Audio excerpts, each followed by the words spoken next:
planning staff. And that will be followed by a presentation from the applicant, not to exceed 10 minutes. We will then open the floor to comment from the members of the public. Anyone wishing to address the Planning Commission on any agenda item is permitted 3 minutes to speak at the podium.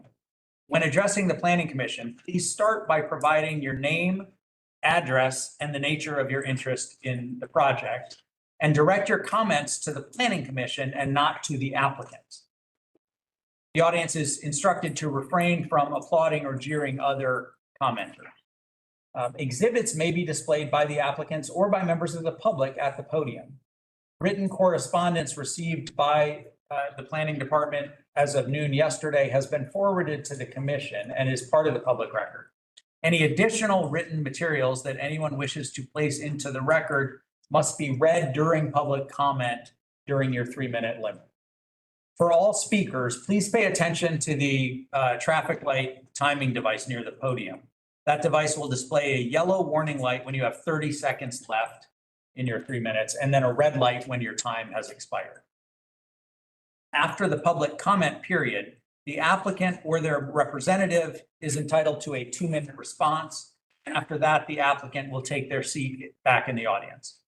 At that point, the public portion for the agenda item is closed and the Planning Commission will proceed to discuss the item. We will receive no additional public or applicant comments during Planning Commission discussion unless requested by a Planning Commissioner. And finally, please note that the microphones in this room are very sensitive and that the meeting is being broadcast live. Please turn off or silence your cell phones and please refrain from speaking during any of the presentations because that will be picked up by the microphone.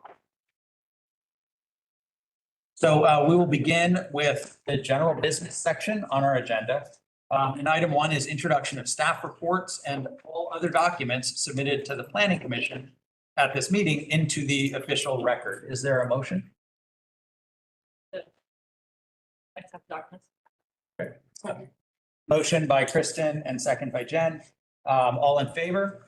Aye. Any opposed? Okay, that motion carries. Item 2 is approval of the June 5th, 2025 Planning Commission meeting minutes. Is there a motion? I'll make a motion. Motion by Mike, second by Kristen. All in favor? Aye. Any opposed? Okay, that carries. And then item 3 is May Court's review and public comment. Bruce, is there any? No reports. Okay. Is any member of the public here to comment on May Courts by any chance? Okay. That brings us to the new business section of our agenda. Item 1 is 180 and 190 Pinecrest Drive. And we will begin with the staff report.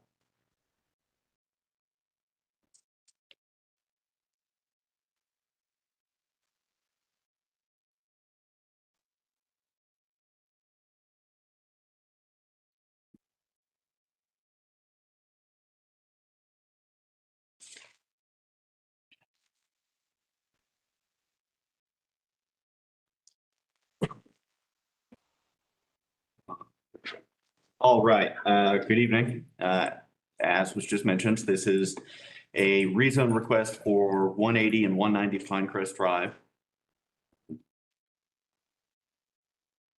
Sorry, can you click it for me or not? Sir. So this is a rezone from mixed density residential to a slightly higher density mixed density residential RM1 to RM2. The straight rezone with a conceptual plan. This plan is not binding. It would still need to be further engineered, designed, and reviewed for compliance, which is what it's stating at the front. But within this concept, was that me or you? Thank you, sir. Within this concept, the applicant is proposing 21 beds, rear-loaded parking underneath the footprint of the building. They will eventually combine the two parcels, and the concept includes 62% of that as green space. And there's going to be a new sidewalk on the north view frontage, which kind of wraps around the corner from Pinecrest. So we'll get to that.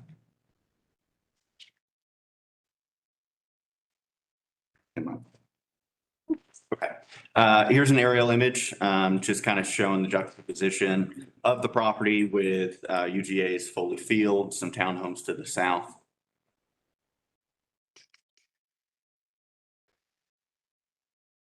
Sorry, guys, poor remote. This is a look at the future land use map. Worth calling out, this is not a change to the future land use map. It was and is proposing to remain as mixed density residential. This, however, obviously would be a change to the zoning map. So this is kind of what it would look like. Right now, the property is RM1. It's surrounded by a variety of RM1 properties. It would bump up to RM2. It's kind of an incremental increase for the density. And this is our GIS map. There are a couple things I want to talk about here. First and foremost, you can see the environmental areas, that stream buffer on the north side of the property. We'll circle back to that, but I want you to be able to see that because this is just a really clear image. I also wanted to speak to kind of the variety of housing types that we already have in this area. It's a mix of duplexes, single family homes, we've got some apartments and townhomes. It truly is a mixed density residential area, which, you know, we have a lot of RM areas that kind of lean heavily in one direction or the other, but this is a true mix. You know, looking back at the previous map, you can see to the south, we've got some more single family focused zoning. So this is already in the denser area of this neighborhood. Street view images of the two existing homes. We've got a couple photos, but this is just to kind of contextualize everything. So that top photo is looking north on Pinecrest. You can see the existing houses on the left. You've got Foley Field on the right. The below image is just an inverse of that. We're now looking south on Pinecrest. So you can see the houses on the right. You can see the existing townhomes across, I believe that's South View.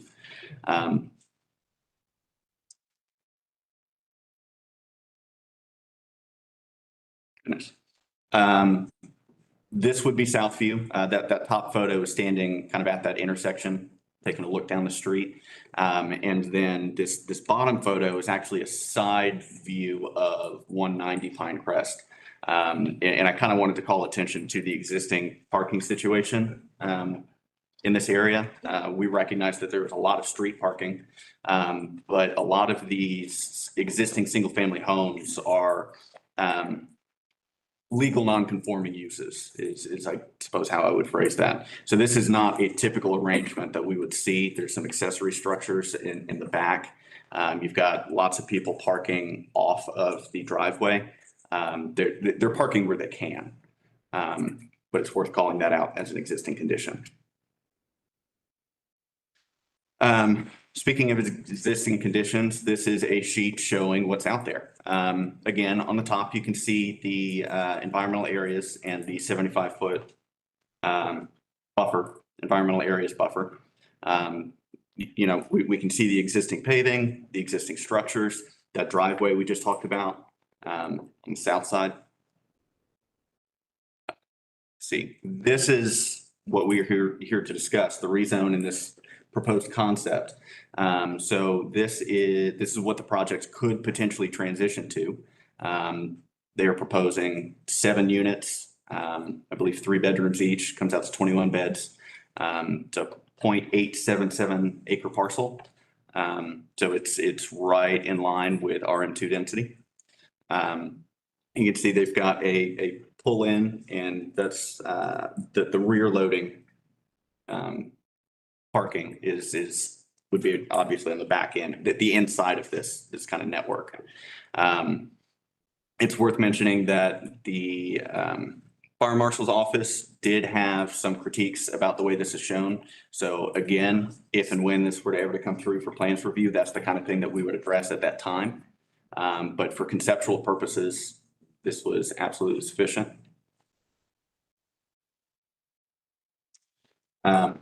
And so staff recommends approval. It is compatible with the 2023 comprehensive plan. It is an infill redevelopment of existing property and kind of utilizes what's available without getting into that stream buffer, which is, that's a good thing. That's a plus. And it leads into encouraging responsible and environmentally friendly development. If single family homes were to go back on this parcel, by code, single family homes can have limited construction within the buffer. This sort of project, this type of project does not have that allowance. So it really does force them to concentrate the construction on the south side of the properties. It's compatible with the future land use map because that's not changing. The zoning map obviously gets an update because this is an incremental bump for the area. And it introduces, it doesn't introduce, but it provides a further variety of housing types in this area. Again, spoke at the top about there being an existing mix right now. This kind of furthers that trend. The applicant has stated that it would add to the tax base while not pulling heavily on public infrastructure. There wouldn't be a whole lot of improvements needed to get this up and running. And frankly, it's situated in a very nice place. I think everybody here has very high opinions of the neighborhood that this is in, and for good reason. And it's a good reason to put people close to putting people close to these things makes it easier for people to interact with things like Barrow Elementary, 5 Points proper with stores and restaurants. The UGA Foley Field is right across the street. Staff views all of this as a good thing. And so we recommend approval. Thank you. All right, next we will hear from the applicant.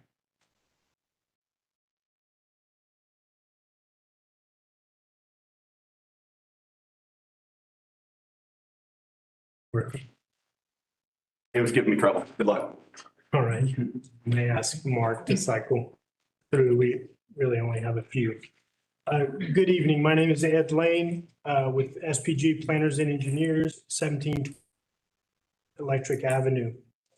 So just as presented, we are requesting a straight rezone from RM1 to RM2 for these two subject parcels. And our approach here is we believe these two parcels are very well situated for this kind of small incremental infill housing redevelopment. And what I mean by well situated is a few things. Well, one is proximity to Foley Field. Foley Field is a unique use and it's an intense use, land use. And with the grandstand at Foley kind of being directly adjacent to that, and on the edge of kind of this multifamily mixed use density block of the neighborhood, it's kind of a good buffer between those uses. In addition, 5 Points has a fantastic street network that just allows you many ways to get from A to B, but Pinecrest Drive can tend to be a cut through or a little bit of a collector in the neighborhood, especially during events. And so kind of lining a little bit larger buildings there along that corridor and edge is an appropriate way to redevelop. And so, and of course, it's proximity to 5 Points and all that affords, all the amenities, being able to walk to things, we think makes it appealing for sale homes. It's of course appealing to rental as well with campus there, but we think with nice, high quality attached townhomes, it could be a good for sale housing choice in this neighborhood. It is compatible with the future land use map as stated, and the project scale and form and mass, mirror other projects in the neighborhood. And so it would not stand out, and especially Foley Commons directly to the south is very similar, 3-story attached townhomes that have been there, I think, since 2005, 2006. There are many site constraints on these two lots. the buffers that we discussed, there's a sewer easement, and then there's power line setbacks. And what these serve to do is they do kind of push everything to the front corner of Northview and Pinecrest, which is not a bad thing to engage that corner. But that heavily informs the concept plan that you saw there that I know is not binding, but any concept plan is going to have to build in that front corner. So I want to spend a little bit of time about talking then why the RM2, because the Foley Commons project directly to the south of this is RM1. It was built to the RM code. Now, that was a long time ago. Construction costs were different, but nevertheless, it was built to RM1 standards. The concept plan before you in terms of the number of units, its size, its layout, could be built under the current zoning right now. Just by right, go pull permits for that. The only difference would be it would have 13 beds instead of 21. And but that doesn't tell the whole story. We're not just asking, we want more density, but because we want more density. If you think about it, the two existing lots have 7 bedrooms currently. And so it doesn't make a lot of sense, nor is it really feasible to demolish, to completely find homes and a garage, to then redevelop this site and all the cost that comes with that just to get 6 extra bedrooms. And so what is much more likely to happen under the RM1 designation, and in fact is happening on other parcels in this neighborhood, is instead trying to cram in some extra structures where it can fit to get, whatever density you can get, if an additional 6 beds could be achieved. But that kind of pattern of development, it ends up very disjointed. The homes don't engage the street. They're not context sensitive at all. And importantly, it would definitely be rental only. That kind of, chaotic layout to maximize the density is not conducive to ownership or condo ownership. And so getting the density bump really opens up the possibility to look at this more comprehensively and able to redevelop it with intent and coherence. And so it engages the street. It takes advantage of the fact that it is right next to Foley Field, and let that be part of the identity of this project. You can hide the parking behind and under in the basement garages. And it just allows more things. One thing to draw attention to is we really wanted some type of, for the homeowner association here, some type of gathering space and a shared amenity. It's a tight site, but there's opportunities for amenities. So one concept that we've explored is like a rooftop terrace that would be on the corner looking out at the Foley outfield. The concept shown here is really more at street level at the corner there, both for visibility reasons, but also as kind of this communal front porch, if you will, kind of shared amenity space of a recessed patio that is right there proud on the corner and would have access back into the structure with a shared kitchen or storage space, but would just allow the homeowners here to gather and have events. And so a quick note about traffic, as I know there's always a lot of concern about that. The modeled increase in traffic count here would be a net of 22 extra trips per day. And per peak hour, it would be 2 extra trips, every 60 minutes. So a very modest impact on traffic given the modest density of the project. And of course, as we mentioned, the 5 points, the Fantastic Street Network just allows disbursement of traffic, and especially during peak hours, you can find a different way to get to where you need to go. We're very much aware of many in the neighborhood that are not in favor of this project, are not happy about it, and view this almost as a larger sign of what is happening to the neighborhood. So we want to be sensitive to that, and if there's anything else that we could do to consider in the concept plan, we're eager to hear that. And our position is just that as as a way to how do we bring more housing, diversity in housing types to Athens, this type of kind of small scale, incremental, gentle density along the edges of neighborhoods and on corridors that are very context sensitive to the particular parcels, that also at least open up the possibility of for sale home ownership, I think is a sensible strategy on how to do that. And in fact, I think probably a necessary strategy on how to approach bringing more housing within these existing neighborhoods. And so, with that, we respectfully ask for your approval on this rezone. There's a few others here to speak, and I'm available to answer any questions you may have, but I appreciate your time. Thank you, Mr. Lane.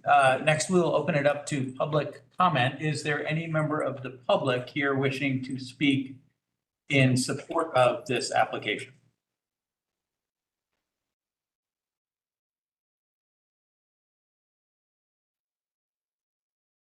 Hello, my name is Scott Weaver. I'm currently at 2145 River Cliff Drive in Roswell, Georgia, and I'm one of the owner developers. My business partner, Kevin Bentley, and I are in this endeavor together. Kevin and I are both UGA graduates, 96. Pretty much everyone in my family, my wife's family, my brother, my sister, my wife's parents have been UGA in Georgia, fans our whole life. We've been in Athens hundreds and hundreds of times. This city means so much to us, and this, being next to Foley Field, we go to a lot of baseball games. Kevin is an umpire. He loves baseball. He and I have had this dream for a long time. And we, through a series of relationships and a stroke of luck, we acquired these properties. And we've always loved the diversity of the 5 Points area where you can walk a block and be at, restaurants and shops and whatnot. But something like this is somewhere I want to live. We want to build this development not for short-term rentals, not for student housing. I want to live there when we build these properties, and so does he. So this is going to be a long-term for sale development to create some long-term value. When we really want to respect the quality, the character of the 5 Points area, we're not just going to throw up some, rickety mini beds as we can get. This is going to be a quality construction. We were inspired by Foley Commons, and we think this is a good extension of that. So we just really hope that this committee will see that vision and allow us to push this through. See our dream. So thanks for your consideration. Thank you, Mr. Weaver. Is there any other member of the public here wishing to speak in support of this application?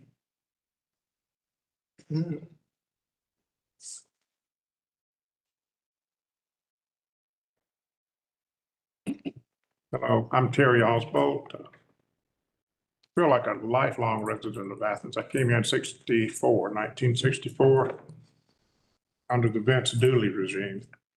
So I feel like that particular block or two right there is where I was born and bred. Spent my whole life there.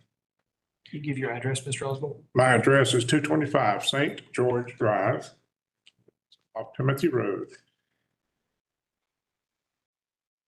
So I've made a commitment to purchase one of these fine condos and use it for myself, pass it down to my children and their children. And there's a reason for that. My son played baseball there 4 years, and his wife played in the Coliseum for 4 years. She was a starter. So that's our life there. So we can only see a great experience living there. And I do plan to pass that property down to my children and hopefully their children. It's a quality project. I've owned 7 properties within 500 yards of this grandstand project. So I cherish this area. It's a special area. Can't find You really can't find another area like it that's got all 5 points and the athletic department have to offer.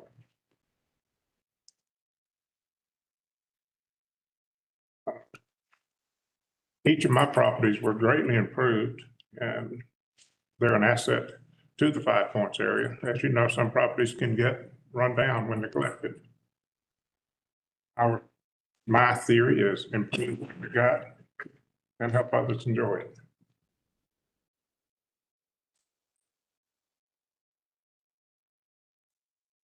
I see this project as quite an asset to this area. It's very unique. Thank you very much. Thank you, Mr. Osborne. Is there any other member of the public here wishing to speak in support of this application? Is there any other member of the public here wishing to speak in opposition to this application? Step right up. Line up at the podium. Person gets 3 minutes. My name is Bob White. I live at 1950 Farrell Street, just around the corner from this proposed grandstand at Foley. I walk by this place at least twice a day with my dog. When I saw the variance request go up, obviously I did some research on this, and my concern is that we're losing the neighborhoods within Athens-Clarke County. We've got lots of high density areas, obviously, in the immediate downtown area. I'm concerned when we continue to go down that road of pushing density. It's just, the renderings and all look great of this. But again, we start to lose the concept as far as the neighborhoods are concerned. 5 Points is a special area. And I know that this is already RM1. It is, there is a mixed, as Zach mentioned, there's a mixed group of places around there. But, I just am very concerned in terms of how, as we continue to push the edge as far as density is concerned. And, sarcasm intended. You mentioned that the tax base is increased. If that's the case, are we going to start to see our taxes lower because of the increase when we're starting to do this over and over and over again with high density areas?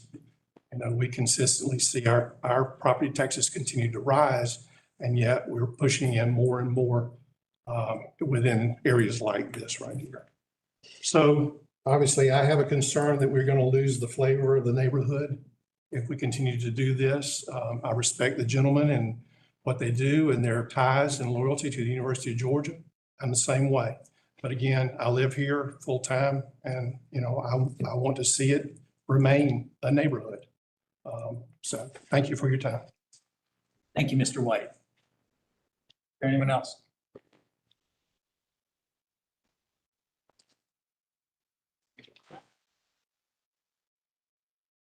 My name is Marilyn Vickers, and I reside at 197 Witherspoon Court. I'm coming here tonight because I really just heard about this recently. I'd been out of town, so I don't know all of the comments that have been written in. But I did see your post on Friends of 5 Points, and I was very impressed with that. So in a way, I'm in between. Thinking this is a really good thing, but the thing I haven't heard and that would cause me to oppose it is that I've heard a lot about Foley Field and about the allegiance to the University of Georgia. I'm a double dog myself, so I have my credentials. I raised my family in Athens. What I have not heard is the encroachment on Barrow School, and whether any of the housing might actually be available to people who would raise families and send their children to Barrow School. My children went to Barrow. Now my grandsons are going to Barrow.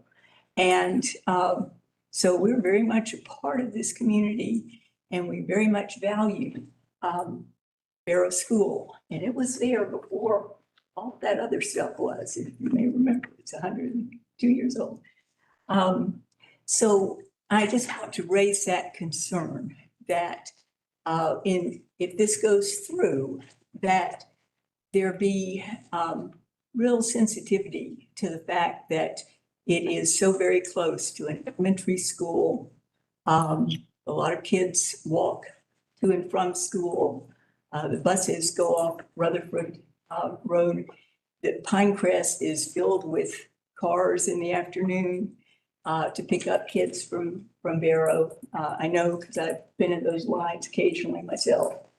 And I would just want it still to be a place that reflects the Athens community every bit as much as it reflects the University of Georgia community. Thank you. Is there anyone else?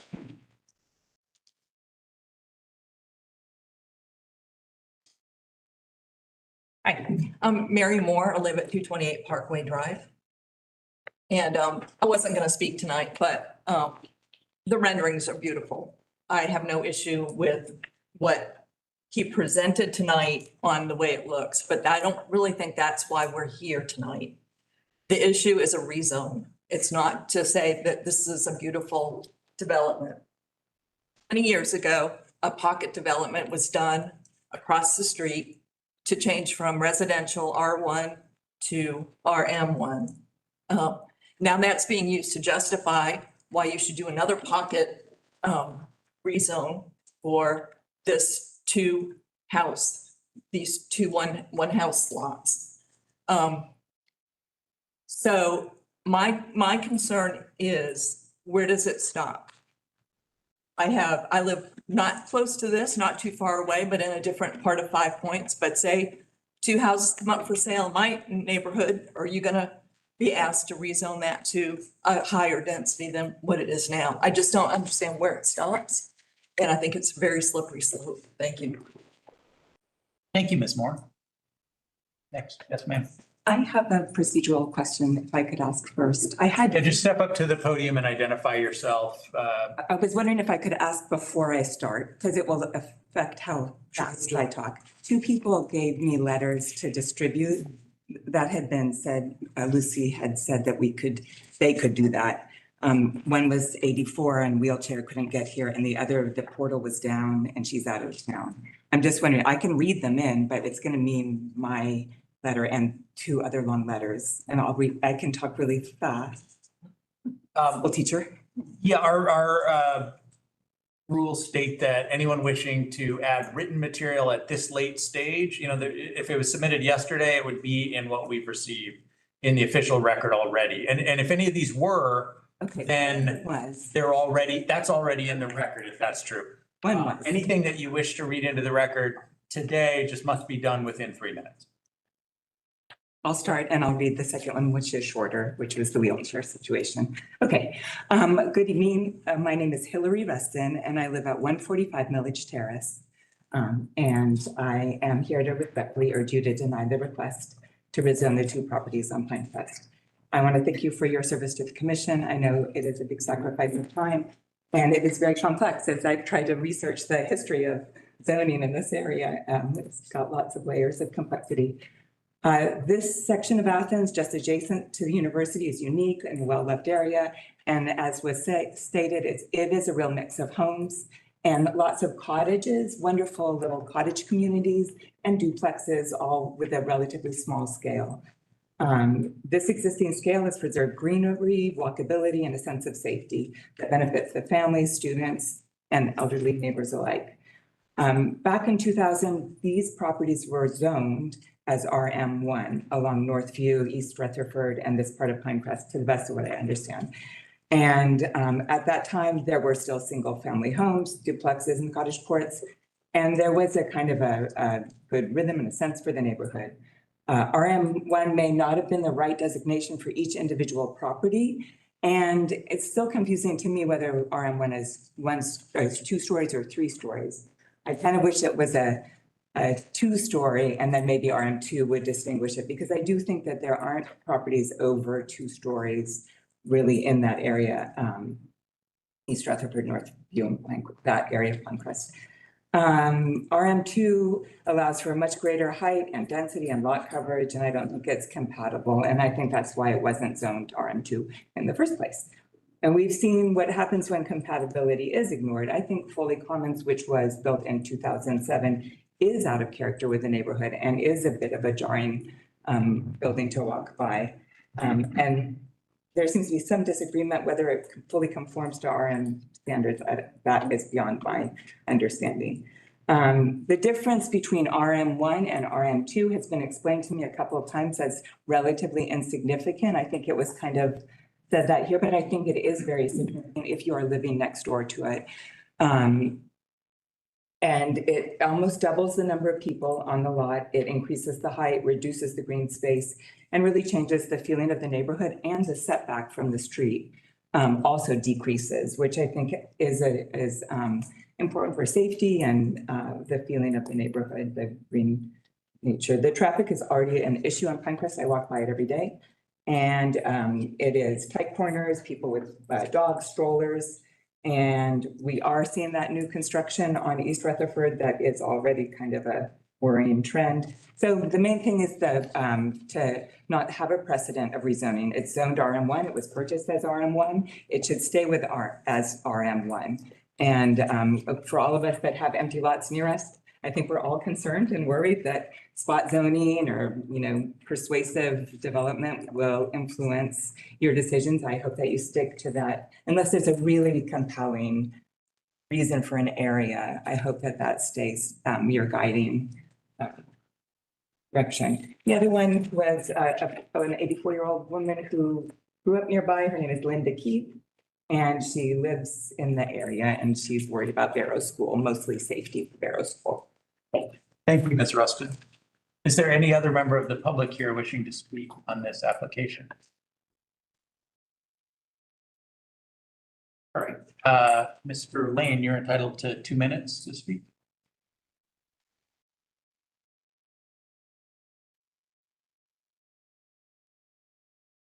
I think the one thing that the items brought up with Barrow, I think the answer is these are 3 bedrooms. These would be 3-bedroom townhomes that I think a family, could definitely live here, and if had kids that age could go to Barrow.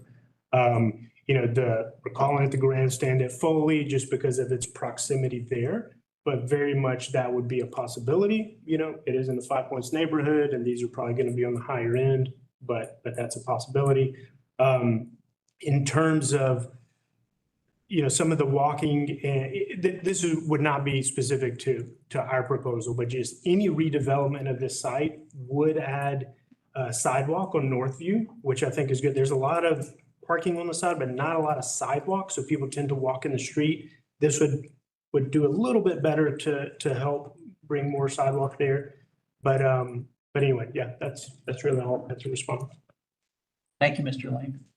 That concludes the public comment portion of our presentation, and so we will bring it back behind the rail. And let me just preface, I open it up. I just want to take the chair's prerogative to address something that came up in some of the public comments, which concerned the question of whether an approval of a rezone like this establishes a precedent, right? I understand that sometimes neighbors are concerned about less about a particular project than about, is this the first domino? And then the whole neighborhood becomes, different than the way that it was. And so I just want to say a few words about that. The only issue that is before the Planning Commission in this application, and that will be before the Mayor and Commission in this application, concerns a rezone on this parcel. Rezones like this do not establish a precedent. There's an entirely different process that happens every 5 years called the future land use map process. And that's actually underway now. And we'll be back before this body in in a week for one meeting and then in a month for another meeting. And that addresses questions of bigger picture, longer term, looking at Athens' projected population growth, how many new houses are going to be needed to accommodate the number of new people that are expected to be here in 10 years, 20 years, 30 years. That process is underway and can establish precedents in the sense that, the future land use map that comes out of that process, which has been an extensive public process over the last year and is ongoing. That map can designate areas of, low density for slightly higher density or considerably higher density. That sort of thing happens in that process. But this is just a rezone of a single parcel and absolutely does not have the ability to set up, right? So our body's consideration and our discussion tonight will not address the sort of, question of like, should 5 Points, look more like this application? That's not before us at all. This is simply on this piece of land in this particular location is the thing that is proposed, the appropriate land use for Athens-Clarke County. So I just wanted to say that both to assuage some of the concerns that I heard expressed on the subject of whether this sets a precedent, because it does not, but also just to explain why our discussion is going to be more focused on the particular application in front of us. Just wanted to get that out there. And with that said, Kristen, I see your hand up. And I kind of jumped up only because what I wanted to say kind of piggybacks on that. I do want to recognize the difference between RM1 and RM2 and apprehensions about that. So I want to acknowledge that. What I did want to say though is when I love visiting these projects because I've been to Foley Field so many times and actually had never been down Pinecrest this far. So this was a new journey for me. And it's, I guess what I should say is when I see projects like this, I think about like what's around it. I immediately saw Foley Field and then I saw this property. And my first thought was, wow, what a great buffer between the rest of the neighborhood and Foley Field. And this is where kind of what Matt's talking about, like these individual uses, like if we saw this project, say 4 blocks up, I would have a completely different reaction to it. So it's very much like a case by case basis based on land use for me anyway, right in that spot. I also want to acknowledge Ms. Vickers, I think it was, the comment about representing Athens and not just UGA. And I feel that really hard because I really appreciate that comment. That said, I also live in a dense in-town neighborhood, and I actually would kind of love to live next to this development. I think it's really cool. And I would be very proud to live in a single family home next to this development. So I think in that sense, while it's clearly reacting to Foley Field, and so is my feelings about this property is reacting to Foley Field, I do want to think about, does it represent Athens?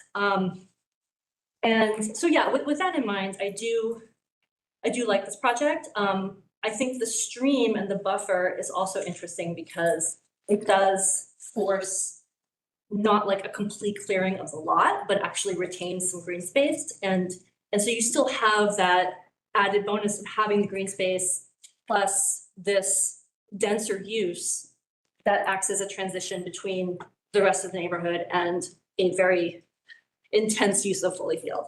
So. Thanks. Sarah. I wanted to kind of point out something between RM1 and RM2 zoning as well. And it also relates to, I have a question for the fire marshal. So the difference, for the benefit of everyone listening, the difference in maximum building height between RM1 and RM2 is your maximum building height in RM1 zoning is 30 feet and your maximum building height in RM2 is 35 feet. It's a 5-foot difference, but our fire marshal has indicated, and this is in the staff report which I'm just going to point out real quickly for anyone who might not have seen it online. If you're ever worried, like, oh, this doesn't seem like it could possibly be safe with the fire marshal. This doesn't seem like, it seems like it'll be a big traffic problem. This seems like, the stormwater will be out of control. There's a staff report for every single application that comes through. The fire marshal weighs in, the arborist weighs in, transportation and public works weighs in about stormwater, grading, drainage, and transportation, public transportation, traffic, as well as water availability. In the staff report, our fire marshal noted that there's a problem with buildings exceeding 30 feet in this area, right? If we go over 30 foot, we just have to have an aerial access, which would be a larger road or even possibly a turnaround. And I think that was what the comment there was, saying that we would have to try to provide a turnaround. However, we can, it's right there at right over 100 foot, maybe 170, 180. We're right there at it, to where one of the comments was working with the developers, if they were putting a sprinkler system or alarm system, we might be able to allow that extra, not to have that turnaround. But we would have to have a way to get an aerial truck in that area. Okay, and Going over to that 35 foot. okay, and then my question, just to make sure I'm clear on how this works as a straight rezone. If this rezone were approved, the issue of like, okay, how do we get an aerial truck in there? They would have to figure that out with you before they could ever build anything, right? Work with the developers and everything to work.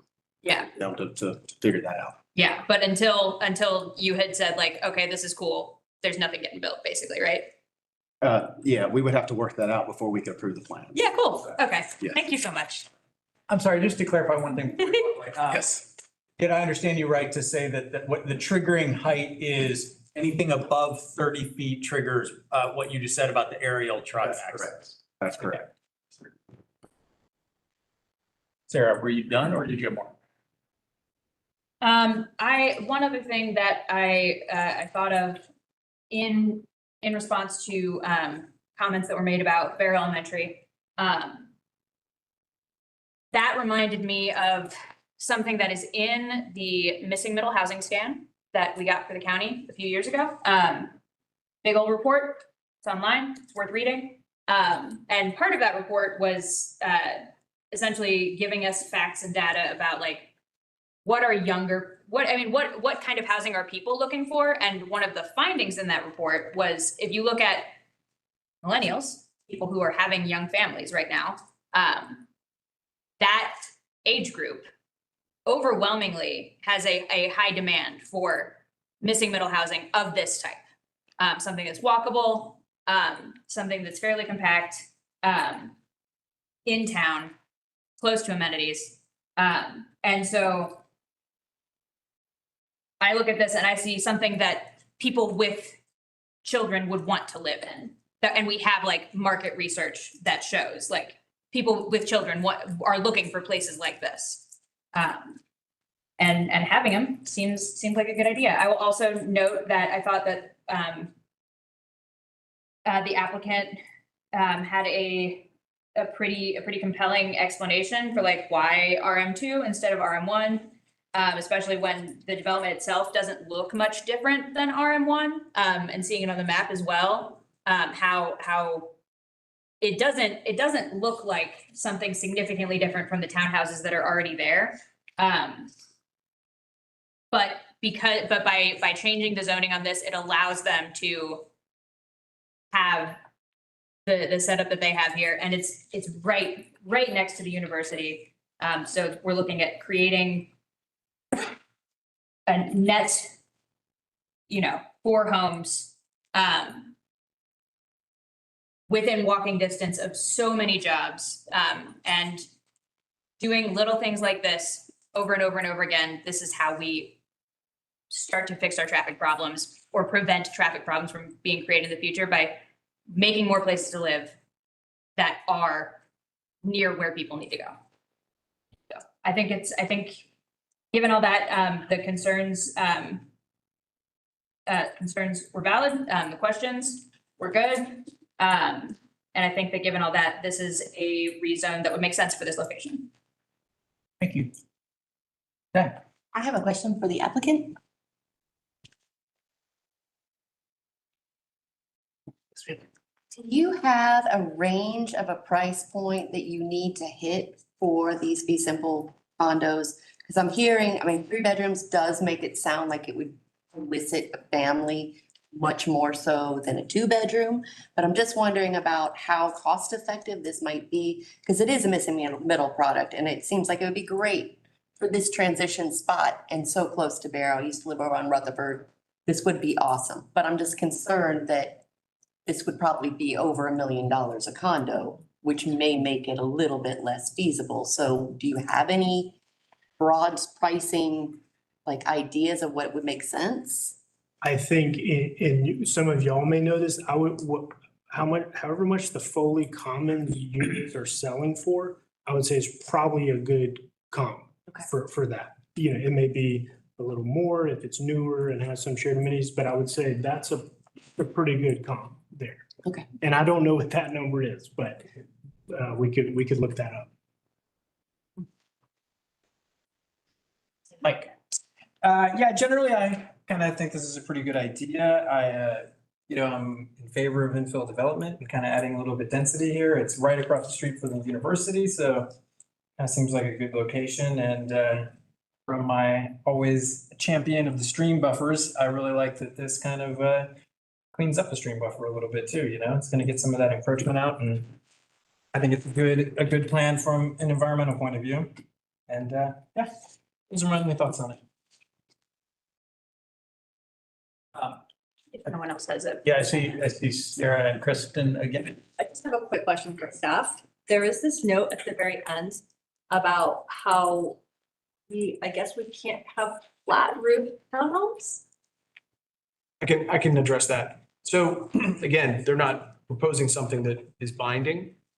But there is a section of code where if it is subdivided, if these are going to be single family units, which townhomes by definition are shared wall, single family, meaning the land has been split.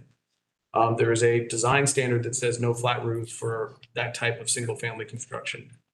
If these remain multifamily, and let's say they're condoed, so not splits on the ground, but ownership lines within the development, that prohibition on flat roofs does not apply. Wait, so the flat roofs, Multifamily, flat roof, okay. Subdivision and single family, flat roof, not okay by code. Do you know why? It was, when that section of code was born, there was a large contingency of folks that were afraid of minimalist kind of architecture. And wanted something that was more in character with a neighborhood feel, which was pitched roofs. I'm not gonna lie, the fact that this is zoned multifamily and you're telling me that there's a difference between single family and multifamily with flat roofs, it's like, it's not computing. in my head. Like, why would this not be allowed? I understand. Because Somebody's aesthetic choice back from the code. So I guess my question is there an opportunity for this to be built more or less? I know what we're looking at is not binding, I get that, but I do like the flat look, not that this is a design review board by any means, but I just hate that there might be like some design options taken away because of somebody not liking minimalist design 20 years ago. Yeah, no, there are some ways to work within that code section and have rooftop terraces. If you activate that, it's not a roof, it's a deck. Okay. So if you have some portion of that upper story that still has some sort of pitched roof to it, that satisfies the requirement. But as you do that, you're pushing the height further. So you reach a envelope max, but those are things we've had to work through on other projects.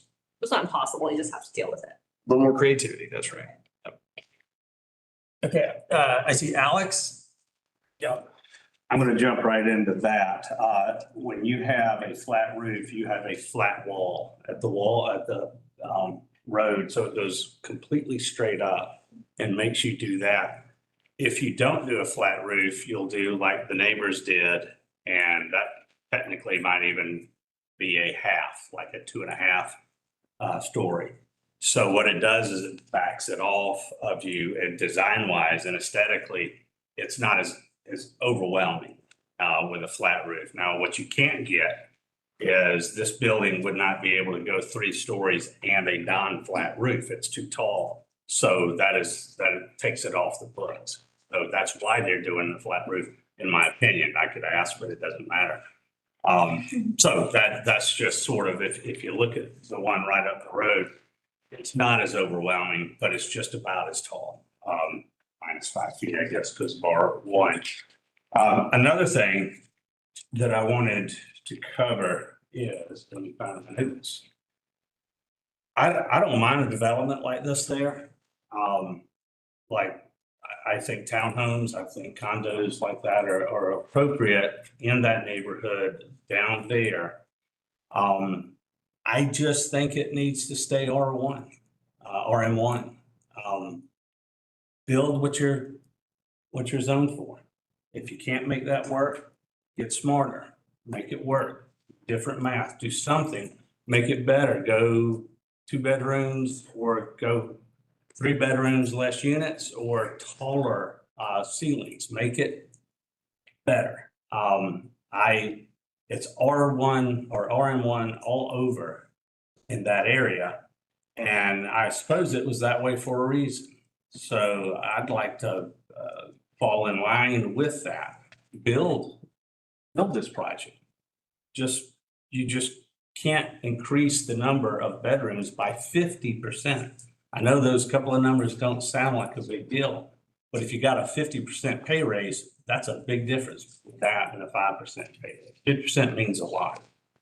So that's the part of the R2, or I keep leaving out the M, the RM2 that bothers me the most on it. The height, as long as fire department's cool with it and they don't go straight up 3 stories and they back off that top with a non-flat roof, that's fine.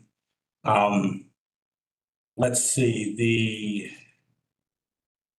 we covered most of everything that I had. All there. Yeah, that's what I have to say. Thanks. All right, I have a few comments. First of all, I guess I appreciate the staff report and I agree with just about everything in it. And I appreciate both the applicant's presentation and what I heard from the neighbors. Thank you all for coming out and sharing your views. What struck me about this is kind of contrary to what Alex just said, this feels like a very small change. I was looking over the code of ordinances about whether RM1 and RM2 have any other kinds of differences, bigger or smaller front yard setbacks, bigger or smaller backyard setbacks. They don't. They're all exactly the same. The difference is 30 to 35 feet in height, as Sarah pointed out, and the density of bedrooms, and that's it. Given what's there now, I think what I was struck by, and specifically to rebut Alex's point, just build this but less under RM1. I understood the applicant to say that given the cash flowing student rentals that are in this block and on this particular parcel, that tearing that down to rebuild high quality owner occupied homes just doesn't work at RM1. And so what would happen instead, they bought it with a vision to do this kind of thing. They want to live in it. They want to sell it to Mr. Osborne. I hope I got your name right, sir. And sell it to 3-bedroom units to people who may, want to live in 5 Points, to be able to walk to all the retail that we all love to walk to there, to be able to walk to Barrow Elementary or UGA for jobs or what have you. And the tearing down existing rental properties to build just a few more bedrooms doesn't pencil out. Nobody's going to do that. So they would be forced to just sell. It would then continue to be student rentals, but somebody could subdivide the lots. They're big lots. Somebody could subdivide them and build 2 or 3 more homes there that would just be student rental homes under the existing zoning. And so it's not a choice between this, but a little smaller, this beautiful project, but slightly smaller. That's not the choice. The choice is a hodgepodge of cottages, from what I heard the applicant say, sitting on the lot. And incidentally, when you build a single family home, you can build in the stream buffer, right? There's a stream, there's a waterway behind these properties. We like to try to protect those sorts of buffers. And if a future owner or this owner decided, well, if we got denied, all we can do is just build 3 more little student rental houses there, a couple 3 bedrooms each, and then we're gonna just cash flow this property.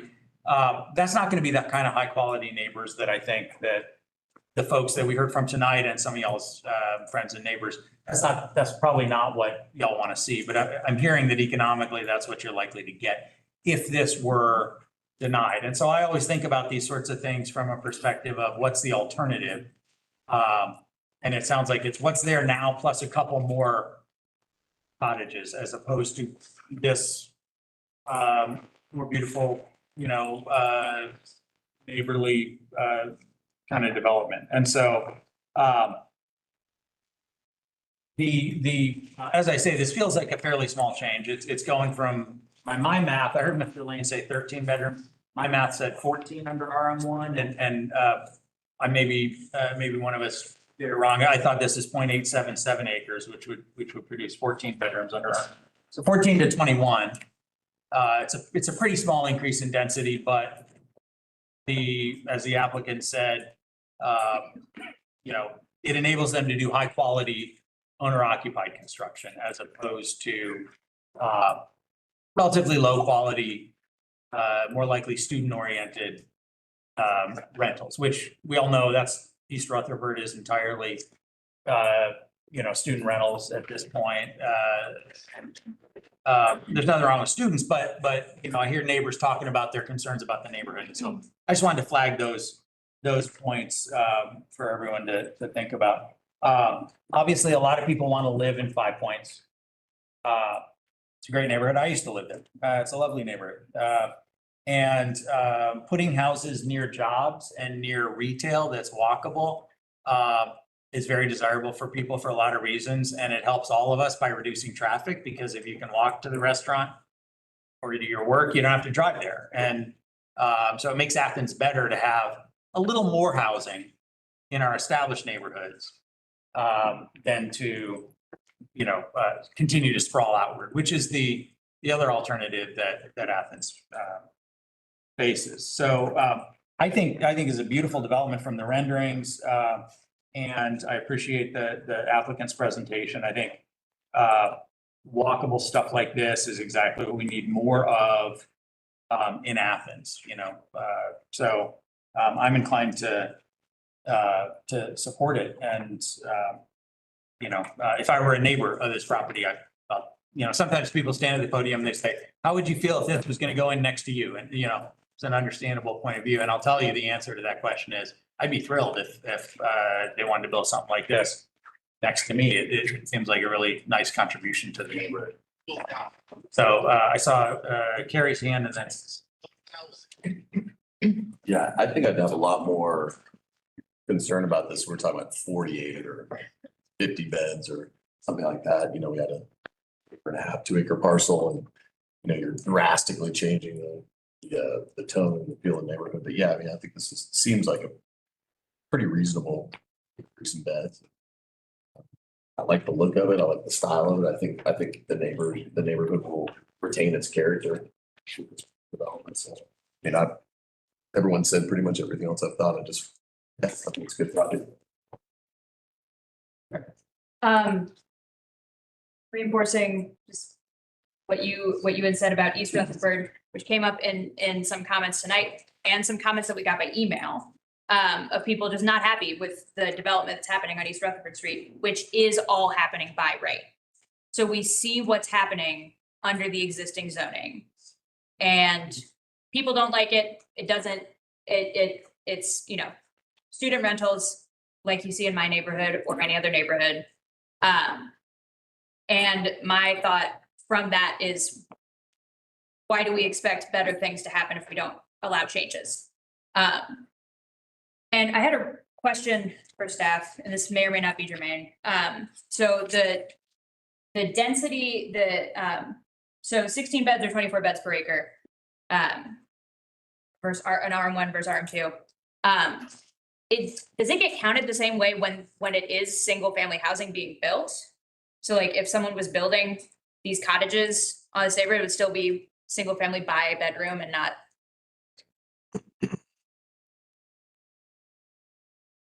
Regardless of the type of structure, we're still counting bedrooms when you build in an RM zone property. Yeah. That it makes it so strange and it's even stranger when we talk about going from a single family zoning to an RM zoning, because we're saying like, okay, there's 5 houses versus, okay, now there's 25 bedrooms. And it's a much larger number. Because the assumption is like, oh, if there are 24 bedrooms, then that's 24 people. Or how many would this be to? This is 21. Well, yeah, 21 bedrooms, that's gonna be 21 people. But like I live in a house, that has 2 bedrooms. I guess, you know, there are 2 people there, but we only live in one of them, me and my husband, and the other one's an office. Like I think about all the other uses that people have for bedrooms, and 21 allowable beds per acre is not the same as 21 individual apartments. It's 7 houses. It's 7 homes. Your population may vary. But I think thinking of it as 7 houses on nearly an acre of land makes it just feel much more reasonable. And like I said, we see what is happening under by right zoning. If someone wants to do something different, I think I think that's a good thing, because we don't like what's happening by right.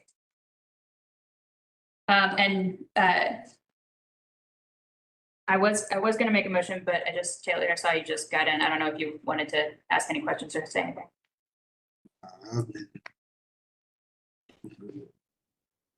I would like to make a motion to recommend approval. I'll second. Okay, motion by Sarah, and I heard Jen slightly before Kristen second that motion, motion to approve. Stephen, would you please call the roll? All right, motion to approve. Morales, Yes. Lease, Yes. Gary, Yes. McLaughlin, Yes. Pass, Yes. Sams, No. Lord. Yes. Motion passes 6-1. Thank you to the applicant and to the members of the public who came out, and we appreciate y'all sharing your opinions. That brings us to item 2 under new business on our agenda, which is 0 Old Alberton Road. And after the room cleared. Mr. Chair, while that's clearing, is there any way to cool it off in here? I'll look at it Did the again. government already go on vacation and left us here? Seriously, I always dress like. Could take the coat off. Here. Yes. Suicide, not even. Look at Carrie, he's dressed in occasion. Alex. I think it's 6 things. I mean, that's what I should. I'm not that smart. Yeah, very much. I did expect it. Yeah, I guess no action for it, I guess. Yeah, that was weird. Oh, yeah, it's no one's like, oh, I guess that's all it is. I did for a while. It was like, wait a minute. Cut it down to 1 because they're. Maybe if my 30-minute presentation, maybe I can break down this. We got 8 more to go. We can't spend it. Thought he was gonna be smooth. All right, back. Okay, we'll begin with the staff report for item 2 under new business on our agenda. Yes, good evening, everyone. We are looking at the future land use only here for 0 Alberton Road zoning 2025-05-1052. So the Planning Commission is rather familiar with this process, but just for the good of the public, when something has a future land use request along with an additional request, in this case, a rezone, We have it for 2 hearings, so we will be covering the future land use aspect of this, and if it proceeds, it will come back for a full review in 2 months' time. So the future land use request on this parcel is from rural to employment center. The zoning that they are requesting is to go from agricultural residential to employment industrial, and that concept plan has over 2 million square feet in 4 structures for industrial development. So you'll see here, we are out Old Elberton Road. You can see Coyle Middle School there, a little south and west of the plan. We are out in what colloquially we call the green belt here. We are also on the edge of where the Athena Industrial Park extends to. So I'll show you that here in just a minute. But context wise, we're just a little bit north of Winterville. Just down below Coyle Middle School is the intersection of where Moores Grove turns into Spring Valley and Moores Grove turns into Boyles and Old Elberton turns into Spring Valley. So going out this direction is where Boyles runs out to Highway 72 and all the development that's going on around the Kroger development out there. So you'll see here in terms of future land use, you can see the green is the rural, the blue is the school and the government zoning, and then the purple is the employment center. So across the street there is the northeastern tip of the Athena Industrial Park, which extends all the way down to the loop south of Athens-Tech and in and around behind Athens-Tech there. You'll see here there are some environmental areas on the site. This site is rather large, over 200 acres. But we do have a few bodies of water and then some streams. So there is some environmental areas to contend with here. Here is a shot of the site out here, rather agricultural in nature, as are most of the properties around it. The properties across the street that are in the EI zoning currently and in the employment center future land use are all vacant until you get down to the ones that do border Boyles Road. So while there is some across the street, it is undeveloped at this time as well. So staff has noted a few things throughout the report about the area of this portion of the town, the infrastructure. We are limited in terms of services out here, so sewer does not extend to this. Sewer does extend to Coyle Middle School. However, that is uphill from this site, so it would need to get pumped likely up into that to get sewer. And one of the reasons why it is rural and still zoned AR is because of that infrastructure. And we've made some choices as a community as to where we will and we will not extend that. This seems to be the end of the line for now, but as folks are here for this request, obviously those things are subject to change going forward. But in a general sense, I wanted to give everyone a feel. The other thing about this site is the road. So this is the one road that goes in front. This is Old Elberton. You can see here as you go further down to the east and heads out towards Hull. This road gets even smaller and a little more narrow with some curves. Probably not great for truck traffic. And then also adjacent to this is Pittard Road, which is does have some of the employment center around it, but is residential in nature, also small and limited. I believe if there was truck traffic out here, the best route to get to 72 would be on Boyles, or to get down into the Athena Industrial Park would be go further down into Spring Valley Road. Otherwise, you're going into a really rural area, or you're going into Winterville, which also does not have a whole lot of infrastructure and road network to sustain truck traffic for a large industrial development. So this site, as I mentioned, rural, adjacent to the middle school, quite low intensity out in this area, a lot of residential uses, a few aging agricultural uses out there, mostly residential, not served by the sewer, just separated from Athena Industrial by the roadway, but that is the furthest extent of that industrial park. And then that street frontage being rural and 2 lanes. So this is for comments only about the future land use. And with that, I will conclude the staff report. Thank you, Mark. Next, we will hear from the applicant.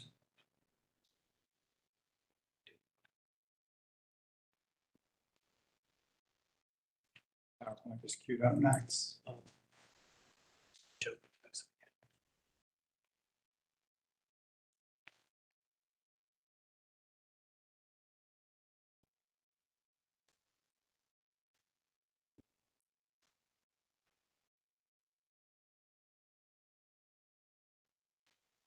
Should allow you to.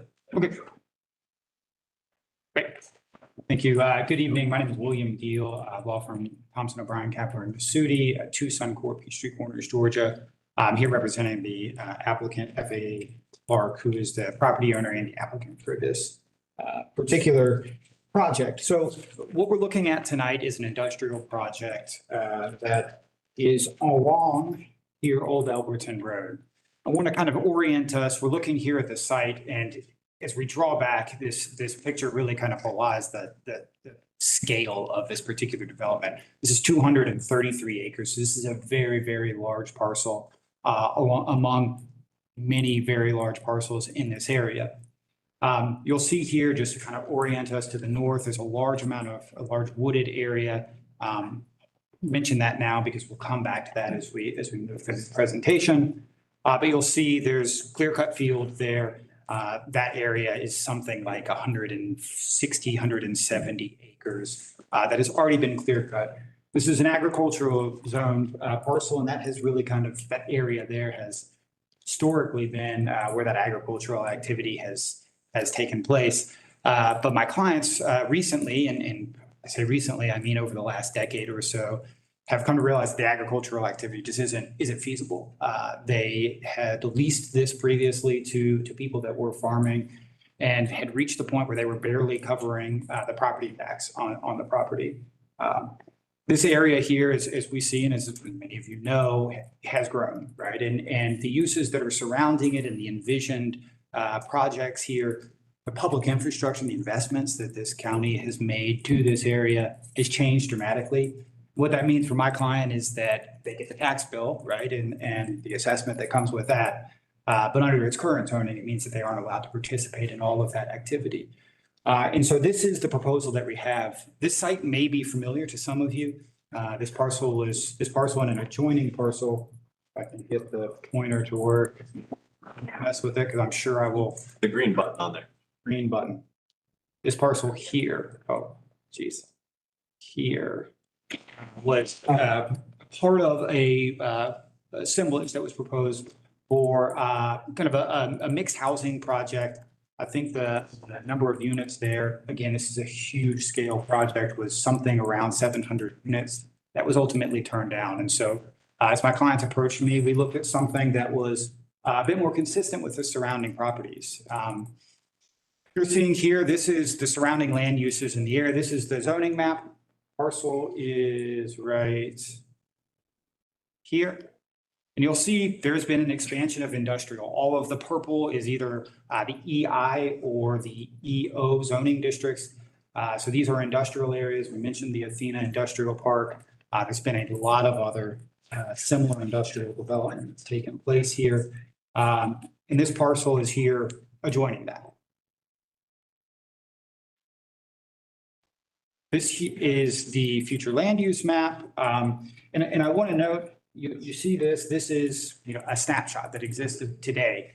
But I think what's interesting and I think what's compelling about the request that we're making today is that if we were to look at this over time, we would see the expansion of this industrial area as it crosses over the adjoining road. So as it crosses over Voiles and then crosses over Pittard, we'd see that the purple of the map expanding. And it expanding into the proximity of our property, coming there up to Old Elberton. And in fact, we can see here, even crosses over, this is actually Spring Valley, but of course, Spring Valley turns into Old Elberton. It's crossing over in parcels. So to the extent that there has been historic zoning districts, historic lines that have been drawn, as the county has increased its infrastructure, as it's increased improvement or improved this area, sought out industrial developers, it has moved those lines. And we think that our request is consistent with that, trend toward more industrial development.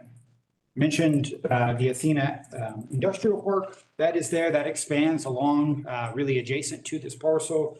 A lot of other really incredible assets to this county, the Investa development, the RWDC development, and the Nankanshi manufacturing development. All of this is in this area. All of these are slated for development in the future, just adjacent to this particular parcel. I wanted to show the site plan here, because this is, of course, the conceptual site plan. We're just talking about the comprehensive plan here tonight, but I think it is useful to kind of look at this project. I want to start by mentioning, and my clients can cover their ears when I say this, but this is the project. If this happens in 10 years, it is happening at lightning speed. This is a commitment over decades of time. And so I do want to stress that although we're showing here, this ultimately ends up about 2 million square feet of industrial. We're talking about 2 million square feet, realistically 2 decades. If it happens again in a decade, people are moving lightning speed. But to kind of orient this along the aerial that we saw, this area right here is that wooded area. And so one of the things that we've been in particular, been precise about and intentional about, making sure that we're still kind of paying some respect to the existing tree cover and the tree canopy, paying attention to the stream buffers, which are along here. And then also, again, the scale of this project really kind of hides what the site plan is showing. But these buffers here, 200-foot buffers from the property line. That's something like 4 times what would be required by the zoning ordinance. So, as we put this together, we've really wanted to show that there is the space here for us to accommodate and to be respectful for the adjoining uses. And we recognize this is on the periphery and kind of on the boundary of where the county has expanded and gone forward with other industrial development. So that's my presentation tonight.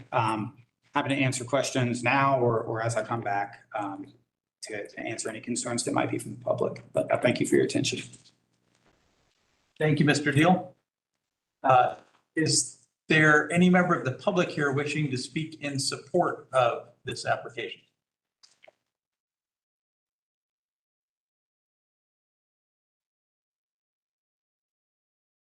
Quayson Payne, I live at 145 Walker Drive, District 9, working out of the office of Ms. Ovita Thornton. I'm the engineering representative. We are in support of this project, but Bruce, I would like to ask one question. If there are sidewalks, because we are in District 9, sidewalks are a scarcity. And many projects are going in, like the corner of Boyd Road across from Coles Elementary School. That project was done and sidewalks are not included, and they may not have been required, but if there are sidewalks to be placed on this project and not needed, we might look at banking that cost and using it as an infill for some other areas in District 9. It's just a thought. Thank you. Thank you, Mr. Payne. Bruce, do you know? Sidewalks are triggered by proximity to residential. And so the distance away from the residential zoning, because the AR would not be counted in that regard, it would be RS and RM. It's probably far enough away that we couldn't require the sidewalks. Okay. Wasn't there a rule that wasn't there an update that this body saw like a year or two ago that took away the requirement for sidewalks on EIEIO? Yes, there was a text amendment requested to come through to reduce that sidewalk requirement in our industrial parks. But yeah, it is proximity to residential that is the trigger. I think at this location, I could look, but I think at this location, it's too far away for us to require it. It wouldn't prohibit them from going in, obviously, but I don't think we'd have the opportunity to require it. Okay, and typically industrial developments, we don't see sidewalks installed unless they're required. Is that accurate? Correct. Yeah. Okay. Yeah. Is there any other member of the public here wishing to speak in support of this application? Is there any member of the public here wishing to speak in opposition? Please step right up.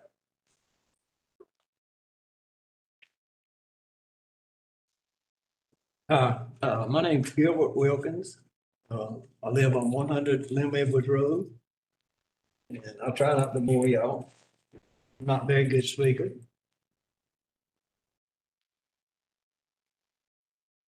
A little history. An Englishman, he bought his daughter a farm and built her a new home. and moved his daughter in and husband. And then for too long, they broke up. Then the house and the 10 acres was sold, leaving approximately probably 200 acres left over. And then they came up with the idea on how to build low-income homes. And it was sought by the citizens around my town. And they wanted to rezone it for, now they want to rezone it for any kind of business, any kind. They wanted to unload the property for money. In the 70s, this property was set aside for green space. There's a lot of room across the road that is already zoned for business, as y'all seen in that purple up there. So there's a lot of new and used buildings available in Clarke County. The traffic on Old Elton Road is bad enough, and we don't need to bring more traffic in the area. And also, I'd like to ask y'all, or tell y'all about the wildlife. They don't have a voice. Their home and their habitat is turned to asphalt and gone forever. This whole deal only goes to put money in the owners and team's pocket. They could care less about the community, and they don't live here. Please, commissioners, don't take our green pastures away. I'll leave it at that. Thank you very much. Thank you, Mr. Wilkins. Is there any other member of the public here wishing to speak in opposition to this?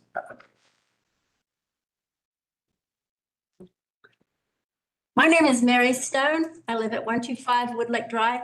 I did not know this was coming, but I want to say, I'm here to say a question to you folks for the people who live on Pittard Road. I grew up at 3015 Lawton Lane, and I recall that there was a big to-do not that long ago about a toxic industrial dump that was causing those folks to have cancer. So I hope that when you're going to build another industrial park on this, that has been considered.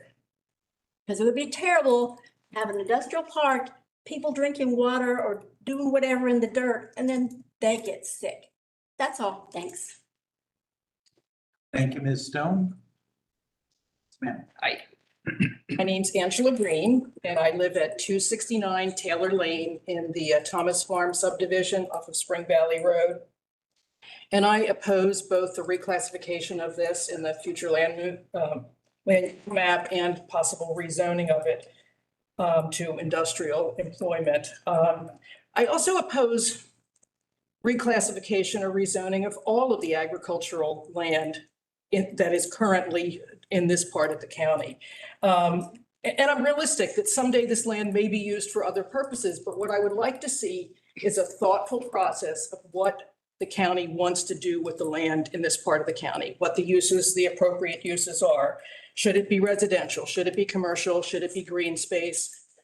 Should it be industrial? And I don't like taking 230 acres of wild land, farmland, whatever you want to call it, and piecemeal just deciding, oh, we're going to make this industrial.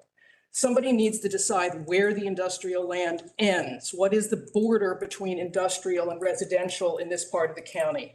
Now, I would suggest that the border should be Spring Valley Road. I would say that on our side of it, the Winterville side, that it should not be industrial. And essentially Old Elperton Road is Spring Valley Road just continued on. So I'd say the Winterville side should not be industrial. The other side already is industrial. That ship has sailed a long time ago. And that said, people live in this area. We pretend like there's nobody there. People have industrial complexes literally in their backyards already. I don't think that's a good thing. I think that there should be as little of that as possible. And if we develop this land as an industrial purpose, we're creating more of those conflicts between residential and industrial. And also, there was something in the report that bothered me. It made reference to Coyle Middle School being sort of like industrial. A school is not sort of like industrial. A school is there because people live in that community and they want a school for their children to attend that's in that community. So that's a sign that this is residential, not industrial, in my opinion. And then one thing about Spring Valley Road, that is not a suitable road for commercial traffic. It is narrower. Check the statistics on this. I've done it. It's not the same as some of the other roads in that area. So the idea of suggesting that, oh, maybe the better way is to take the trucking down Spring Valley is not a good idea. So that's my opinion on this, and thank you for the opportunity to speak. Thank you, Ms. Green. Is there any other member of the public here wishing to speak in opposition to this application? Hello, my name is Jose Pagan. I live on 225 Lem Edwards Road, just close to this project. I want to express my opposition to this rezone, echoing most of the comments that have been heard before by other opponents. This rezone is, in my opinion, speculative in nature. There's many other tracts that are already been designated for industrial, and that sort of activities already. They're vacant, they've been there like for a long time. It's not in harmony with all the existing styles or structures are in the area.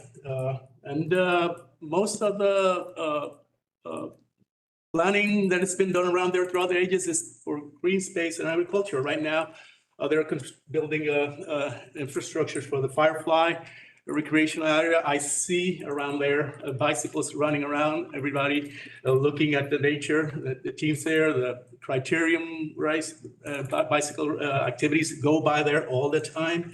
The UGA bicycle team runs by there too. As Mr. Earl says, wildlife is paramount in that area too. The scale of this proposal is out of this world compared to whatever is existing there. Traffic, I was looking at a report, 2 million acres, 2 million square feet of office space usually roughly accounts for anywhere from 10 to 1,000 people and that sort of thing. I'm not sure, it varies, but roughly want to maximize that, I would think. All the problems associated to development in that way, runoff, surface pollution, light pollution, practice that are not necessarily linked to the watershed that it's expressed there. That part of the county drains to the Broad River watershed, which is one of the most precious rivers that we have in the state right now. And a lot of people within that region are fighting to keep it as pristine as it is. Sewage infrastructure, for example, is not there. Bringing that there would open a can of worms, because we know everything is tied to money.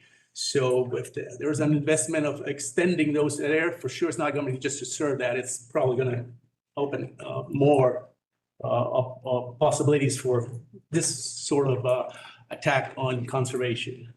Agriculture is alive in that area. There's a lot of farms around there, forestry tracts, and the land use report that's been considered right now accounts for that and recognizes that. So it's going to be a major cost to the community for that. Usually farmland is much, much less expensive to maintain or support. No services along those lines have to be paid, like schools, fire trucks, all that's associated to something like this, and probably will come back hit us as citizens here. So this proposal will create an unfortunate precedent, meaning that it would be difficult to stop similar proposals within the area in the future impacting the importance of the green belt.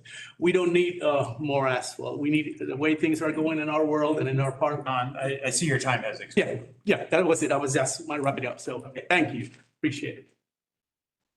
All right, is there any other member of the public here wishing to speak on this application?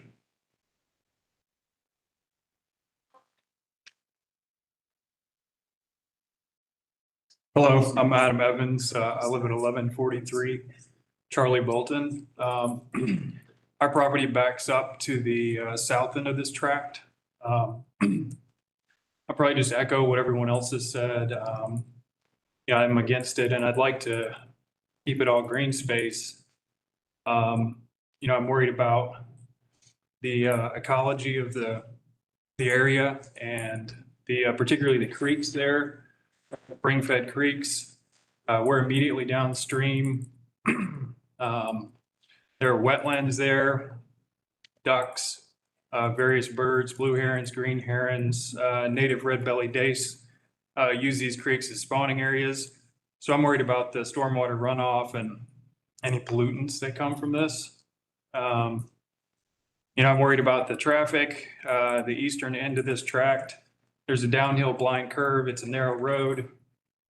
Heavy truck traffic would be not only dangerous there, but dangerous for all the kids leaving school and school buses and everything else on the other end of the property.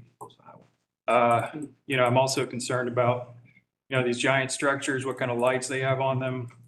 I just don't care for any more light pollution. I like to see the stars. I enjoy living out there and having green space.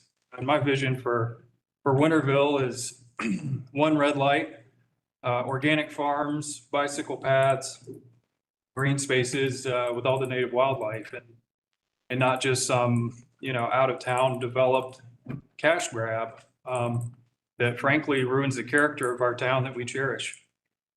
Thank you. Thank you, Mr. Evans. Is there any other member of the public here wishing to speak on this?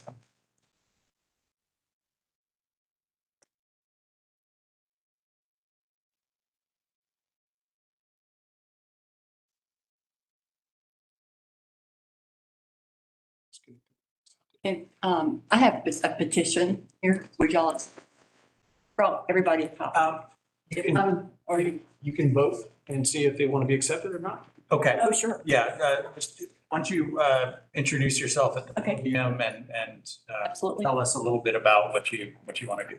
I'm Karen Griffin. I am a developer, builder, and owner of 290 Old Elberton Road. The far left white line that goes all the way down, that's my driveway. You saw, we have a spot in there that in 2003, we bought 50 acres. It was landlocked behind this 230 acres. It has 5 homes in there with the 6th one being a bid now. They range anywhere from 750,000 to 2.5 million in value each.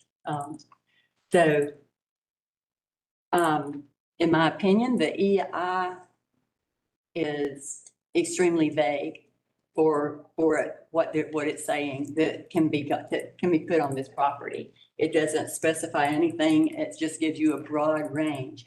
And the plan they are showing here is really not a plan that they have decided to build. It's just a concept that they're trying to see if they can get it passed. I know that you said it was like a 10, 20-year projection. In the papers, it says 3-year projection. So it's not out there in the future. But that's what's in your papers that he gave to you. As a builder of 44 years in the Athens area, I've built all over Creation, and we go up to Lake Burton down to Lake Oconee. But when he first had the 2021 rezoning and it had 800 plus homes on it, he said he wanted to have the property for sale for $12 million. Well, at that point, 4 years ago, 50,000 an acre was a pretty big price point. But in 4 years, my thinking on that has changed. As a builder now, we pay somewhere between 30 to 50,000 an acre for property to build on. I do high-end custom homes. One thing that this property could do that nobody says, but it could do several 10 to 12 acre tracts. The 12 acre tract or larger, I'm just saying, a 12 acre tract, you could build a personal home and then you could take 1 acre off at any point. You could take 1 acre off and put a sub house for an aging parent or a child that wants to move back home or something like that. So you can do that twice to a 12 acre tract. The traffic study that they said gives us 2,000 more cars per day. Right now, the whole intersection, the whole area over there carries about 3,500 cars per day. So you're almost doubling that car study per day, on a daily basis. And if you got the school letting out and the factory changing over, they're calling it the factory schedules and everything at the factory is turning over at the same time, I really don't know how we'll get out of our driveway with the 5 houses that are down here. Vance is, yeah, I don't think we'll get out of there. But anyway, not all EI is bad. Georgia Power did an amazing job with the portion on the side. Oh, they'll Afraid your time has expired. Okay. If you. Oh, sure. Because they're not going to vote tonight. Well, I did want to say one thing about the taxes. They said he was. Time's expired. Okay, can I give you? Entitled to run that off? Sure. I will just note procedurally for anyone else here that wanted that today, the procedure for the planning commission when we hear things that involve a future land use change is first we hear it for comments only, and that's where we are tonight. We will not be voting on this item tonight.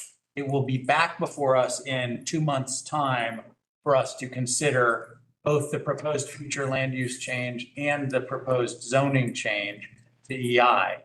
And at that point, we will be voting, but we're not voting tonight. And so I would suggest, I'm sure that Ms. Griffin, you have more you'd like to say, and perhaps you can come back in 2 months. I was just told that if I was representing more than one person, then I could speak for 10 minutes. So I was actually speeding my 3 minutes up, but that was what I was told today. So I've got 120. It's a process to That's fine. for that sort of recognition that we, I believe, would know by now if that had been done, right? And that could be an opportunity in 2 months. Yeah, and certainly in 2 months, if you talk to planning staff and if you represent HOA or some other group of people and want to apply for the additional time that's afforded to a group representative, then planning staff can certainly work with you to Thank you. that happen at the appropriate time. Okay, is there any other member of the public here wishing to speak on this application? All right, seeing none, we will take it back behind the rail, and I will just reiterate that this item is here before us today for comments only on the future land use proposed change.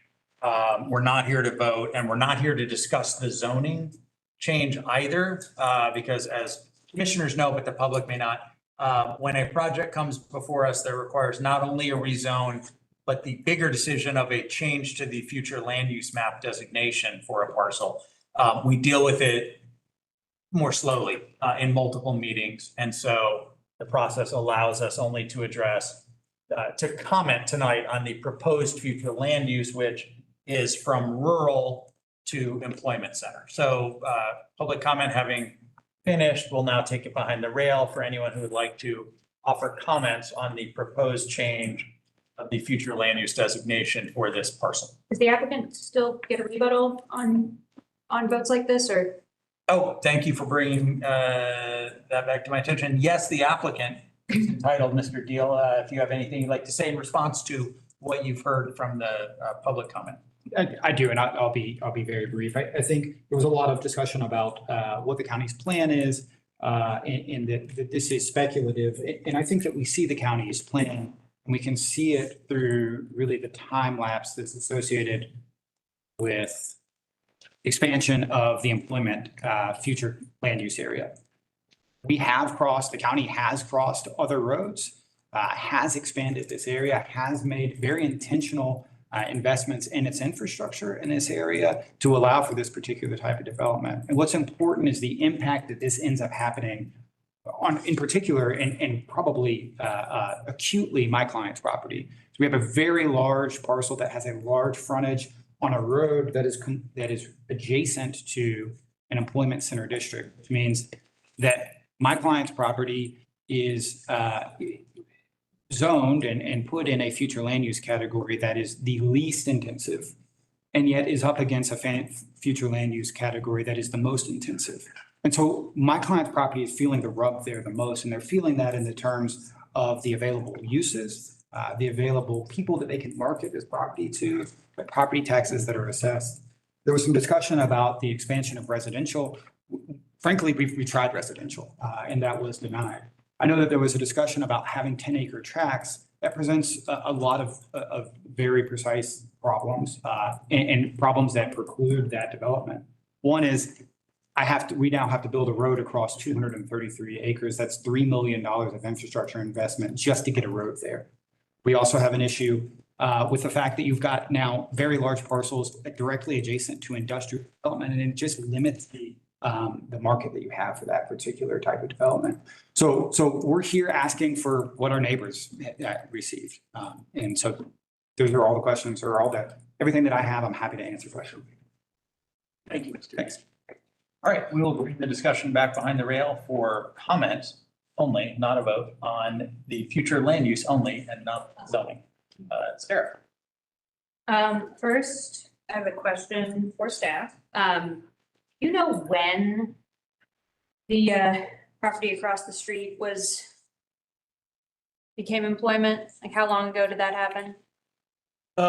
This was all discussed as part of the adoption of the 2000 land use map. Okay. So that wasn't like the result of like rezone after rezone after rezone. That was like big future land use overhaul.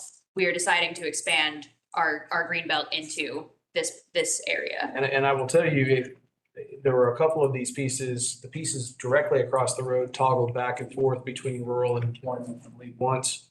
And there was a piece further down Spring Valley that toggled back and forth between rural and employment twice. So we've seen movement on these future land use categories out of employment to rural over the 25 years since that adoption. Okay. So my initial thoughts on this, I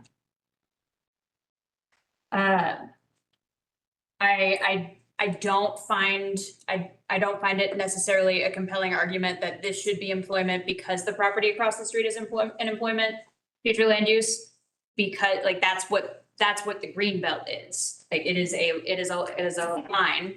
It can change, but it's a line around which we said, okay, outside of this line, we're conserving as much as we can environmentally. That land is what keeps our county at like 60% tree canopy coverage or something. Just being a very tree friendly city, which is of course very important to the environment. Anytime we're talking about doing any infill development, and people are like, what about the tree on this land? They're like, well, we don't want to sprawl out. And the idea that like, well, the parcel over got this intensive land use, so this parcel should be able to get it. That's just the definition of sprawl. Like, well, the next one, but then someone else, one row up says, well, the parcel next to us is employment. Like this, the green belt is a line, and just because that line is there is not a reason that it isn't important. That being said, I'm not saying that, I'm hardline. There's no reason to ever encroach on the green belt. We are doing our big future land use update, which would seem to me to be the most appropriate time to decide as a community what is happening with our green belt. Are we keeping the boundaries, or are we expanding them? And like from a community planning standpoint, we hear from the economic development department from the county. We usually hear from them whenever we're talking about we're taking away employment land.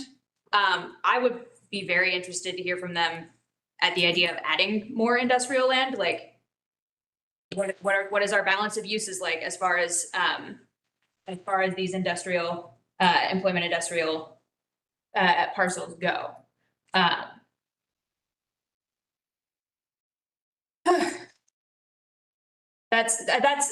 think that I would want to hear from them. I would want to hear from the county's economic development department to know sort of like, how does this impact all of our employment in Athens? I know that, again, I know that this is, our first run, so we're not hearing from, Transportation Public Works. We're not hearing about sewer capacity or anything like that. I look forward to hearing about that because on a parcel of this size with the change this drastic, I feel like that might be pertinent. I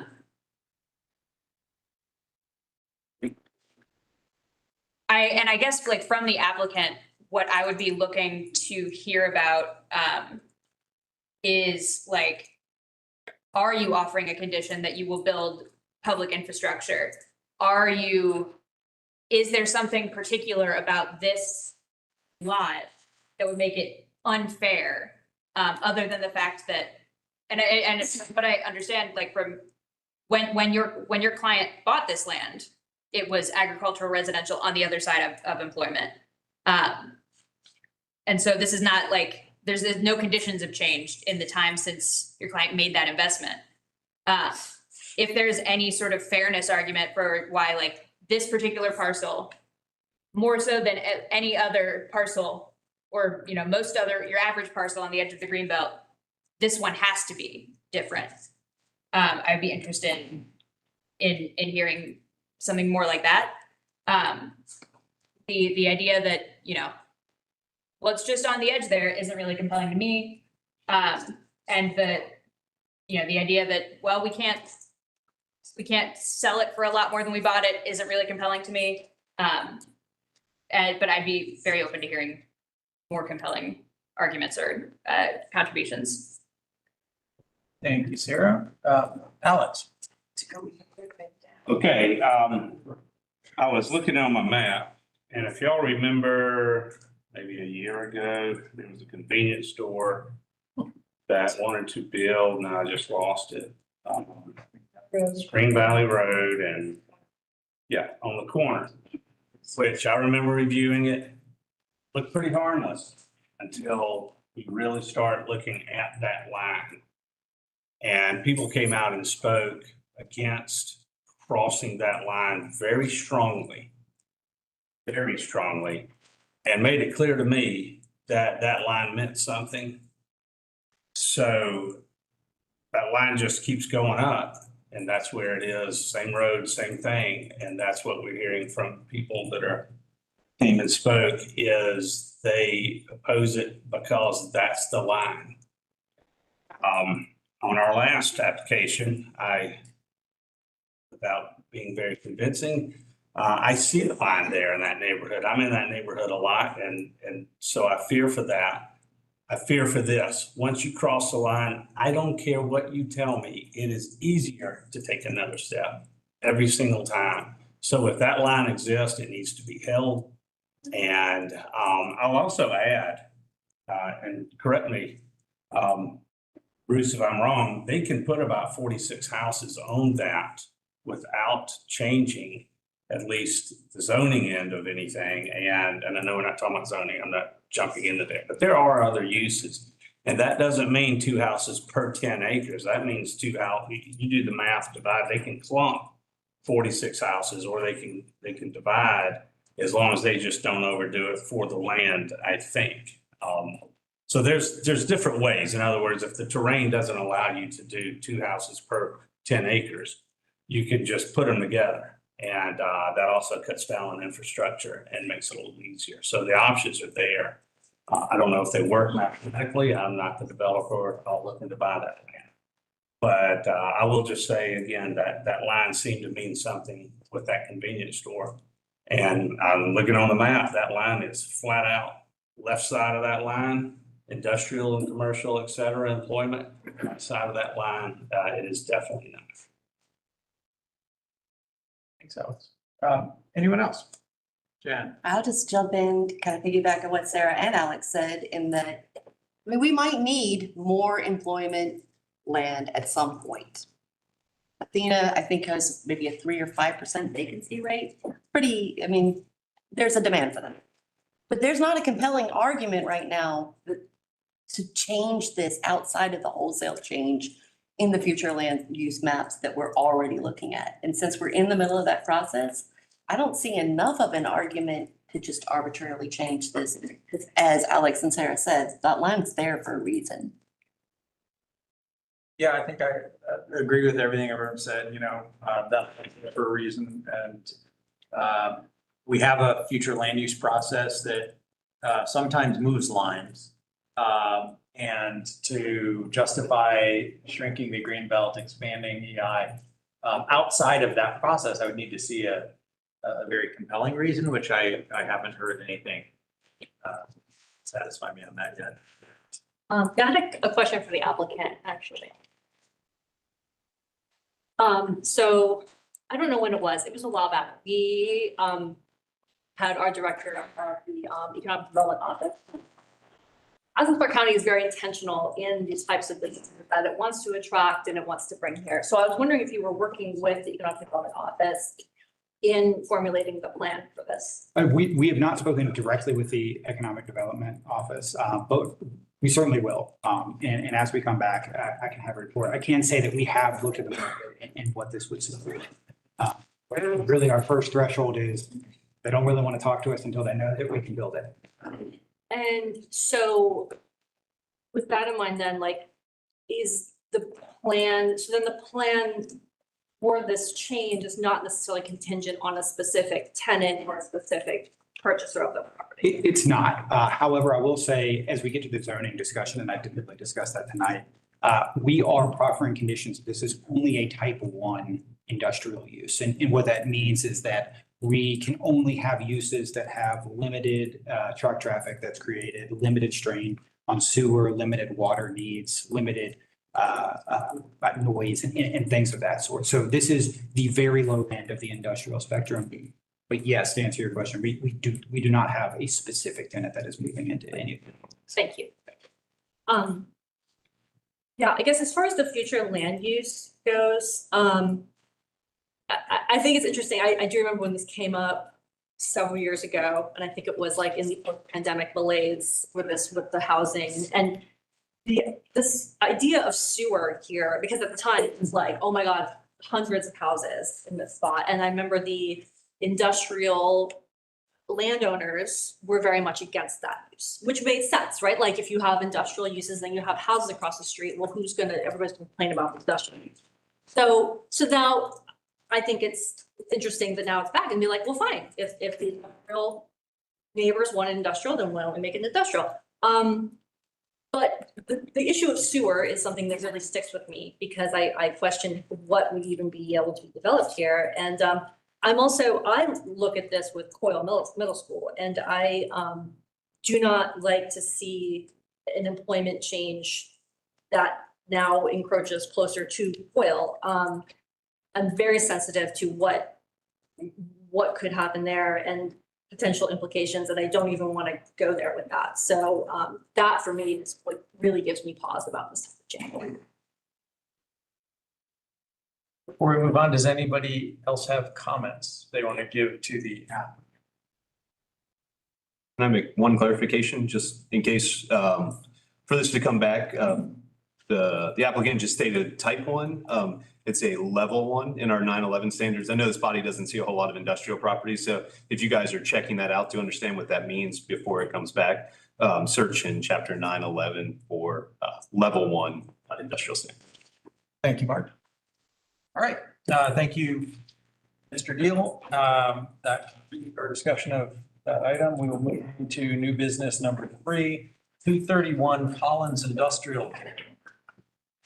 And that I feel like it's yeah, when it's the just for future land use. okay.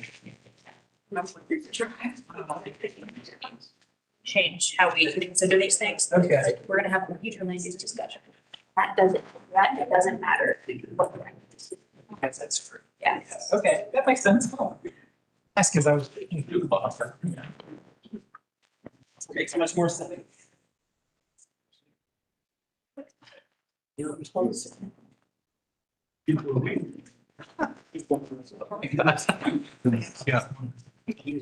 not a contact. Yeah. Right. Good evening, Planning Commission. So today I'm here to speak to you about zoning case 2025-05 1097, which is 231 Collins Industrial.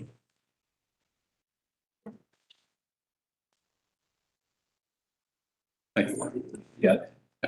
So the request is to rezone from employment industrial to industrial. This involves no change to the future land use map. It will remain employment center. There has been a non-binding concept plan submitted along with the application. It's showing the reuse of existing building and infrastructure, conservation of the forested land, and also an expansion of the existing conditions, which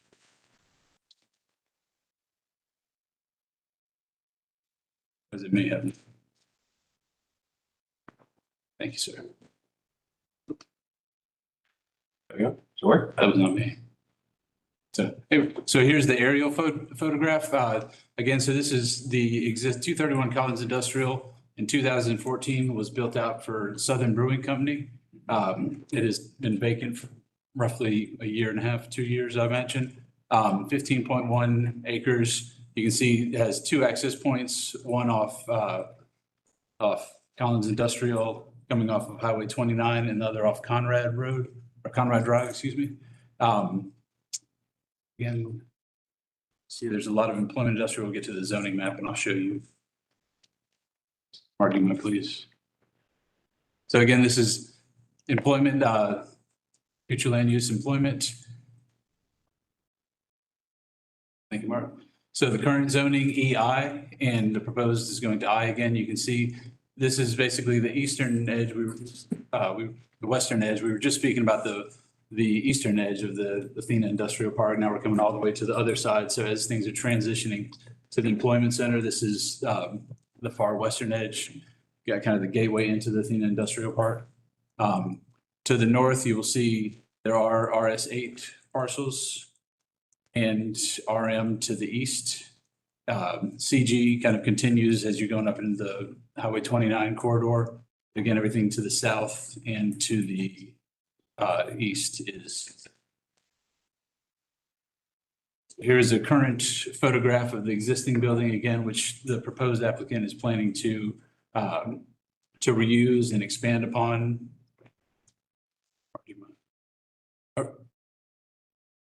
So here's the concept map that's been submitted, and again, they are planning to use the existing building. They're showing a 1,800 square foot addition and a 3,000 roughly square foot additional building up at the top of the parcel. At the northern end, which is actually, it's oriented a little off, so it would actually be kind of the eastern side, but that would be up against, again, the residential and RM zone parcels.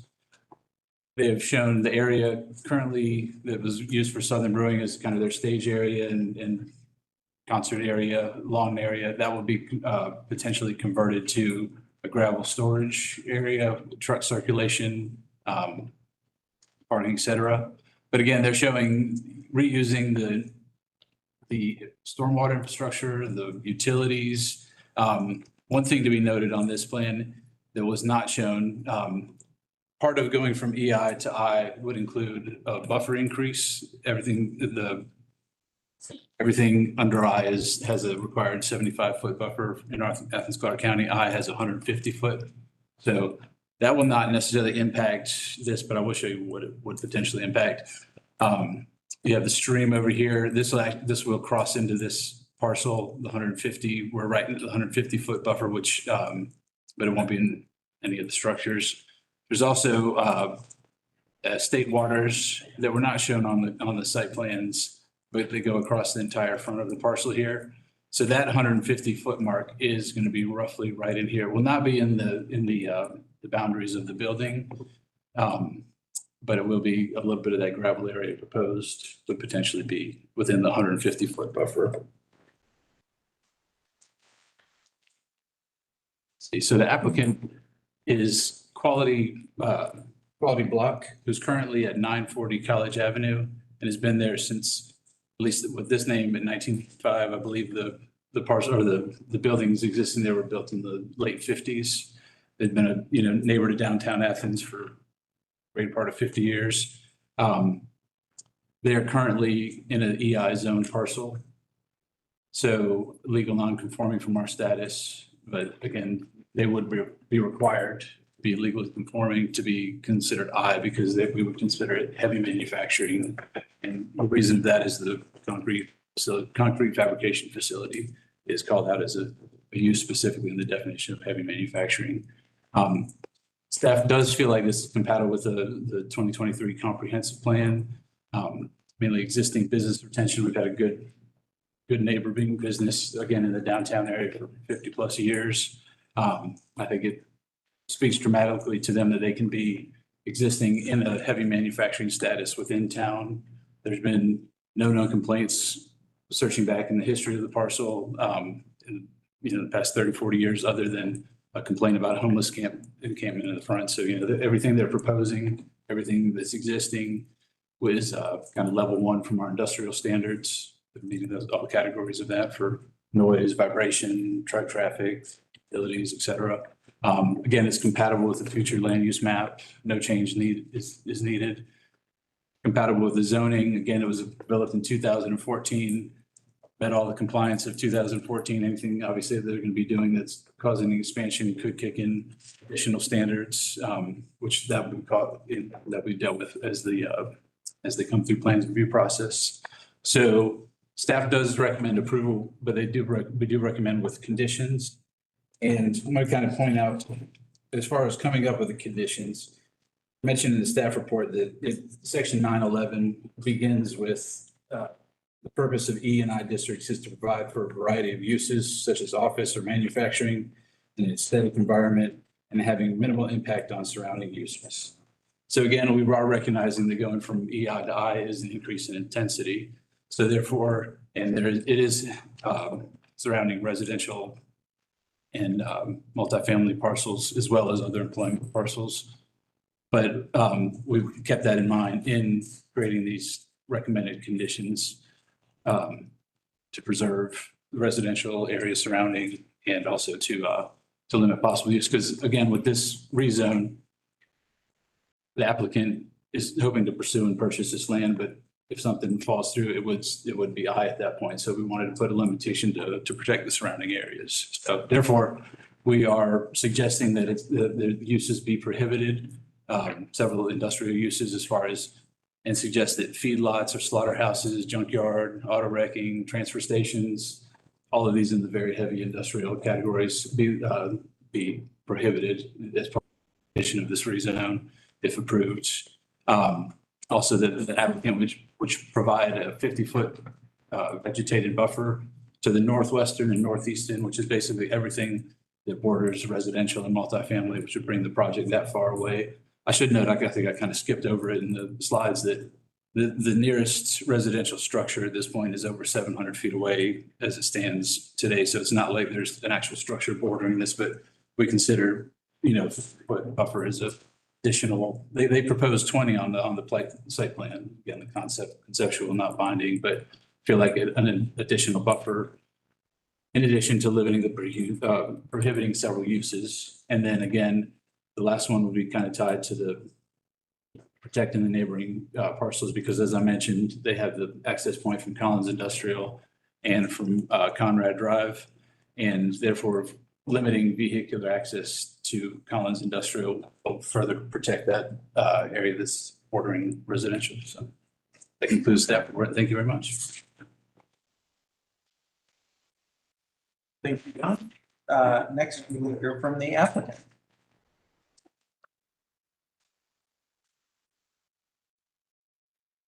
Good evening. My name is Brian Kimsey with Carter Engineering, 1010 Commerce Drive, Bogart, Georgia. I'm going to start by just give you a little bit of background and history of the current facility. Most people, including me, would not have thought a concrete block facility would be in downtown Athens, Georgia, but it has been for over 70 years. And to my knowledge, there's been no complaints or no code violations to date from that facility. So the unique thing about this operation is it's totally enclosed in a building. There's no outside work. It's enclosed. There's a facility that we've got in your packet, or it was online, I think, and another part of the state that is they're modeling this new facility after. and they've got decibel readings for what the noise level is. So there's, in this facility, if you're not familiar with it, close by here, there's homes around it. It's very quiet. There's very little traffic coming in and out. So from a location standpoint, they're kind of landlocked a little bit in space, because that current facility is current location is 7 acres. They're sitting on about 2 or using about 2 acres of that. This new facility, this new site is 15 acres, and we're intending to use about half, almost half of it, if it goes through. The other good part about this is there's an existing building sitting there that meets almost exactly what our client needs. And so they would expand the building a little bit to get the equipment in there. They're looking to, upgrade the equipment. That's one of the reasons for, things are more efficient now than they were, 20 years ago when they started operation here in Athens.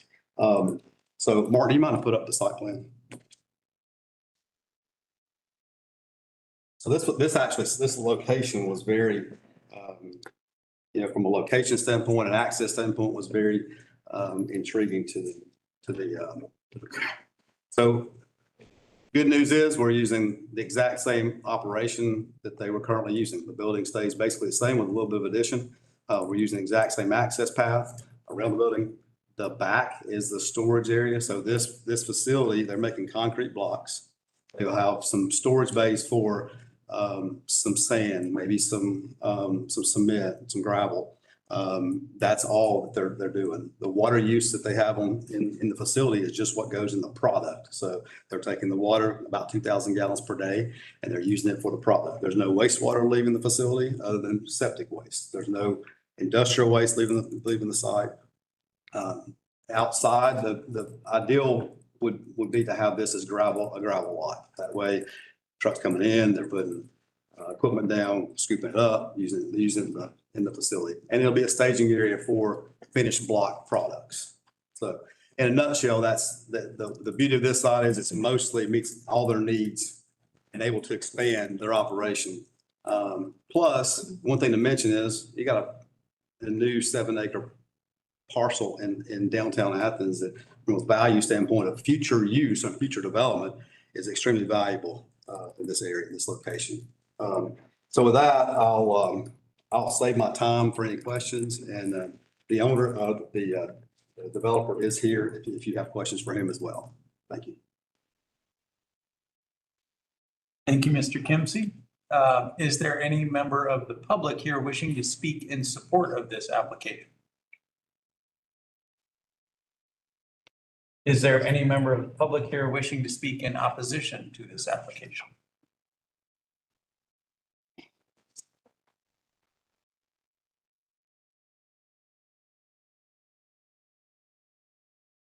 Hi, I am Kelly Nail. I live at 450 Calhoun Road, which is one of those homes that backs up to this proposed project and rezone location. I am here doing my worst thing in the world, which is public speaking. Terrifies me to death, but I am here because I have lived through this now. This will be the 3rd time. It sounds great on paper when everybody sits there and says there's a staging area, it's quiet. This is a very rural space. I already had a property that got rezoned to very strong multifamily, multi-use property. I left there. It has taken me 3 years, 3 years to find a home with the prices and everything. And I just recently bought this property. It is a very quiet community full of just mixed use homes and there's some multifamily down the road. Where I came from is right next to an industrial zoning plant. It was very rural. It started rural. It was farmland. And when I listen to all of this, these decisions have major impact in the long term. It's easy to say that it doesn't create creep or potential in this room because maybe it doesn't. And you guys have the ability to isolate these events as one at a time, but they do have bigger, broader impacts outside of this room. And when we're talking about rezoning to something that brings in heavy industrial that is operating per their paperwork, they believe that maybe the peak traffic is going to be Monday through Friday from 8 to 5. They don't mention anything about what happens after 5 and before 8 a.m. What happens on the weekends? What do the building may be quiet, but there's vehicles that are moving all of these materials all day long. These are heavy materials. There's trucks, there's air brakes, there's OSHA required beeping sounds to make sure every time they back up a piece of equipment, everybody in the area knows, stay out of the way. I have personally witnessed in the community that I just left, the lawsuits that come out of these things. Once in a project like this is established, it continues and it grows and it turns into lawsuits because people do get into a spot where they're like, well, now what have I done with my land? I can't use it for anything else. So I hear that they're conserving forest area. I hear that it is being brought up to quiet standards, but I urge you to very much take into consideration the other noises that can't be dealt with, the infrastructure that all of this heavy truck traffic is going to drive, all of these materials being brought in constantly. What are the regulations on when they're going to be operating? What is the true impact of the heavy machinery that is going on in the parking lot and the gravel? What are the residents of this area going to be impacted by when they go to sell their homes? Because this is residential. When I sell my home, who wants to back up to something that's noisy and eyesore? I mean, it's an industrial process. It is not a commercial process. Thank you. Thank you, ma'am. Is there any other member of the public here wishing to speak in opposition?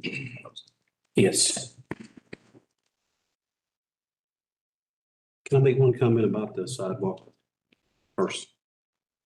Sidewalk here? No, in the industrial district. We can talk later about it. Okay, because we missed the opportunity with the Georgia Power Development to get the sidewalk in front of core industrial. That's why I brought that up. Quazon Payne, I live at 145 Walker Drive. I run a construction company as Payne Construction. I know the applicant very well. Family-owned business. They work very hard. I have been going in their business since I was a little boy with my dad.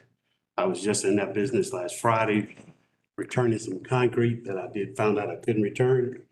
I have received 41 calls in opposition of this development from people on Calhoun Drive, Highland Estates, and Danielsville Road that has voiced opposition. Ms. Ovita texted me a letter at 5:30 and asked me to read it to you. She is also in opposition to this. It reads, "Hi, Ovita, I'm texting regarding a July the 3rd Planning Commission rezone for 231 Collins Industrial. We recently purchased a home that is approximately 300 feet from the proposed property to be changed to heavy industrial. We purchased largely due to the quiet, peaceful nature of the land and the surrounding area. We're in the strongest possible way are against a noisy, dusty, unsightly, high-traffic, continuous manufacturing plant, which would forever change the character of the neighborhood from something peaceful and community-oriented to something destructive to property values, local community, and ecology, and would permanently set a dangerous precedent for future industrial development. We would very much appreciate you supporting our point of view to the commission. Thank you, and please let us know anything we can do to help." Okay, we received other calls, and because of that timer, I tried to paraphrase. Their sightly concerns are environmental concerns, air pollution and health concerns, noise pollution, quality of life. Residents believe that a plant would significantly diminish their quality of life. Our residents pointed out that the presence of a concrete plant would likely deter the communities from servicing businesses like cafes, and establishing other community-friendly businesses and traffic increase. I'm paraphrasing here because I want to try to get all this in 3 minutes. Mr. Sam, you pointed out a great point. You said there are boundary lines. And I think our future staff and our future land use plan paints a very clear boundary line between industrial and employment industrial with Highway 29. There is no industrial inside of the loop. It is all east of Highway 29, and to zone this industrial would bring the first industrial on the inside of 29. Also, Sarah, you said there are we pointed out a tremendous amount of other vacant industrial land that this could go on. We're asking tonight that you also see our needs and put this on some other industrial piece outside of this. Thank you, Mr. Payne. Is there any other member of the public here wishing to speak in opposition to this application? All right, next, the applicant is entitled to time for rebuttal. Thank you. Appreciate the comments. Just to clarify a couple things. One is there's a connotation for concrete plant. This is not a concrete plant.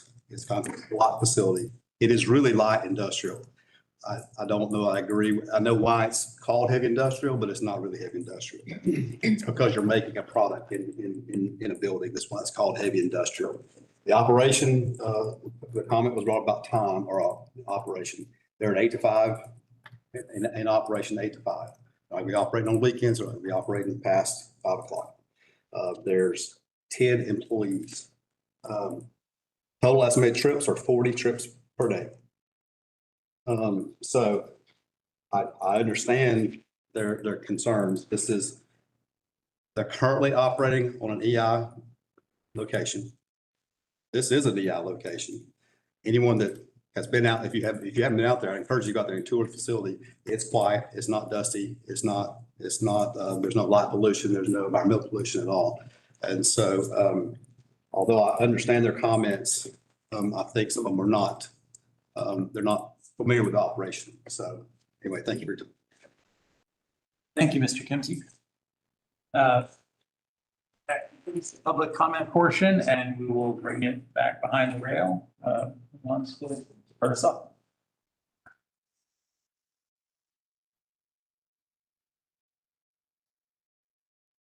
Mike. I'll just make some comments. I think, I hear the concerns of the neighbors, and I think that would, I think that this tenant in particular, this applicant, has more of a light industrial use, like they said. So I think that this is probably a good location for them. It's a business that's operated here in town for a long time. And, I think that freeing up that parcel in town where they've operated would be a big plus. And seeing that they've operated for so long in town and not getting any complaints, that kind of reassures me a little bit more. So I think generally, I think this is a good fit. Thanks. Yeah, Chris. I hear the concerns from the neighbor. I think it also goes back to the previous application we talked about, where you have this mix of employment and residential. There's going to be some conflict. But I like the restrictions that are being put on the property for like future whatever might happen. I have been in Athens almost 20 years and recently found out about this plant, and only because someone told me, not because I ever saw it. I still don't even know where it is. So, I think it's actually a really great use for the closed brewery along the commercial corridor. I would like to make a motion to approve with the staff conditions. Second.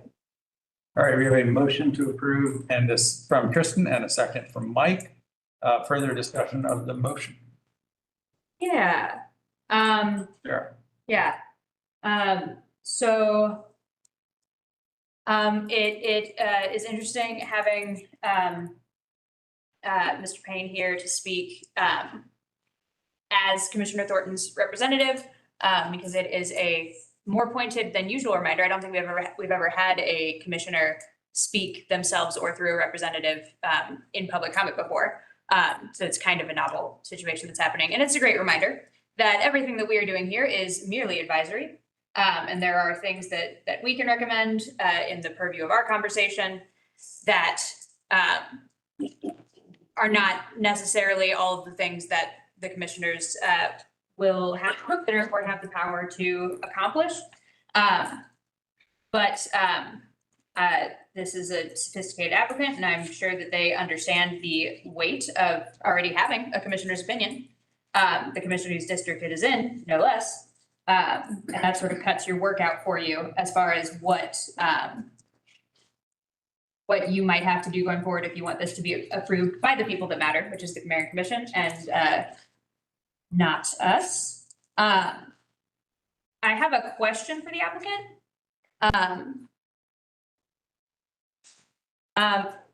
And it's pretty quick. Are y'all down with staff's recommended conditions? Yes. Would you also be okay with a condition that about the conserved canopy? I understand that it's y'all's intention to conserve 8-something acres of the canopy. You know, since this is a straight rezone, it's not binding. Things could happen in the future that cause someone else to come in. If there was a condition about conserved canopy on this rezone, would that cause problems for y'all? What we've presented is what we feel like is needed on site. There's already going to be some conserved canopy because of the buffers that John mentioned. Yes. There's a lot of buffering on this from the streams that we can't touch it. We're not touching it. I mean, I know we're showing 8 acres. I can't imagine them needing much more than that. Mm-hmm. Yeah. Okay, that was all my questions.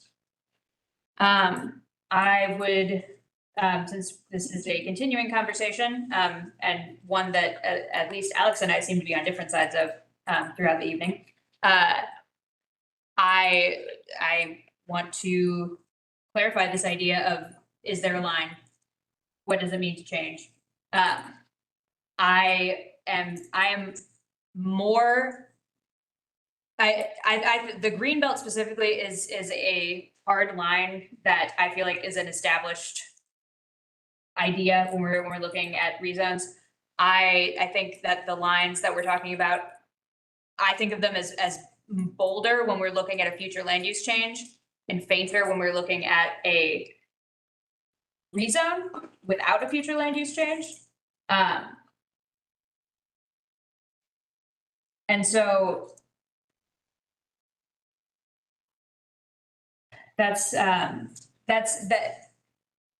going from a bottling plant to a concrete block facility seems like a much different change to me than going from rural land to a concrete block facility or something of that nature. Which is why I'd feel slightly differently about this than I would about the last thing. Just for clarification, this was something that a member of the neighborhood brought up, and I just wanted to follow up on it. Like, what about my home value? Very reasonable concern, and I think the applicant did mention like this exact company at least is already functioning in an area where I just looked it up. The most recent house sale that I saw within a few acres of this was a condo that sold for $78,000 in 2019 and $314,000 in 2024. The house is adjacent to the existing, well, and we can talk about crazy house price increases some other time. The houses directly adjacent to this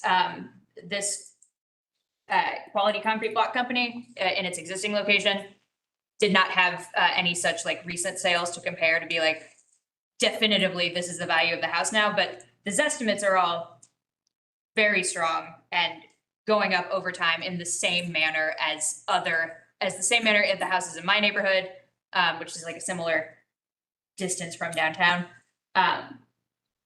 That's not definitive. It does, and like I said, it does sound like the applicant would have a lot of talking explained to do. I do think that the conditions being posted, and I would like to propose an additional condition, which would be that 50 at least 50% of the parcel remain forested. And if there's a better way to phrase that, I would welcome that. But I think that with these conditions, we are looking at as sometimes happens with this, with this kind of process, something in between a planned development and a straight rezone, where a change is being made to the zoning, but within these conditions that would prevent the rezoning from, in the future, taking the fullest impact of an industrial zone happening on this site. Which is, as it says, preventing other industrial uses, providing a 50-foot buffer vegetated, only allowing vehicular access from Collins Industrial Boulevard, and as I'm saying, preserving the immense amounts of tree cover that are already there, as far as an employment or industrial parcel goes, so that that additional buffer can remain, to keep too much change from happening on this line.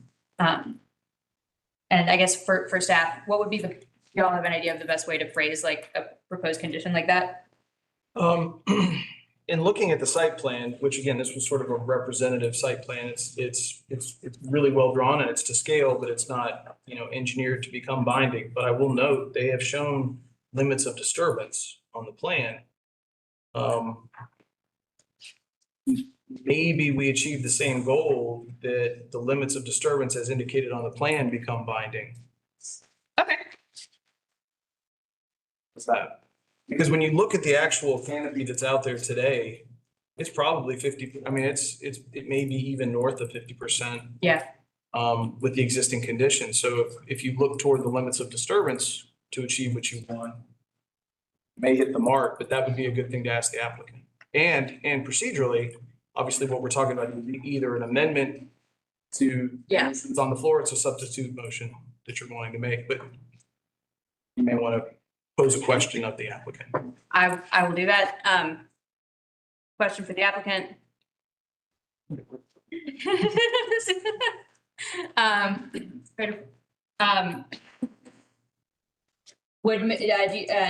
Do you foresee a problem with maintaining these limits of disturbance?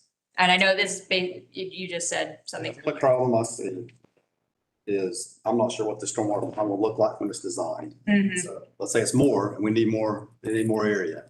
Yeah. Then it might have to be increased a little bit. Yeah, I think that those limits might be a little restrictive. But we don't have a problem with what we're showing now. Yes, yeah, I don't have a problem with that, but as Bruce said, this is not a design, we haven't fully engineered the site. absolutely. Okay, that answers my question. Thank you. So Sarah, are you wanting to either amend the motion or offer a substitute motion? Yes. You have a pending motion. Yep. And Who seconded it? Chris. Okay. Mike did, yeah. Kristen and Mike, could you amend your motion? I don't have a problem with amending it. I just don't want to get in a situation where the applicant is bound by this not fully engineered. Yeah, I am, hearing the applicant's answer that, the amendment that I would propose, or substitute motion I would make, would introduce a fourth condition, that, at least 50% of the parcel is to remain, conserved canopy. Do we have a clear idea of what the current conserved canopy is? 8.99 acres of tree preservation, or what's on the plan. 8.99. 8.99 out of 15? Yes. Yeah, so it's a little flexibility, from the intended thing, while maintaining the bulk of what the applicant intends and, the benefit of conserving that much buffer. You always give them a little leeway and say like 45 or something. I don't know, in case they need more for the stormwater pond. I don't know. I like preserving trees, so I just want to make sure we give the applicant the flexibility they need to achieve what they want as well. Could I maybe note too, just looking at, So like the color concept plan, it does note that the lot coverage percentage is 27%. So I know that's not tree canopy in particular, but I think we're talking about 27% of entire lot that would have like developed other lot, correct? That doesn't kind of include grass and stuff, I don't think, right? Where it's like, Bruce, help me out, like, Yes. if I'm talking about lot coverage, that's like the developed area, right? Like, Right. that could include, like, if they planted a lawn or something like that. that would not count. It just counts like gravel and buildings and Yeah. parking lots, I think, for Yeah, so the it's- lot coverage. Like grass would. Hard to understand. So trying to nail this for Sarah, the 50% that you're suggesting is less than what's shown on the plan. And But only slightly, right? yes. Yeah, a little over an acre less. Yeah. So that would provide some latitude. Yes. And if it is for 50% canopy, you're not saying conserved, it's just 50% canopy. So if they needed to do something, the way that staff would work with that in plans review, if they needed to do some clearing in an area where there are existing trees, there would be compensatory planting somewhere else to get to the 50%. Is that what you're getting? Is that? I'm trying to get it 50% conserved. Okay. All right. I think, and again, this would be a question for the applicant. What is shown on this plan is more than 50% shown in the design. So the question really is that sufficient area and enough flexibility for them to do something in the future? It sounded like that from the applicant's previous answers to my question. And of course, as I've said before, I'd like to get the idea across in writing, but at the end of the day, this isn't the end all be all. The mayor and commission can work with the conditions, right? They can. If need be, and it sounds, as I said before, the applicant clearly has his work cut out with him in getting the political approval for this. I think that if they can get the neighbors on board, it sounds like that's gonna really increase their chances. However, whatever they need to go through to do that. And so, just wanted to say that in regards to the fact that we do have input from the commission on the record tonight, in a way that's very unusual. I'm, so with this, I would like to make this friendly amendment. If you're willing to do it to this motion to approve, not in defiance of what the commissioner said, but in anticipation, hopefully, of the applicant continuing to work going forward as this goes to the mayor and commission, understanding that they have other work to do. So 50% conserved canopy. Do you guys accept that amendment? Sure. Yes, I will accept that friendly amendment.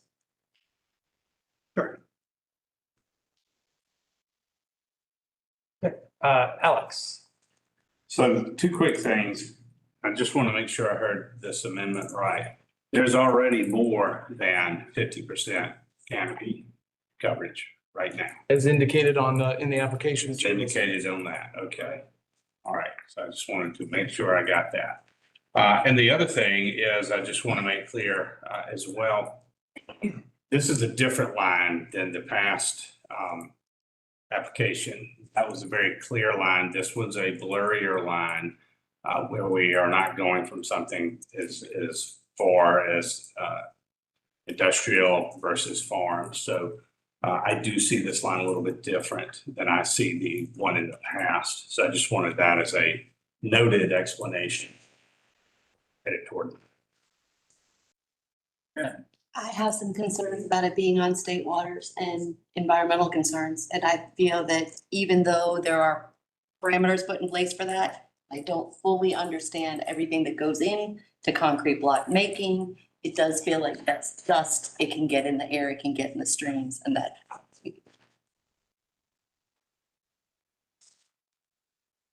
And I guess I'll just add a couple of quick things.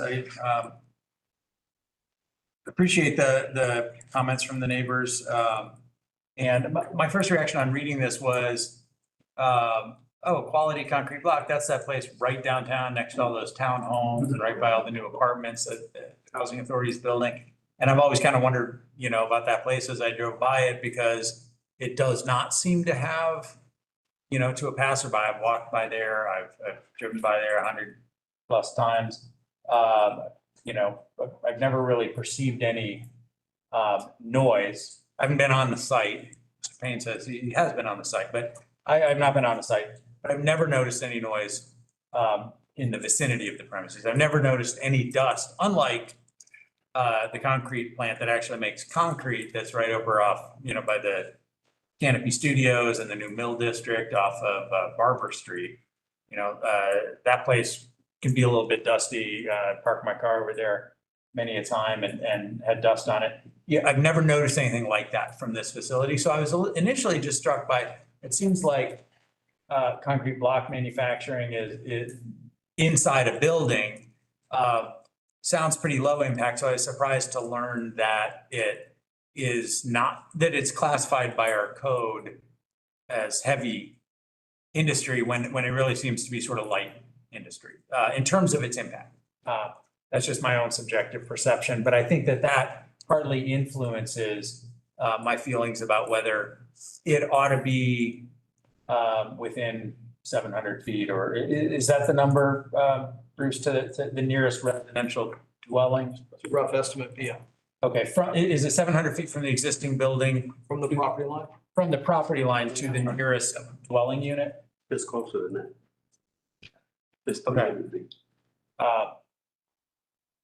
I heard a member of the audience say he thinks it might be closer to 200 feet, but certainly from the building, it's quite a bit farther than it is from the property line. And so it doesn't strike me as a heavy industrial use. I would have concerns about, some of the things that are allowed in industrial, which is why I think the staff conditions do a really nice job of kind of balancing the trade-offs here. That is to say, of protecting the neighbors from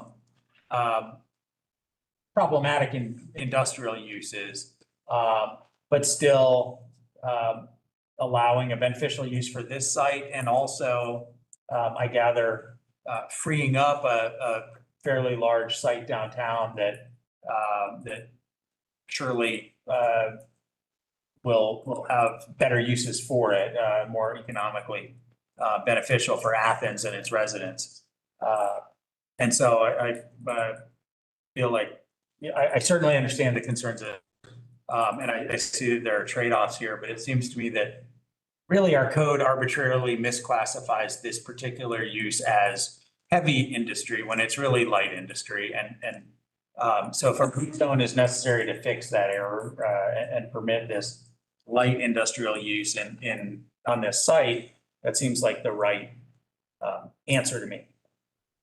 And I will just close by saying what we think doesn't matter, because we just make a recommendation to the Mayor and Commission, and the applicant is certainly going to have to have some meetings and discussions with the county commissioners who actually make the decision sometimes, shockingly, in contradiction of our recommendations.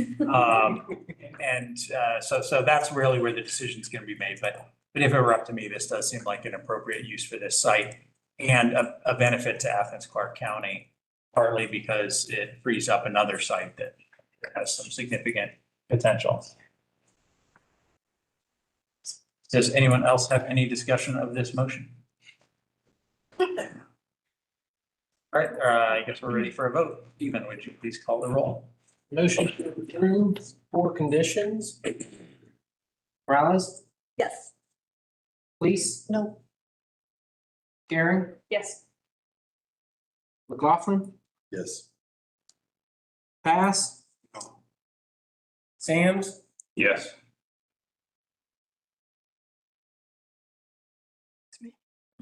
Lost my spot. Lord? It's me, I'm down here. Yes. Everybody? I had some. Motion passes 5-2. Okay, thank you to the applicant and to the citizens. Folks, appreciate y'all being here. That brings us to the next item on new business section of our agenda, which is 355 Oneida Street. And we will begin moving that down to the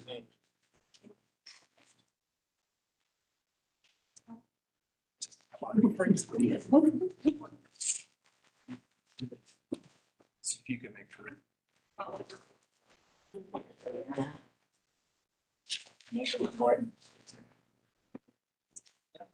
It's just one commission, still. No.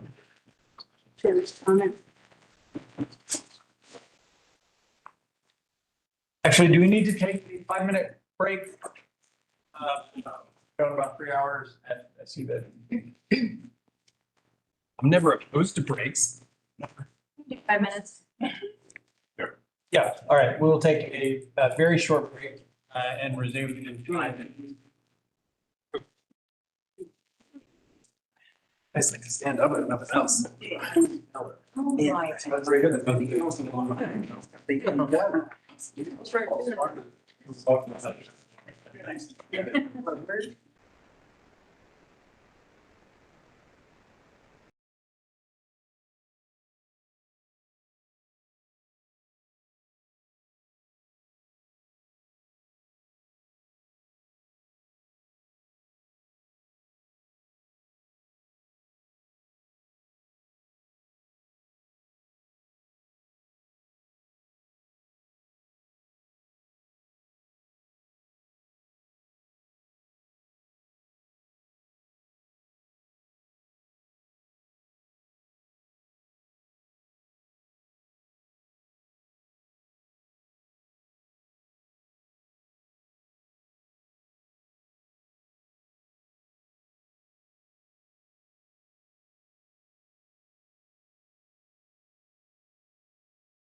On item 4 under new business, 355 Oneida Street, and will be.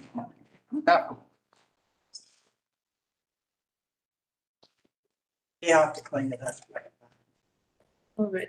So yeah, the next item is for 355 Oneida Street, specifically for Suite D 900.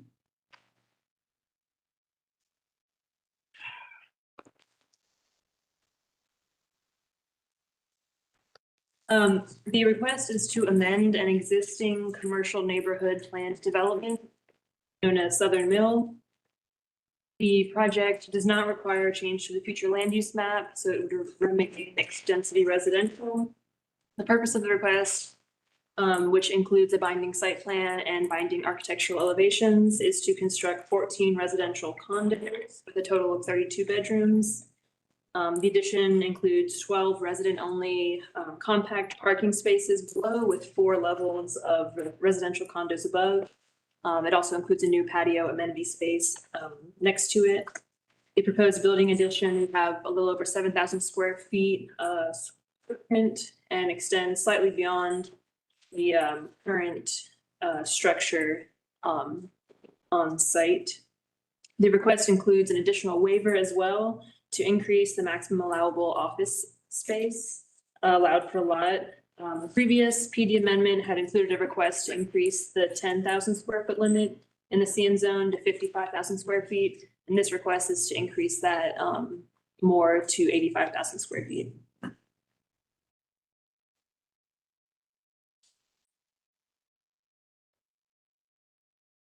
So this is the aerial imagery. The property, the entire property here consists of a little over 18 acres in total.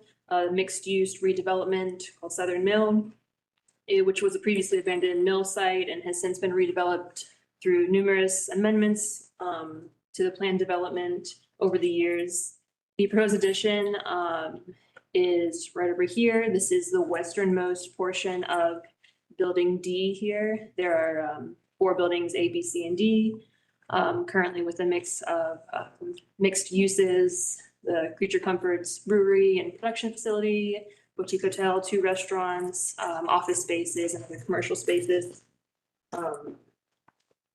And so this portion here is the last portion of the site that represents the property's former use as an industrial mill. So presently, as you can see, there's the footprint remains and the facade walls remain open to the sky without any flooring or a roof. And the rest of building D consists of renovated office spaces and commercial businesses and a local restaurant.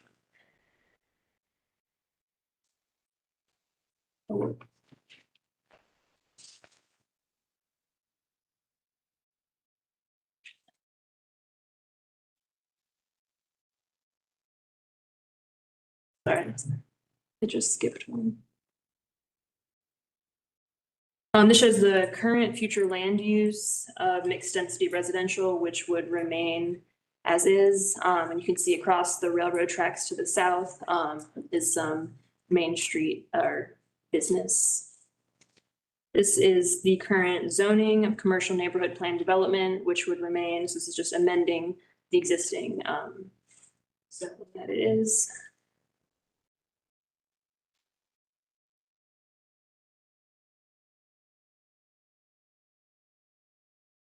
Here's some photos showing the existing conditions on site.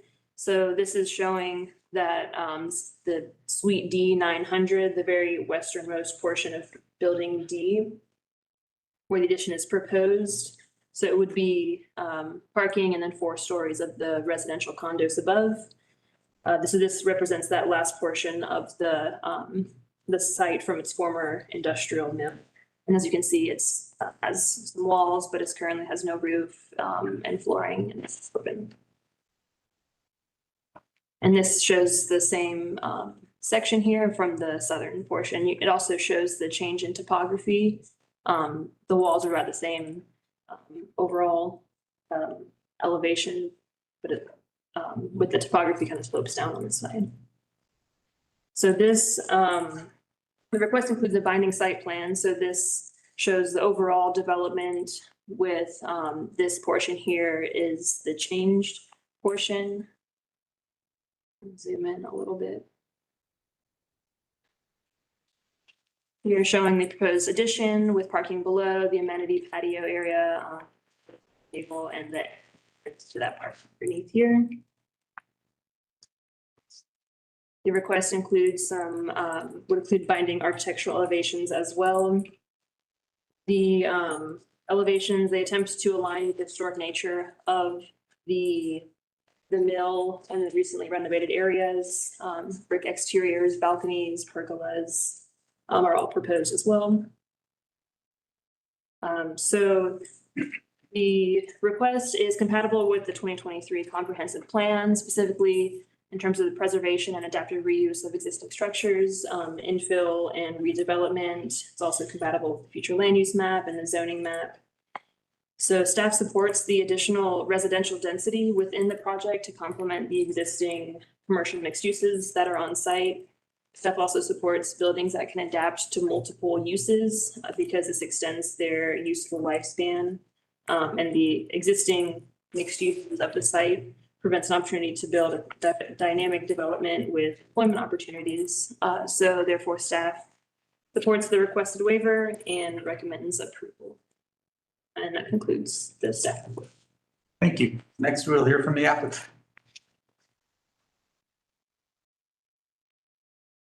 Good evening. My name is Scott Haynes, work for W&A Engineering at 355 South Anita Street. It's been a privilege to be part of this project since really the beginning of the redevelopment in 2012. Since that time, we've gone through several amendments. And pause for just a second while we get slides. That's not the time. It's like you're gonna send a beautiful house in the wall. I'm in favor of this.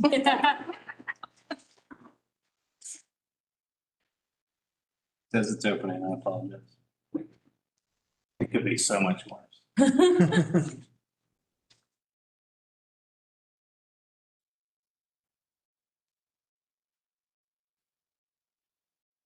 Thanks, Mark.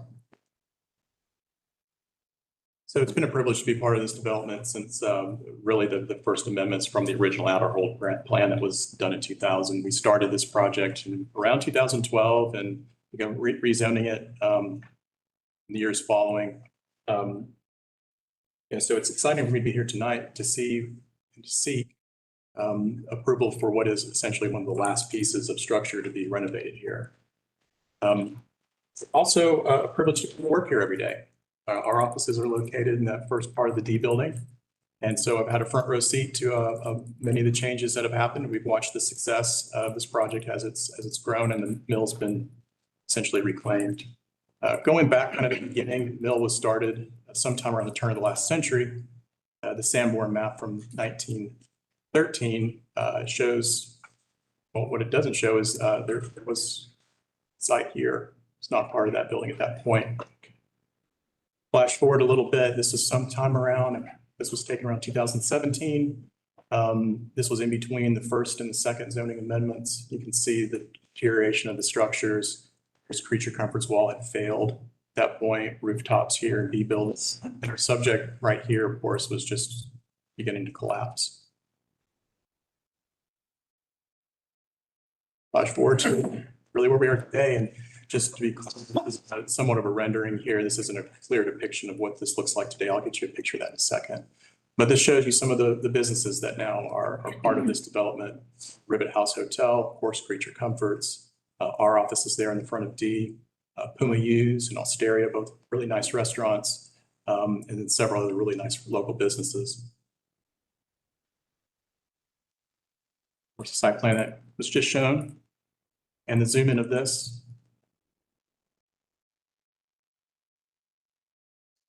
Thanks.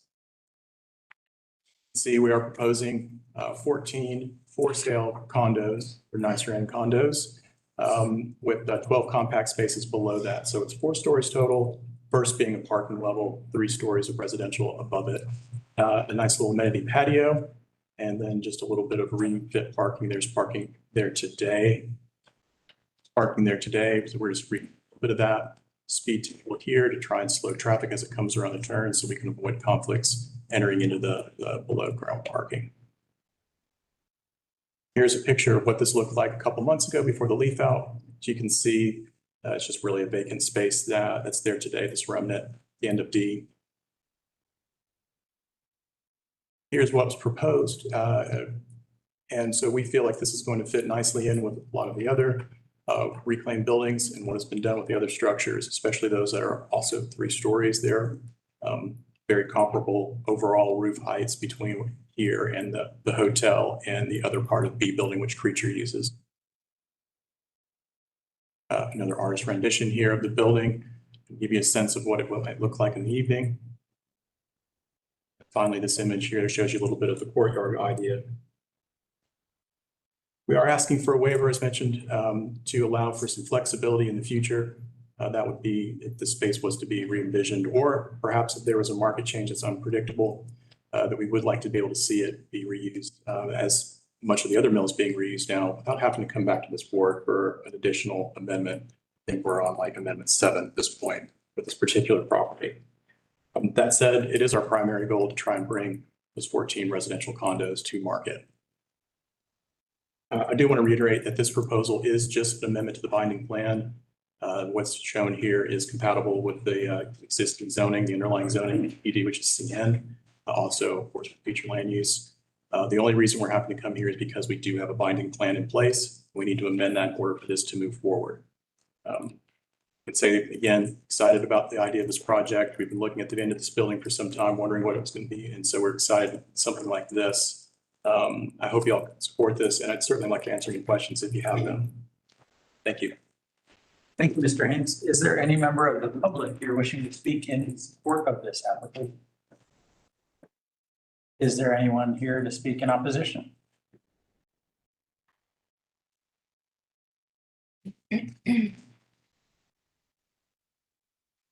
Good evening.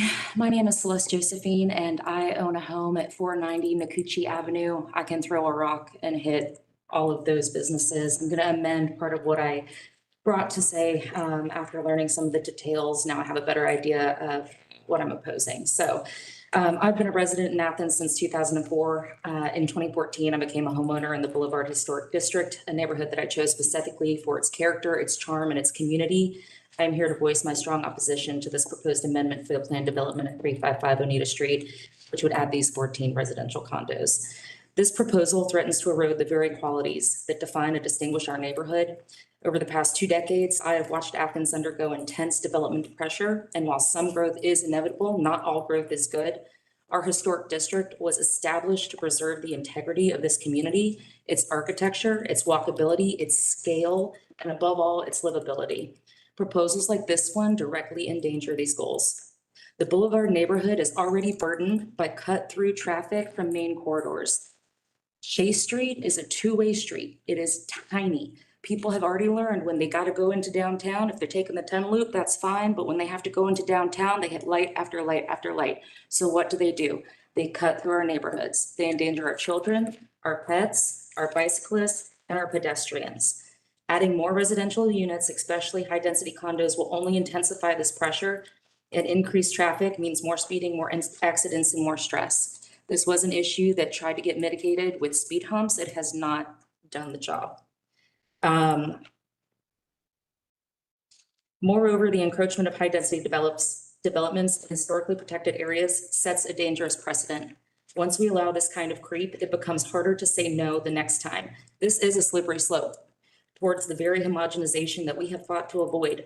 Athens just becoming another overdeveloped city rather than a vibrant, unique place in which we call home.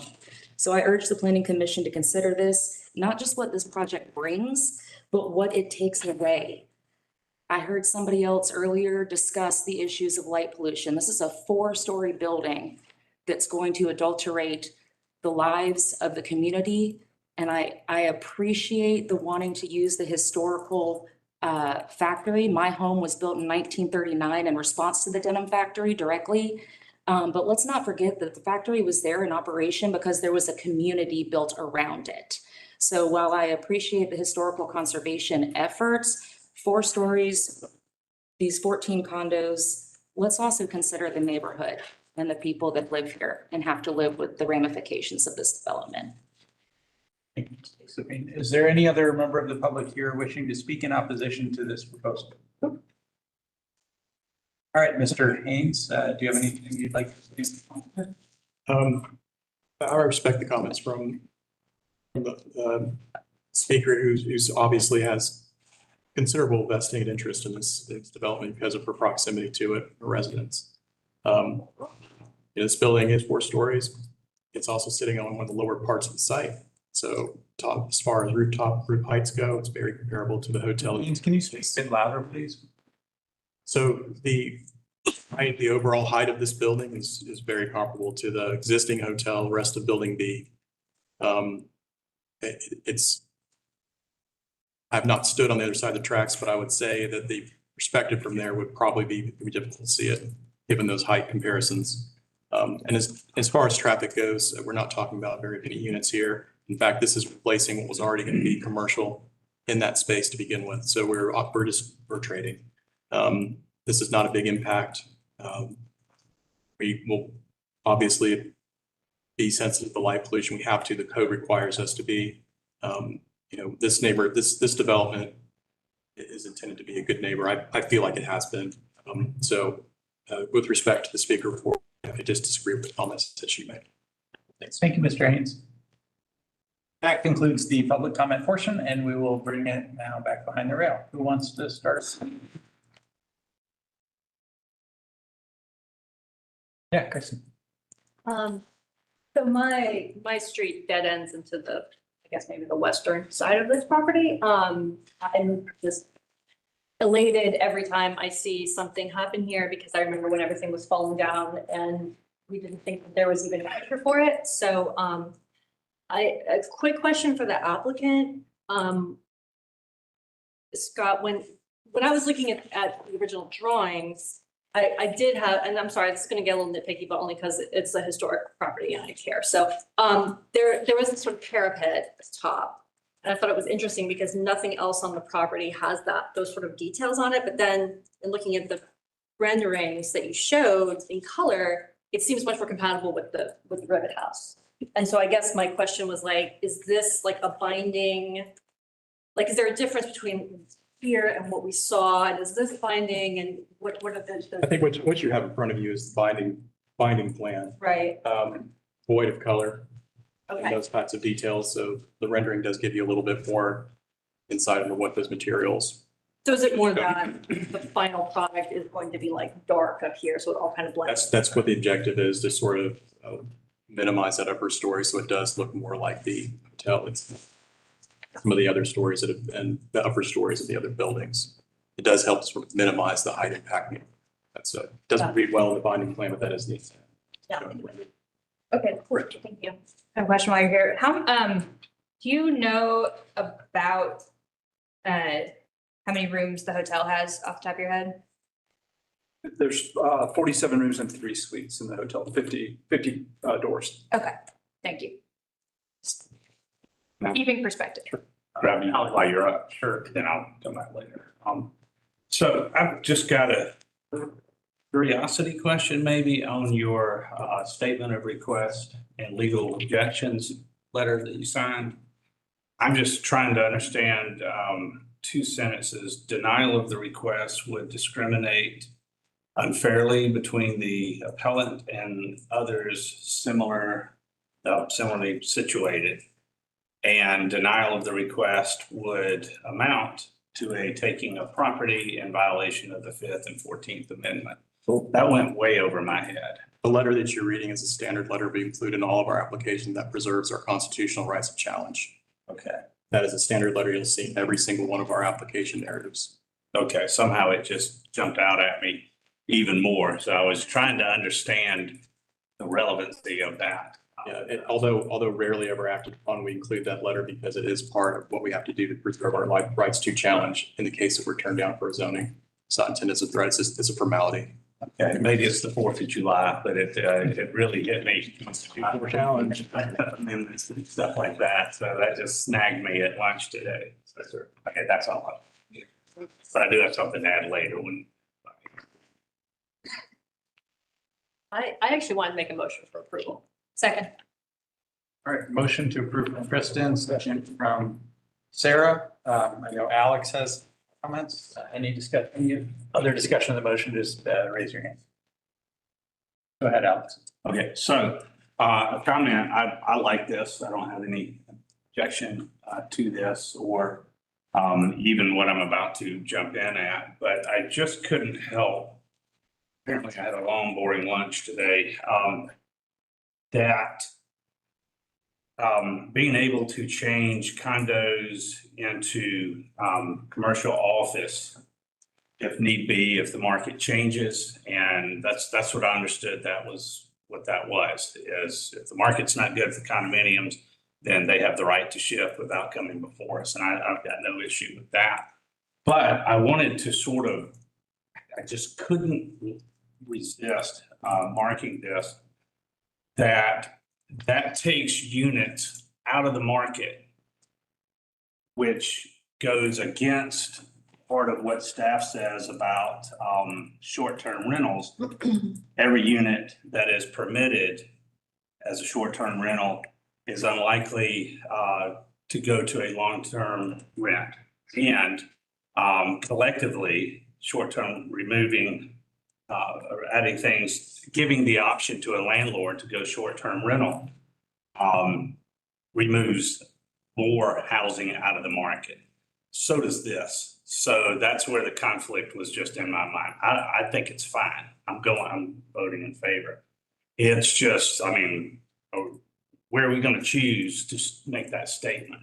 So based on where y'all typically know I stand on the short-term rental train, it's those little things that are bugging me. It's not, again, not to get on short-term rental, I promise, Mr. Chair. But just coming right up. We'll go into that. But I was just making the comment on that. But otherwise, I mean, I'm good with it. I can address that. How that's helpful. Absolutely. Yeah, so this project doesn't have residential in it now. So what they're asking for is to add the opportunity for residential where it doesn't presently exist. Having the fallback position for the office, which is more or less in line with what the current plan development is all about, doesn't have a residential component. I see that as remarkably different, the short-term rental discussion and analysis that we do. So this is an ask to add opportunity for long-term residential occupancy, which is very much in line with what we're analyzing the short-term rentals all about too, is keeping that opportunity for long-term residential occupancy. So I think this is consistent. I don't feel it, just fine. Okay. I guess I'll just make a couple of quick comments. I think this seems like a great addition to the project. I think it's that whole area over there is a neat area. It's got, I think, the best restaurant in Athens when we use, certainly the most interesting one. And it's got a bunch of office, it's got the hotel. I'd like to see residential over there. I think that would be wonderful. So, you know, more people could walk to the restaurants. Some people could walk to work at their offices. Or, you know, I'd like to see additional residential down the road at that site. It does seem like the parking lot is, you know, enormous and never more than half full when I'm over there. So maybe there's room in the back to build some more apartments. I think this seems like a very small but excellent improvement to the project by bringing some number of residents there who would be able to walk and not have to drive necessarily everywhere they go. So I really like this project. Yeah, any other further discussion? Sarah? Yeah, I just wanted to note really quickly in my support of Kristen's motion that the scale of this is exactly the kind of infill development that we're looking at. I supported the motion to, I supported approval of the townhomes in 5 Points. I support this relatively small scale multifamily in near the Boulevard area. I think that we often, those are two fairly high value areas, wealthier areas, especially when you're looking at newer entrants into those markets. And often when we are looking at rezones or we're looking at future land use map changes, those are going into lower income areas, disadvantaged areas. I think that it's important to be consistent. Like everywhere has to have some change. And if we encase any neighborhood in amber and say this one, nothing can change anywhere near it. And still the population of Athens-Clarke County is going to grow. Then what we're doing is we're pushing that into other areas. We're pushing that into East Athens. We're pushing that into North Athens. And so I think it's particularly important when we have opportunities like this to try to see them through. And it looks like a really cool building in line with the design that's already been done. It's the kind of place I would want to live in like 30 years when it's more in my price range, because I am not in tax bracket to buy a brand new house, but it's a beautiful building. All right, we ready to vote? Stephen, would you call the roll? Motion to approve. Rouse, Yes. Lease, Yes. Garen, Yes. Laughlin, Yes. Pass, Yes. Sam's, Yes. Lord. Yes. Motion passes unanimous. That brings us to item 5, 360 Hawthorne extension. Let's begin with the staff.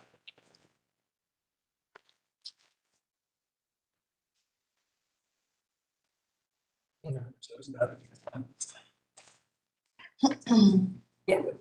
Juice. Batteries. Oh.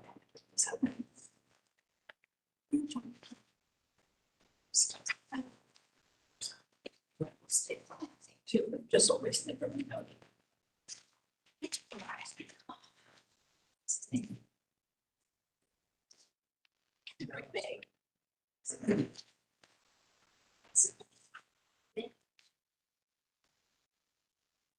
All right. It advanced, I guess. Was that me or you? That was me. Was you? Does it again. Good luck. What's going on here then? All right. My name's Stephen. For the benefit of our audience, the request here is at 360 Hawthorne Extension. It is a straight rezone from commercial general to mixed density residential to RM2. The future land use would remain Main Street business. There is no concept plan associated with this rezone, so it is a true straight rezone. The purpose, though, from what we can tell from the application, is that it changes the zoning from a zone that is primarily commercial in focus. It does allow residential, but not on the ground floor.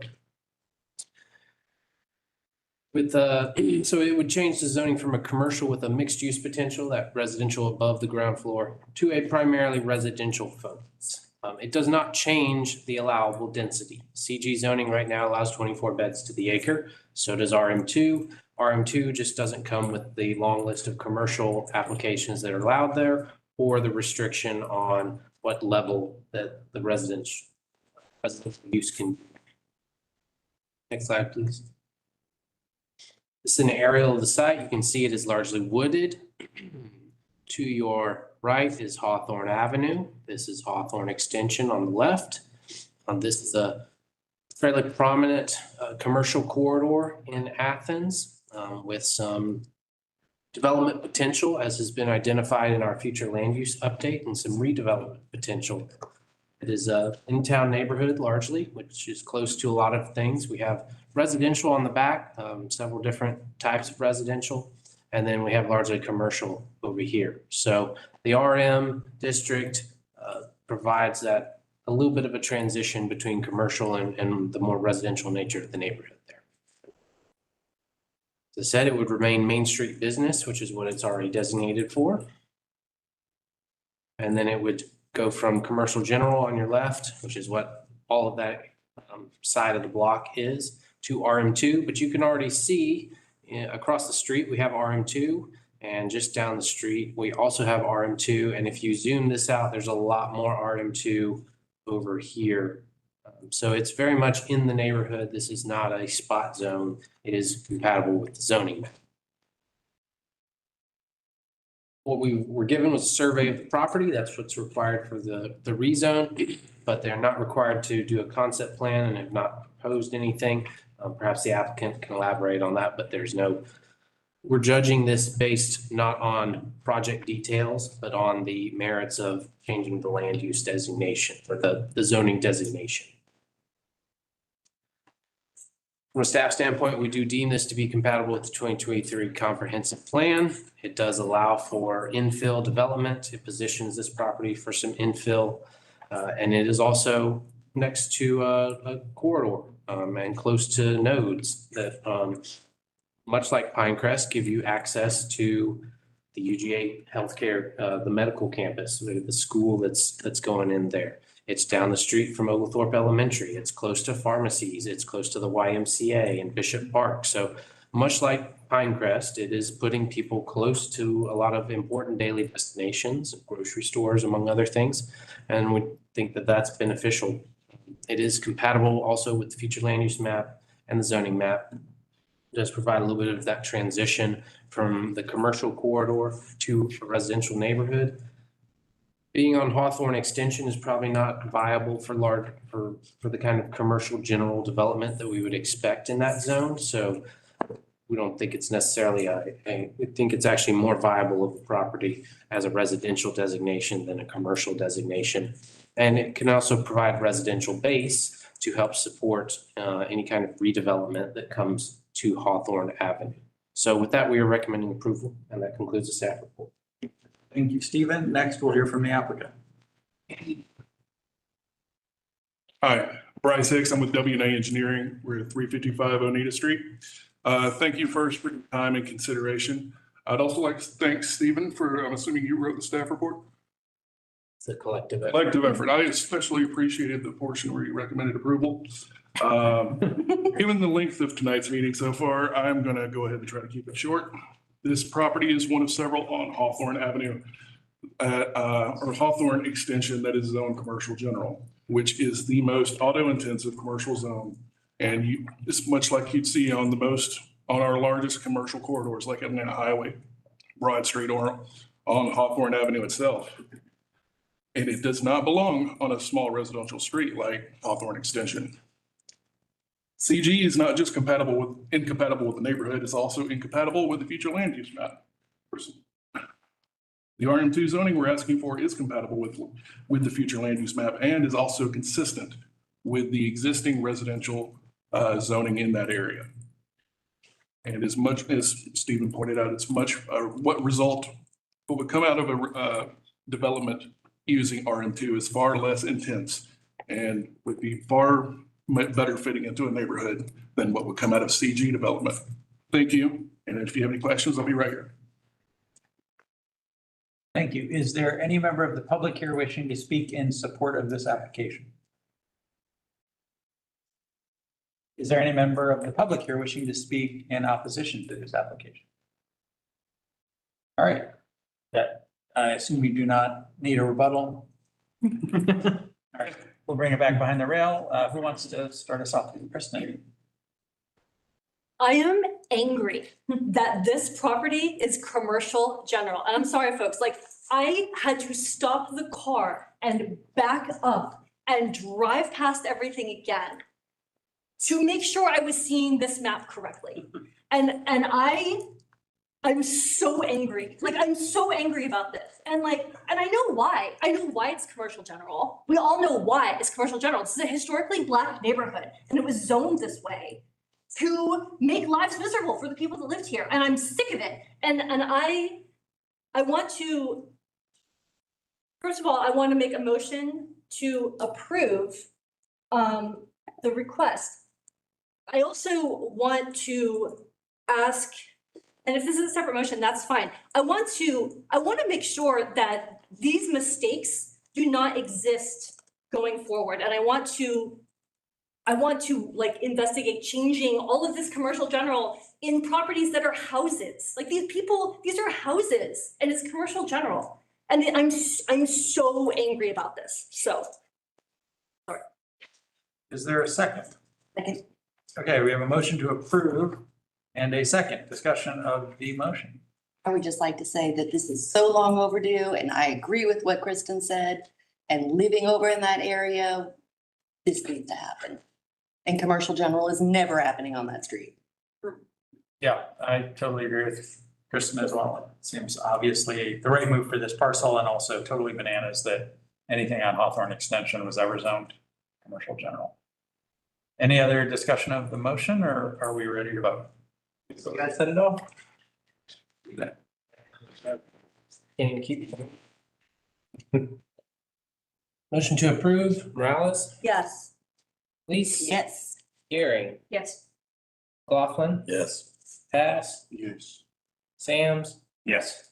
Lowell. Yes. Motion passes unanimously.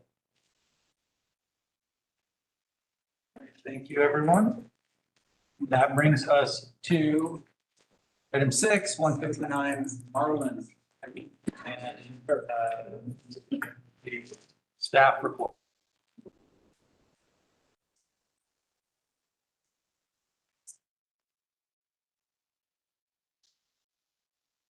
Mark, is it possible that the little receiver for the signal needs to be reset? That's not it. I'll give it a go. I'm just. Always a good tactic, you know, unplug it and plug it back in. It's not touching it. Do that. It does say that there's only one bar of battery. Yeah, there's brand new batteries. I just put them in. The one you forgot. Oh. Somebody was thinking much. Okay. Go ahead. It worked when I was up. I'm here to talk about it. All right, so this is a request for a rezone or special use, my mistake, at 159 Marlin. It is to have an RM1 property become a commercial short-term rental. It is currently a 4-bedroom, single-family home. The proposed occupancy would be 10 individuals.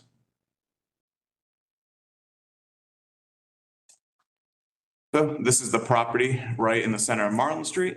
Over to the west, we see the very edge here. This is the urban loss off of Ruth Street. Just out of frame on the eastern side is where the apartment complex, the lodge at Athens is. For the future land use, there is no change to it. The whole area outside of the apartments off around the east side is traditional neighborhood. As always, we just give a carrot or a little triangle to our special uses. So this is the site plan. We actually did find the original site plan from 2007 when this house was originally built. Not really making that far of a stretch to say that was done in crayon. So thank you to the applicant for doing something that is actually readable. This is the front of the house, looking from Marlin. One of the things that staff notes is that the street itself is a little narrow compared to what modern standards are, roughly at around 18 feet wide. So this is pretty much right in the middle of the street where this photo was taken. So staff recommendation. So we do not find it compatible with the 2023 comprehensive plan, as it would most likely remove housing from the market as short-term rentals viability. It is also incompatible with the future land use character description. Traditional neighborhood directly states that commercial uses should be close to principal and minor arterial routes that have good access to transit. Marlin Street is a residential road that is off of another residential road. When you look at the map, it does look like North Avenue and MLK Junior Parkway are close. However, being 2 streets removed off of the residential road, staff deems that it does not fit that characterization. It does not meet all of the special use criteria, but mainly because of that potential impact on the neighborhood and character of removal of those rentable units. But we do find it compatible with zoning map. That staff recommends denial. Mark, I think there is one more slide. Thank you. So part of the reason for that denial. So it is contradicting those purpose statements that we've been talking about over the last couple months, specifically sections E, H, and K, and how that impacts that housing stock, that quality of life concern, and how the RM district's primarily intent being residential use. Just coming off a discussion about single family homes zoned RM and the reasons for that. This area brings up those same types of questions. An STR is allowed by right in this property already through the home occupation application. All that requires is a permanent resident and showing proof of that residency. $20, it's over the counter. It takes about a half an hour to do with us. Special use criteria primarily is met when looked at in isolation. However, this cumulative effect that we've been talking about on commercial short-term rentals on an already stressed market is what our primary concern is with this. And again, staff would recommend denial, and that ends the staff report. Thank you, Max. Next, we will hear from the applicant. Good evening, everyone. My name's Adam Kilgo. I live at 3541 Township Valley Court in Marietta. This is a home that we're purchasing for our future residency here. So I did not understand the rules of this, so I wrote a very short and condensed speech to try to meet a 3-minute criteria, but I can elaborate on some of those things. I'm gonna try to keep it short. First of all, I want to thank each and every one of you for taking the time to commit to this community and come here this evening. I know it's the 3rd of July, it's late, and you guys are spending all of your time here trying to make sure that the community is what you want it to be and what we all want it to remain. My name is Adam Kilgo. I'm here to represent my family. My wonderful wife and daughter here have joined us. Our daughter here is a student at UGA. My wife is an alumni from UGA. We have ties to this community. We love it here. We regularly visit our daughter here in Athens, and we enjoy this amazing community. This home is for our family use. But when we aren't using it, we're trying to offset some of our expenses by being able to potentially rent it out maybe for football games or a basketball game or something like that if we're not using it. Primarily, since we bought the home, we've been here 75% of our recreational time because it allows us a place to come stay. All of you know that there is constraints with hotel stays, places for someone to come visit that are reasonably priced for a family to come and stay. Our daughter has an apartment off of Broad Street. We've actually crashed her pad with air mattresses so that we can come out and stay with her. So this is like really a step for us to be able to enjoy the community and have ownership in the community. So I understand and respect the commission's responsibility to preserve affordable housing and to protect the community's character. As a local Georgia resident, I'm not an out-of-town investor. My family and I are just regular people, just like you guys are. I mean, you have more authority in this than I do, but we're still regular people. We're invested in this community and want to see it thrive. Our goal is not to drive people out, but to share this beautiful area with visitors and supplement our income in a sustainable way. As a resident property owner, I believe in the ability to use the property responsibly within reason to support our financial well-being and our future plans. Many of us bought homes here with the understanding that we could use them flexibly, whether for aging parents, traveling nurses, or possibly weekend guests. We are just local homeowners trying to offset our costs.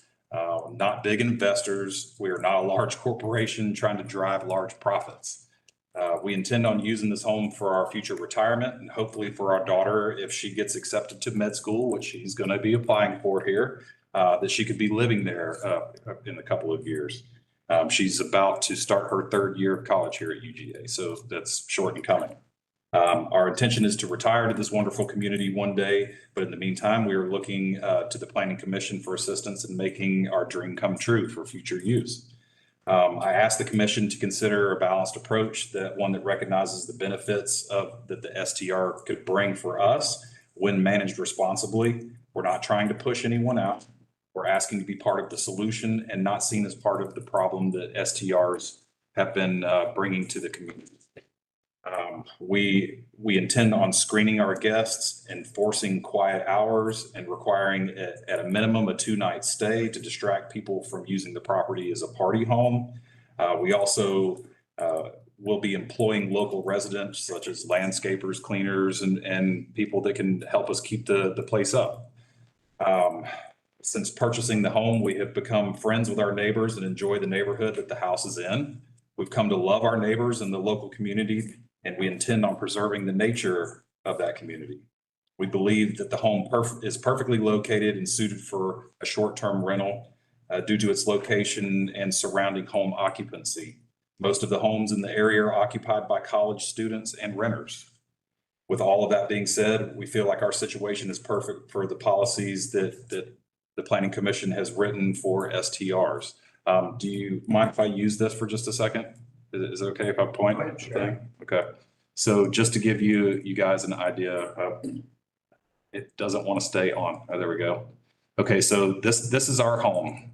This is Larry and Faye, his wife. This is Miss Mary and Mac. This is also one of our good neighbors, Cicero.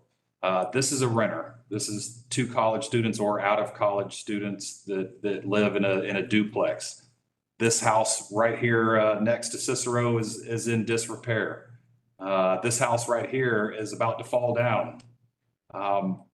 What I'm trying to say here is that there are houses that are being used right around us that are single family homes. But if you look down here, here, up here, this house, the next house, and all out of the screen up here are all college students. When we came to look at the house for the very first time, the house is in disrepair right here, which was one of our favorite things about it. There were college students from this house that unfortunately said, "You honk, we drink" sign in their front yard. We're throwing a football back and forth across the street. So it's like a quiet street that not many people are traveling up and down. We did bring documentation. I submitted it, I think yesterday to you, Stephen, about photographs of the driveway. One of the concerns in the assessment from the Planning Commission was that the driveway did not have the capacity to hold 4 cars. It's not really a big deal for us. We don't intend on having the cars, like the driveway, packed with cars, but I did want to take a couple of photos just to ensure that you guys understood that the driveway would in fact take 4 cars. I brought my pickup truck so that I could have the biggest vehicle possible, and I parked my wife's car in front of it with 2 feet to walk in between, and there were 4 feet behind her car to the street. We don't intend on having people park in the street, but regularly people do park in the street from all of the renters down the road. We want to meet the criteria and regulations y'all are putting in place by keeping people off the street. And we just want to follow the policies, but we just don't want to be looked at like we're going to be a problem, because we don't want to be. We're working intently on making the house more beautiful. It is already great from the outside. We're doing interior improvements to try to make the kitchen nicer, to make the bathrooms nicer. Originally, when the house was built, there were 4 bedrooms upstairs. If you walk up the stairs, there are 2 identical bathrooms in the hallway. There's no ensuite for a primary bedroom. The house was originally built as a single family home, but was set up as a rental style house. The house was previously owned by a local restaurant owner, and he was giving the bedrooms or renting the bedrooms to his employees. Our neighbors Cicero and Larry across the street have both expressed to me that they are extremely excited to see my wife and my daughter and I have this house as ours instead of the people that were there. I can't tell you the stuff that is in the yard. We have picked up so many broken bottles and nails and all kinds of trash that was left from the previous renters, which We are still in the process of cleaning up. We intend on having the yard redone so that it's nice grass. We want to have nice landscaping for it. We want to make this something even more beautiful than it already is to bring light to the community where some of the houses down the road may still be an eyesore.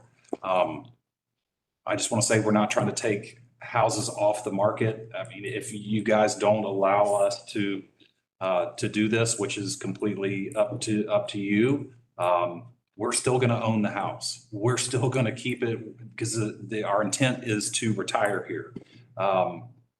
This is a request, a simple request of the commission here to help us make sure that it's easier for us to meet our future goals of retirement in the community and becoming permanent residents of the community.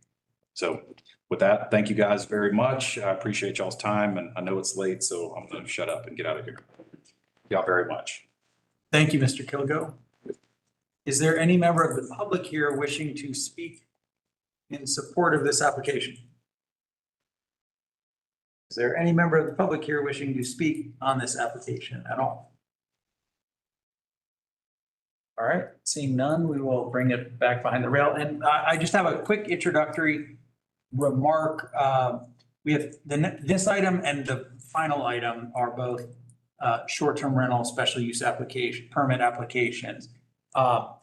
And for information, I wanted to let both applicants know that we have started to see a number of these. We, in the past 2 meetings, have seen multiple at each meeting and have sent them on to the hearing commission with recommendations. And the biggest thing that y'all need to know is that we have asked staff to develop a specialized set of special use permit applications for short-term rental special use permits, just because the existing ones, the special use permit applications that exist for all kinds of special use permits don't really fit the specific context. You know, they're a little general and they're not well adapted to deciding when it makes sense versus when it doesn't make sense to approve a commercial short-term rental. The essence of the problem is that the only reason to say no to any of these is their effect on the housing market, which is something that happens in the aggregate. It's not really relevant to a single application. But if 1,000 things become short-term rentals, then that has an impact in housing supply and housing affordability. And so they are in the process of developing that. We expect that those will be back before this body within 60 days and then on to the mayor and commission, assuming we approve something, onto the mayor and commission for them to act on. So we may have a better set of special use permit criteria to apply, not that far from now, maybe, 3 months down the road. And so we're going to just invite Mr. Kilgo and the applicant on the other item that comes next. If you would like to, for us to table your application so that it can be considered under the new criteria, that is something that we would be happy to do. If you would prefer that we vote on a recommendation today, send it up to the mayor and commission for their meeting next month, that is also something that we would be happy to do. And we're going to leave that to the applicant. And so I address that remark to both only because I don't want to repeat myself, but for present purposes, Mr. Kilgo, can I just ask you to approach the podium and share any thoughts you have on that? If you'd like to just move to a decision, that's perfectly fine and we don't mind. If you, now that you know about the specialized criteria that are in the offing, if you'd like to just press pause and then come back in. I think it would be from discussions with the planning director. It would be at the meeting 4 months from now, just to ensure that there's time for the mayor and commission to have approved the new criteria that we would then be applying and that they would then be applying. Well, I would follow your question up with a question, if I may. Fair enough. So what do you believe the impacts of that would be if we moved forward with it today versus tabling it? And the reason that I ask that is because we are intently working on getting the house ready within the next couple of months. Because what could pay for our mortgage for just about the entire year? Did any of you go to the University of Texas by any chance? Anybody here? No. Okay, thank God. We went to the Texas game last year, and one of our friends went and rented a place, Airbnb in Austin, and they charged our friends like $18,000 to stay at this place, and they had no other choice because there was 10 of them. We're not big fans of Texas. And we would like to stick it back to Texas when they come here this year and get them to help us pay our mortgage for 6 months. So if we push it off, that could potentially put us in a position where we could not have it ready for use for approval for when football season comes. We intend on using it, but that would be also the perfect time for us to offset our costs for the year, because we could literally have 2 weekends rented and pay for 6 months of our mortgage. So what do you think? Good. So all I can say on that is that a delay of 4 months certainly prevents a permit from being issued for use during this football season. Yeah. Right. And so if we vote and send a recommendation up to the Mayor and Commission and they vote yes, then I take it you would be, they would vote yes at, what's the date of their meeting? August 5th. This would be the August vote. If you forwarded it on tonight, it would be at their August voting session. Okay, so yeah, potentially it could be granted at that point. The risk of, if the Mayor and Commission deny a special use permit application, there's a 12-month moratorium on the same one renewing. And so then if they deny it in August, you wouldn't be able to apply again until August of next year. Sure. But if the football season is, all that matters to you, then it's not all that matters. It's just the point at which the potential for the short-term rental is most valuable. Yeah, understood. That's what I meant. If the football season is the most important moving part from an economic perspective for this application, then the delay certainly costs you that, and moving forward may enable you to get a permit in time. Essentially, it's a gamble, like, Yeah. what are the Mayor and Commission gonna do? Do you want to take your chances there? Do you want to take your chances that with some better criteria, that you would have a higher chance of getting approved with them? Can I? Please go ahead. Oh, no, well, I don't know if our discussion might help him make his decision, because I definitely have some points to make about the last Mayor and Commission meeting, which might give some more insights on the subject. So I don't know if we want to talk about it a little bit more and then let him make his decision after hearing us talk about it. Certainly, yeah. I mean, there's no reason. Because you don't have to decide right now. Maybe. Also give me an opportunity to talk to my wife. Yeah. Because I definitely have some things to say about. We don't want to put you on the spot. So yeah, we can continue. Look, I'm okay with being put on the spot. Yeah, well, how about we discuss it a bit and then let him come back? Ask you the question again. Yes, Stephen. There's also no guarantee that the criteria change. So Yeah. It's also more. Either way. Expected that it be criteria, but we also cannot promise that. There's no assurance of that. Understood. That's absolutely right. With that, we will take it up among ourselves. Okay. And if you have any questions or want me to clarify, please. You bet. Call me back. Thank you. All right, who wants to start us off? Mike. Well, you can go ahead. Oh, Alex. Sure. I don't mind. I was just gonna say that, I guess in regards to what the Mayor and Commission has done in the past was kind of interesting to me looking at this, because we had a few of these at the last meeting that we unanimously voted to approve and send on to the Mayor and Commission. And, from just my viewing of the meetings, there seems to be a lot of opposition on the Mayor and Commission to this kind of special use process is with the short-term rentals. Everything that we've passed on has been denied by the Mayor and Commission, and the vote was 7-2. And I personally didn't get the opinion that that was gonna change with any of these that we send up. I think the political atmosphere right now is wanting us to kind of re-examine these ordinances. And I think this new criteria that we come up with, it might give a better framework and a better chance for success in the future. I personally don't see there much chance of success of these special use permits at the mayor and commission, given what I feel their opinions are at this time, So that's definitely affected how I view this kind of process too. I don't think that it's really working for the short-term rentals. So I think that kind of seeing how this plays out and how we review this over the summer would be very beneficial to future applicants in this process. And that's my thought of it. Okay, Alex. This is another one of, if not here, where.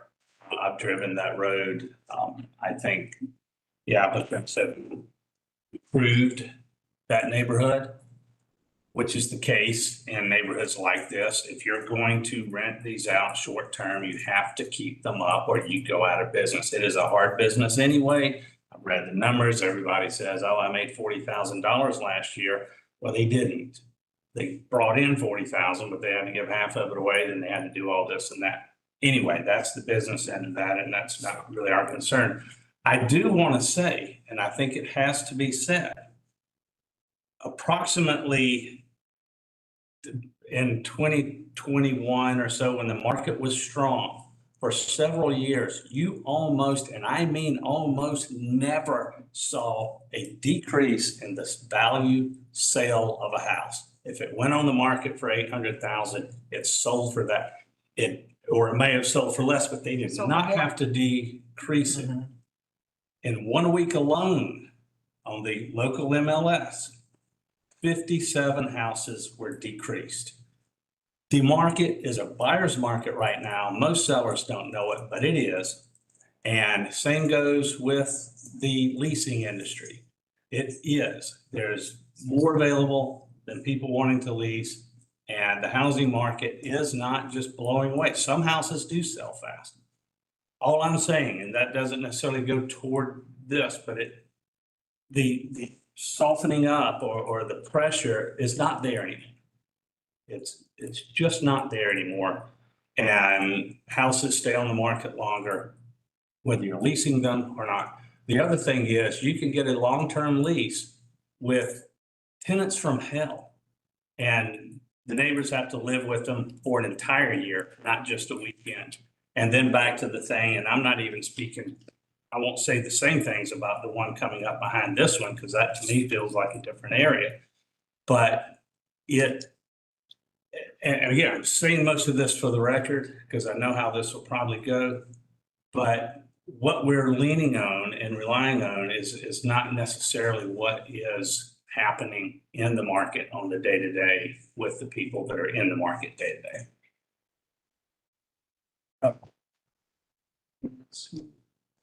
I'll come back to you, Mike, but I just. Oh, that's okay.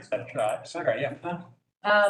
So I'm currently of the opinion that allowing commercial short-term rentals by special use permit in RM1 and RM2 zones was a mistake. Didn't realize it at the time, realize it now. I think that this entire process is a mistake. Partly because I do not think it is a good or fair or appropriate process to do all of these one by one and have people like Mr. Kilgo come up and not know which way is this gonna go. And put the mayor and commission and before them, us, in a position of basically being a credibility determination. Of like, okay, do I think that Mr. Kilgo is telling the truth? I do. But then it creates this incentive structure of just like, come up here and lie about what you want to do with your short-term rental, what kind of a person you are. And then it puts everyone in a position of like, oh, do I like this person who's saying this? Do I believe them? Which can have just a lot of unfair knockoff effects. I think it has to be, all or nothing, with the amount of these. Or if, I'm excited to see what staff is developing as far as criteria go, that will perhaps give us a more fair process.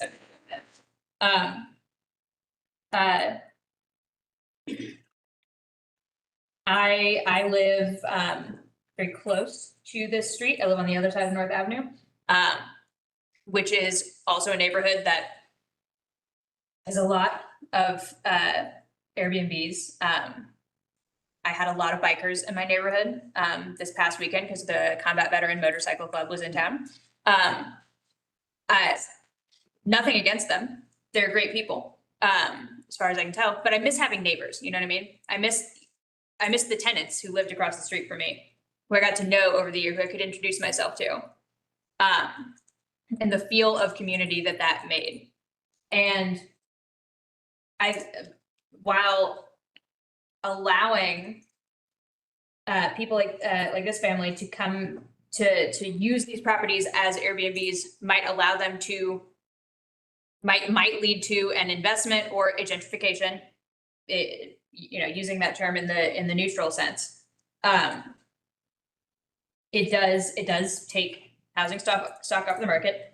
To Mr. Sam's point, I think I don't have access to all the tools that you do, but I watch Zillow every day to see which houses are going down in prices, which rental listers are going down in prices, and it's definitely not like it was in 2021, where the house I bought, I paid 10% over asking, and that felt like a steal. But just because we are at an inflection point, that does not necessarily mean that we are okay as far as housing goes. Especially since, as we have all been told and know very well, the population of Athens-Clarke County is going to continue to grow year over year. But to say, I think that concerns about housing availability are still very pertinent. I think that we're headed in the right direction now, but we're not there yet. And I tend to agree with the decision of the Mayor and Commission that was made at the last meeting. I didn't vote on those at the Planning Commission because I wasn't here. But I tend to agree that denial was appropriate, given the aggregate, which is not the fault of any one person or family. And I don't like this process of being in a position to make people feel like that. I have several very close friends who own Airbnbs or recently owned Airbnbs and sold them because of the new regulations. And they're like, I guess I'm part of the problem. But you're not a bad person.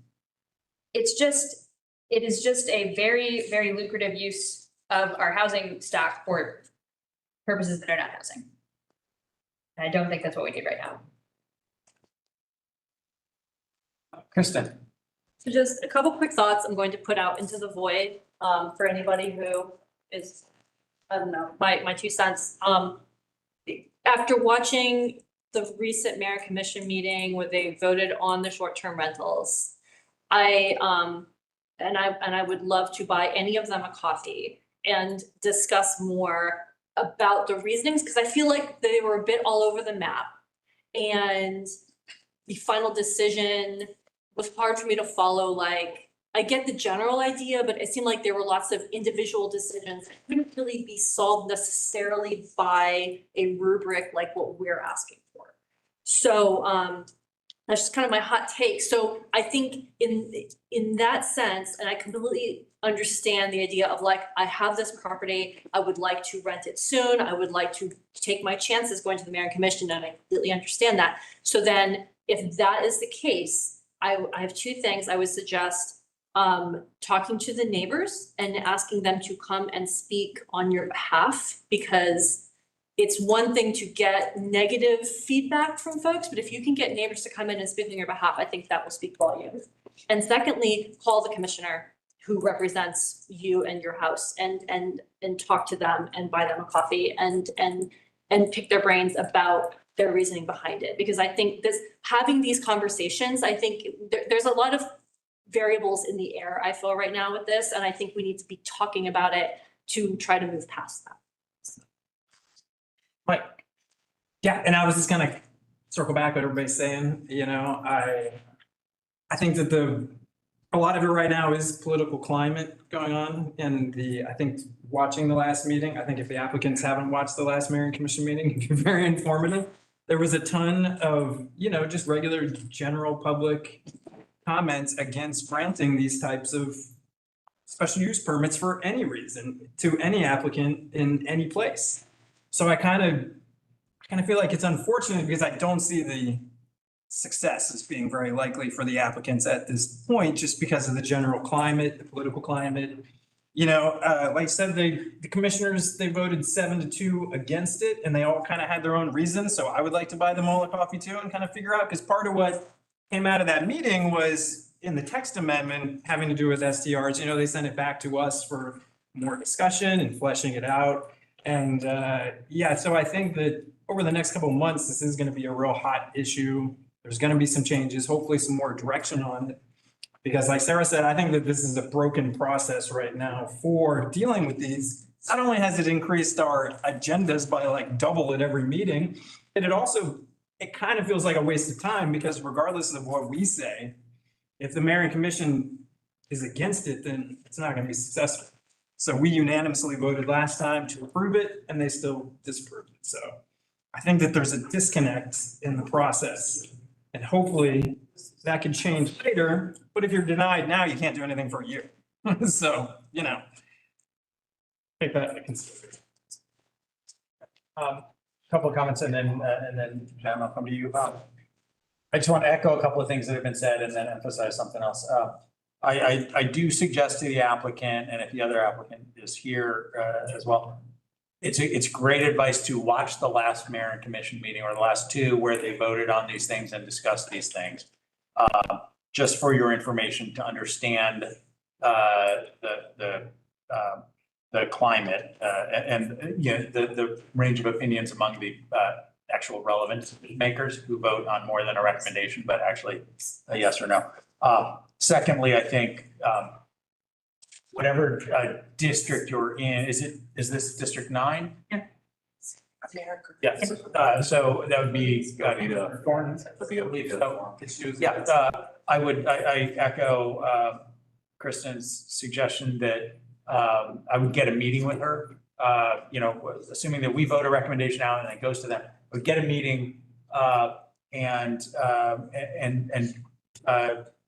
tell her what you told us. And if you get a sense from your commissioner that she is supportive of this, then that's one thing. If not, that's something very different. Because there sometimes is a tendency for other commissioners to defer to the commissioner for the district that a property is in. Not always, but sometimes. I also agree about bringing neighbors in favor. If you go to the mayor and commission meeting with a still pending application, bringing some of your neighbors to speak and support would be a great idea. But the last thing I wanted to mention is, regardless of this special use permit application, there's another way for someone who owns, and it sounds like you sort of, it's not your primary residence, but it is your part-time residence, right? And there's a different process that doesn't require a special use permit that I believe Max mentioned in the staff report, which is that a home occupancy, like if you said your daughter lives elsewhere in town here on Broad Street, but if next year, let's say, this was her primary address and she just went in and paid the $20 and went to the counter and spent 20 minutes filling out the form and got a home occupancy permit, that's as of right. You don't need any permission from any elected officials.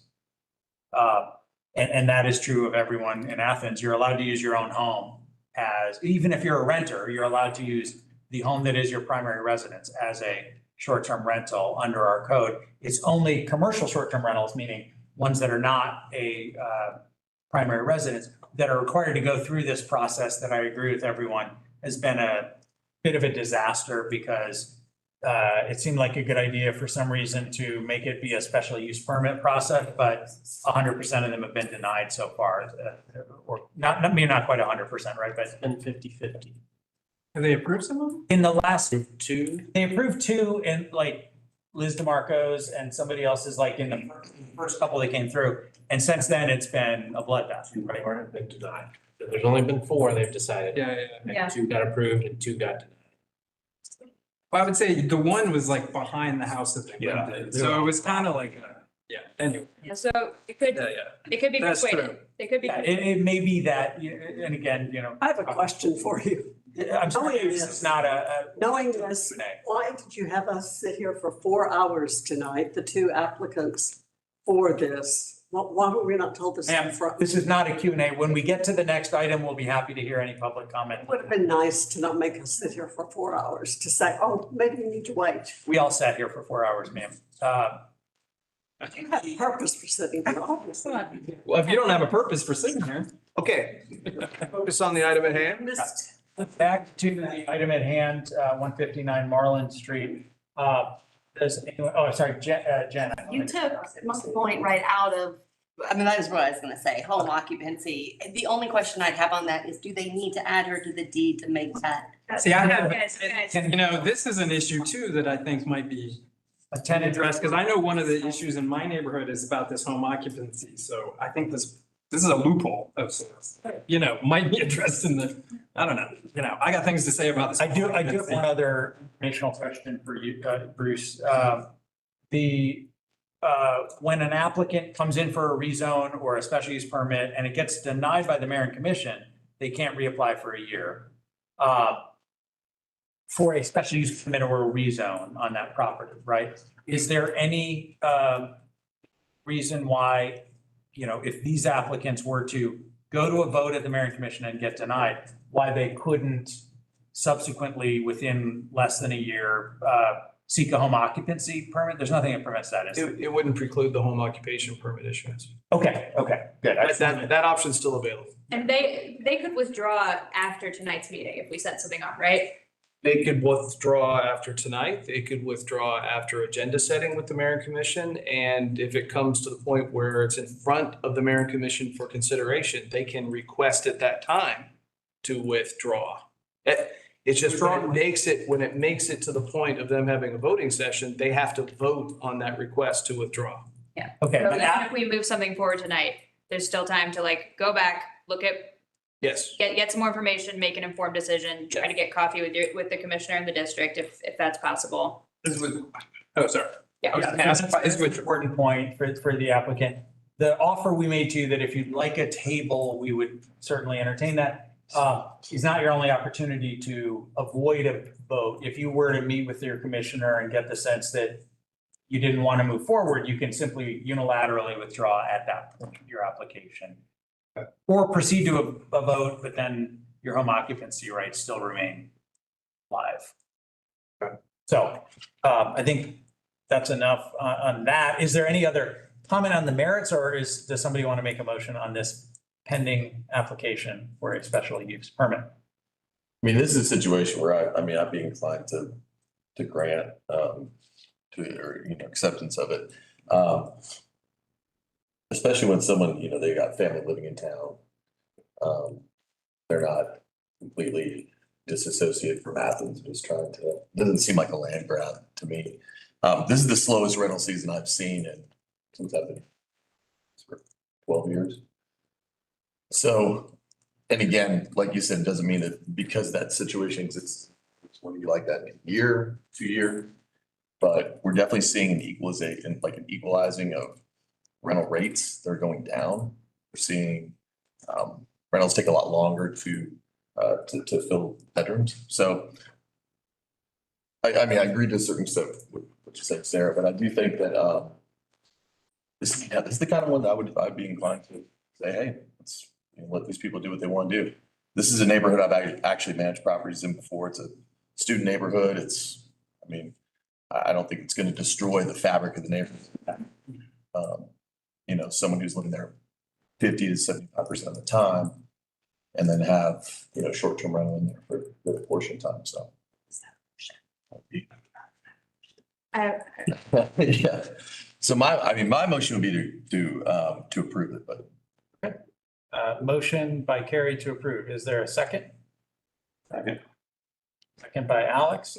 Discussion of the motion. Sarah? I have another question for staff. I'm so sorry. If a special use permit for a commercial short-term rental is approved, is that property carry that special use for the rest of time? Yeah, the approval rides with the property. Okay, so this is, so I know, this is not something that can be worked on tonight.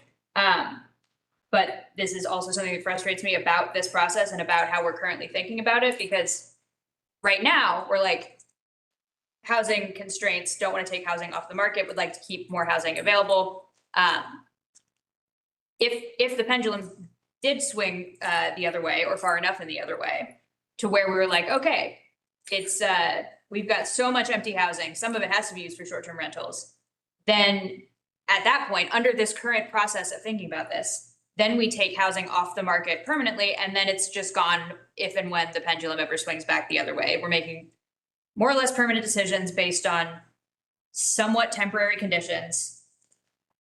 And it's a system that is not sustainable.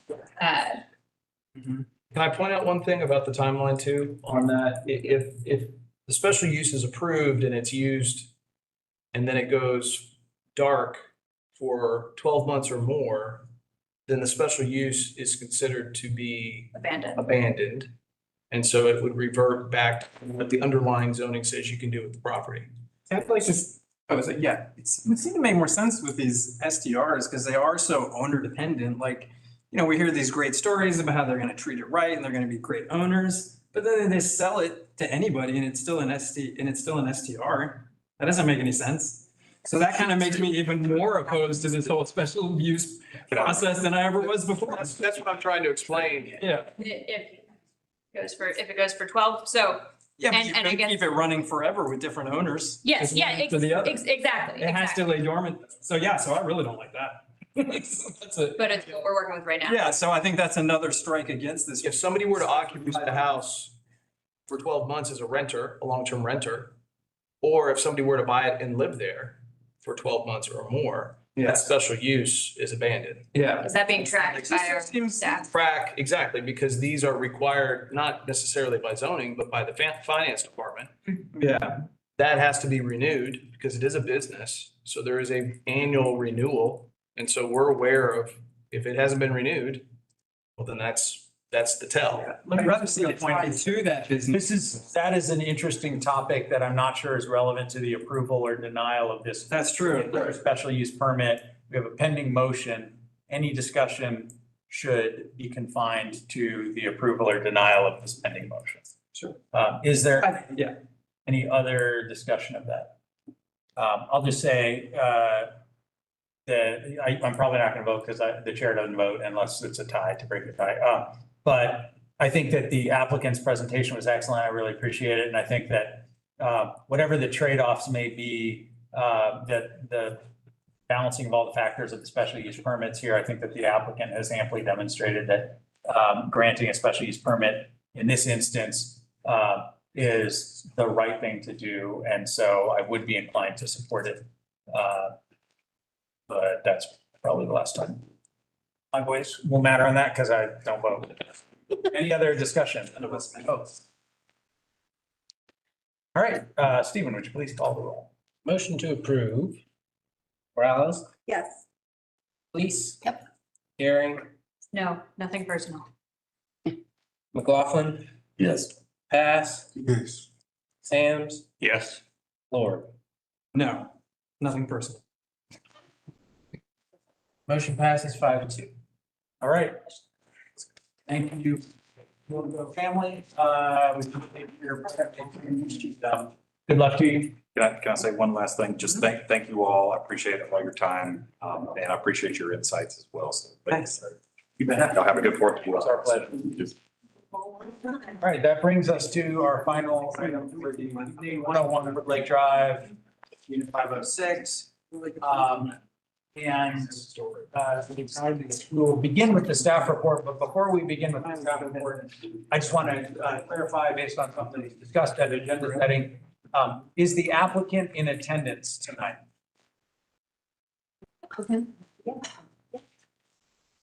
I'm not the applicant. So these are all people opposing. We are all. Then you don't need to answer. Yeah, okay, so the applicant is not here. We have members of the public here to speak in opposition. I just wanted to clarify that the applicant is not here, so let's hear the staff report. Assuming it's still not working. Yeah. All right. So this is a special use request in an RM1 to convert a condominium to a commercial short-term rental. The applicant has proposed there be no more than 5 individuals. So this is the location. We have Epps Bridge along the south here, and then some of the single-family subdivision to the north. If you're not sure about where it is, because this is kind of close in, just south of this is where the Epps-Timothy intersection is located. So the development is mixed density residential, and that would not change. And with all of our special uses, we give them a nice little triangle. So this is the site plan as a whole. We have the main entrance off of Epps here into the non-gated section of the development. We have the unit here off on the southwest side, and then where the designated parking would be for the 2 spaces. Front of the condo. So staff recommendation is we do not find it compatible with the 2023 comprehensive plan, as its removal of housing from the market does not meet special use criteria for its potential impact on that neighborhood character with the removal of a rentable or livable unit. But it is compatible with the future land use map and the zoning map. I think we have the exact same slide afterwards, Mark. Same thing we just said, but for the one person that's joining us now on the live stream. Does contradict our SDR ordinance purpose statements about that housing stock desire for quality of life and RM districts being for residential primarily. SDR can be allowed here by right by going through the home occupation application. This STR in isolation does make sense. However, the cumulative impact based off of that criteria is what we're questioning and how that affects the strained housing market of Athens-Clarke County. And with that, staff recommends denial. Thank you. Next. Is there any member of the public, given that the applicant is not here, who wishes to speak in favor of this? Is there any member of the public here wishing to speak in opposition to this application? Yes. I'm sorry, line it up. And identify yourselves. All right, I'm Nikki Dillard. I'm Dillard Realty, and I live in a condo, and I'm the marketing agent of 10 of these communities in Athens. Since year 2000, I was actually the agent for Highlands at Woodlake. I personally live in a condo, and we had I call it nightly and weekly rental for a football game. And it caused so many problems. They took up all of our parking spaces and then up till 3 a.m. at night. Okay, there was that situation. There are 3 reasons I want to point out. So that's one. Number 2 is parking. Number 3, when you leave a large house and you move to a condominium, that becomes your little community. And I'm in a community of 10 units. So when none of us would feel comfortable with total strangers piling in every weekend. You lose your sense of community, your sense of security. And then with strangers coming in, it is totally not fair to these condominium communities for anybody to be allowed to do short-term rental in a condominium community. And something I've been hearing, I've heard all this tonight, so now I've gotten really mad. But you're talking about housing. I mean, I've been in real estate. I've had my license since the 1980s, and we started our company in 1976. Nobody in here, you're talking about money, the person who present, oh, I got to have money because I'm not here every weekend. But nobody seems to be talking about how does your neighbor feel? How does it feel living next to somebody where they're not there, they don't know what's going on, and you've got 10 people coming in? I'm president of several other HOAs. I get calls at night, and one was another situation where 12 people came into the condo. A nurse came home to her condo that she owned. She couldn't park. She had to park in a dark parking lot. She couldn't get to sleep till 3 o'clock. If you don't live next to a nightly rental situation, you don't know how to vote on this. And if you live next to one and you love it, with strangers coming in all the time and taking your parking space, then you may have the right to vote. But it's very, very unfair. And if we start a precedent with these special use permits, giving somebody the right to rent their condo out or rent their house out, that's not what was intended here. Condominium communities were developed and it gave people a place to live that wanted to get out of a large house, or maybe you're single and you wanted to move, but it's just so unfair. Nobody seems to be talking about the community feeling and how you're going to disrupt the community. And it's rental agreements, and I know this because I've been through it. You'll have 1 or 2 people on it, but there are about 10 people that pile in. And these people that want to do these STRs, like the one before here, as a realtor, I hear this. Oh, anyway, everybody wants to do it and it's not fair turning. What was your address? Oh, I live at 420 Waddell Street, and that's Deering Place condominium. Okay, thank you. And near downtown. Okay. Oh, I'm just gonna, no, go ahead. Oh, hey. I'll go ahead and I'll just say this, which sometimes we say when there's a lot of people. It's okay to say ditto. If you feel like somebody else said everything you want to say, you've seen us do it. It's okay to say I agree with everything she just said. But also if you have different things you want to say, everybody's entitled to 3 minutes. So I will leave it to you how to handle your time. Okay, thank you. My name is Lisa Berardi. And this is talking about 101 Wood Lake. This is unit 506. I'm in unit 312. And for me, this full-time commercial rental would undermine our sense of security, our familiarity with our neighbors, ditto to what they said.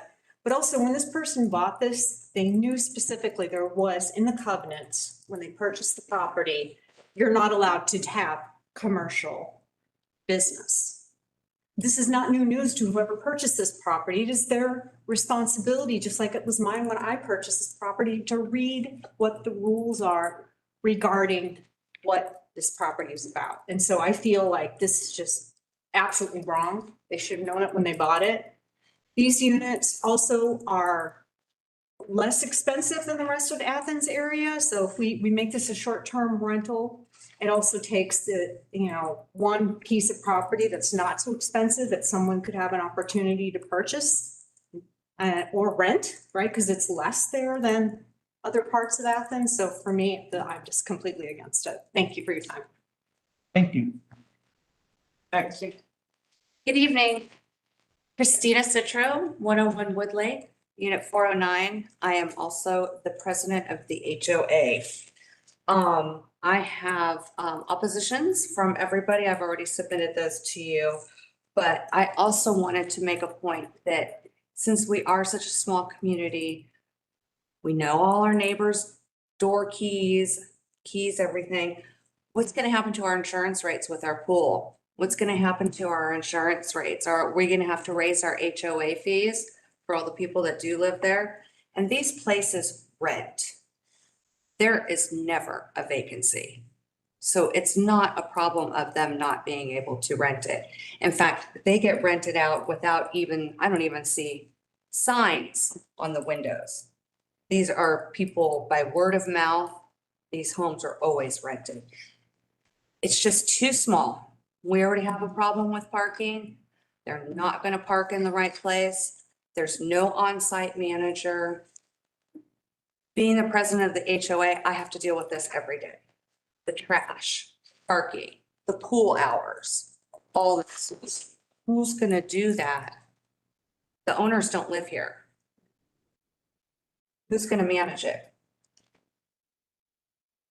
So that's all I have to say, but I really don't want to lose our little community. I've lived there for 8 years and I love it, and we all really get along. Not only our community, but there's 4 other condo communities behind the gate that we are all involved in. So that's all I have to say. Thank you, Ms. Centro. I'm Mary Stone. My address is 125 Woodlake Drive, Unit 1, Open 1-3. And what I want to say that's different from what everybody else has said is I'm part of the flats. We are behind the gate, the gated community. We have a natural area that is a buffer between our condo community and the one that wants to do the short-term rental. The problem with that is our property. And we have to be concerned about people who trespass through that to come across the little bridge and fish in our private lake. Why not? They don't need a fishing license in a private lake.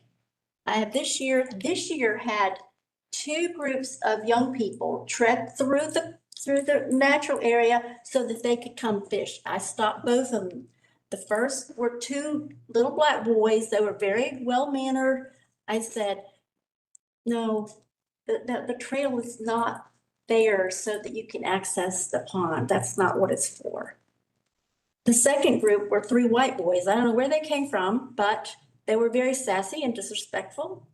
And they said, well, you know, like they had the right to be there. And I said, no, you're trespassing. And they had no adult supervision. Those kids had to walk past Highlands to get to the lake in Woodlands. So that is a security issue that you can't monitor those children that are wandering through there. We have trouble with it. You know, if somebody is there as a short-term rental, they're not gonna know that those children come through there. And that could be a security risk for them as well. I think that that's to assume that those of us who live there and we know who lives there are responsible for the security of their short-term rental people. That's just not right. We can't be looking out for their short-term rental people's safety. So the other thing that I was concerned about is the people who bought, this is their second home. It is not their primary residence. They knew that when they bought it. So how is that going to affect the potential buyers who want to get a mortgage to purchase a place? And the mortgage company is looking to see how many people this is their primary residence, how many people is it a second home for, and how many people there as renters. I really have concerns that that's going to affect the potential buyers. That's all. Thank you. Thank you, ma'am. Hello, my name's Alicia Malden, and I live at 110 Woodlake Drive, Unit 5. And the reason why I'm up here is I just love Woodlake. I fell in love with it 25 years ago, and I came back 10 years ago because I wanted one of these places. I fell in love. They're beautiful. I don't know if you've ever been in Woodlake. It is beautiful. It has a lake, it has wildlife, it has woods. I don't think there's another place in Athens like that. It's beautiful, and I'm very protective. I also live right inside the gate next to the Highlands, and I'm the president of the HOA. So I'm like a mama bear. So this upsets me because I love it and I've protected, but I'm also a nurse. I work the night shift. I want my safety. I want to be able to come and go. There's so many nights that I have to be called in at 12 o'clock, 2 o'clock, coming and going. I want to be safe. I also have a dog. I have to walk my dog. I live by myself. I don't have anybody else to help me. So I'm out there walking. I want to make sure I'm safe because I'm right there by the entrance. But I love Woodlake. We're close together. My little group, we are so close together. Talking about close together, if you're sick, someone will come and help you. If you need your dog walked, someone will come and help you. If you need to go to the hospital, the doctor, you need your car repair, let me tell you what, someone will help you. Right now, I'm watching my neighbor's condo next door because she's in Washington, D.C. this summer. And the past 2 days, I've been helping people. I do a lot of gardening around there. I've been helping my neighbor he's moving in. He wanted all the stuff all the chippings out of the yard. I spent my 2 days off to go over the next door and clean it up for him. No charge, no nothing. That's how we are. If you want mayonnaise at 10 o'clock at night, all you have to do is text somebody. And let me tell you what, somebody will text you back. And do you not only want mayonnaise? I'm bringing over mustard and ketchup. Do you need bread? These are the kind of people that are in Woodlake. So it really upsets me to have somebody there that's here today, gone tomorrow. You don't care about the trash. You don't care about your noise. You don't care about your dog poop, because you can ask them, I will chase you down because you did not pick up your dog poop. And I have signs. They know me. I have a reputation. I want a nice place. I want a nice place to live. I want other people to have a nice place. I want your kids, your dogs be able to walk, drive, whatever, ride your bike. I want you to have a nice place. I don't want people coming in here that don't care because you're only here for one night. And I just want to thank you very much because I'm out of time. Thank you, ma'am. Next. My name is Jane Quant. I live at 118 Mallard Point Way. I'm actually further up the road than Highlands. But I'd also like to say there's a lot of retired people in this community. It's not a wild, hey, let's have a football game and let's go crazy. So having people like that in our neighborhood would really, I think, threaten a lot of people with all the noise that goes on. I'm a runner, a walker. I also have a dog, and I work at the vet school. So I go in at night sometimes as well. And I do too have a safety concern. And we're not sure who these people are going to be, what they're going to do. And I'm with Alicia, we're picking up trash, we're taking care of each other. So to me, it's sort of like, why does one person get to destroy our neighborhood because it makes them money? What about the rest of us that live there? We lived there for years, and this person wants to come in and make money off of us. I don't like that. If they want to be in a neighborhood, then they should stay in the neighborhood and not make money off of us. I've been in this neighborhood for 14 years, and I want it to stay the way it is. Come visit us. We're a nice group, but please don't rent out just to make money off of us. This is not fair for us. Thank you. Thank you, ma'am. Anyone else wishing to speak in opposition? All right, we will bring it back behind the rail. Alex. Actually wanted to speak first on this because it's not my normal spiel on short-term rental. This is a different neighborhood than we've really been talking about in the past. And I could almost say ditto to everything that has been said. I live near there. I live off Timothy. I go by there. I've been in there many times. It is not transient. The people live there, they're residents. That is their neighborhood, as opposed to, I do think we kind of hit students hard often in this town. Students are in and out. They can hold their breath for a year and get out of there. Grown-ups can't. They have to tend to, moving is just not as easy, particularly if they bought it. These are different types of condominiums, in my opinion. It feels different over there. It is different over there. We're hearing how this goes. My issues with, again, everything has just been the things that, using your word, the disaster that this has caused. You just didn't know. And like I've said, I can smell an iceberg, and before you see it, and that's just what I felt with this whole thing from the very beginning, and have not liked it. But I will say I would be in favor of denial on this one, which is very opposite of the way I normally am. Sarah? I just think it's interesting. I would also be in support of denial on this one, like I was on the last one, which is near where I live. I think that my neighborhood deserves the same things that yours does, because the people who live in my neighborhood are just as deserving of community and the ability to build community with both renters and homeowners. Because I don't think that renters are like a lesser class of people. Just wanted to say that. Mike. I have a similar comment. I think it's clear from the public comment tonight that people don't like living next to short-term rentals. I think like at the mayor and commission meetings, we hear this. I think the bottom line is like, people don't want it near them because people don't like them, And I think I'm particularly I'm against the special use process, as I've said, just as a general. But I'm also particularly against it in granting new ones. You know, I think that if there is any place for this special use, it's for granting them to ones that have existed for a long time, have good relations with neighbors. Like, I know people that are like, we have one, our neighbors love us. Like, great, have them come write a letter. I might be more receptive to that, but granting it to new ones, I'm not in favor of, pretty much across the board, because I think that's getting to the fact of, like, the mayor and commission said that that the concern is the stock of housing, and granting it to a new property is increasing that problem. One that already exists is grandfathered in. You're keeping the status quo, you're not increasing the problem. So I think that that's, you know, tonight and our past meetings and listening to the mayor and commission meetings, it's really helped me kind of solidify my opinion on this. And I think that I'm definitely landing in the camp of, like, the special use process is not the right way to go for this.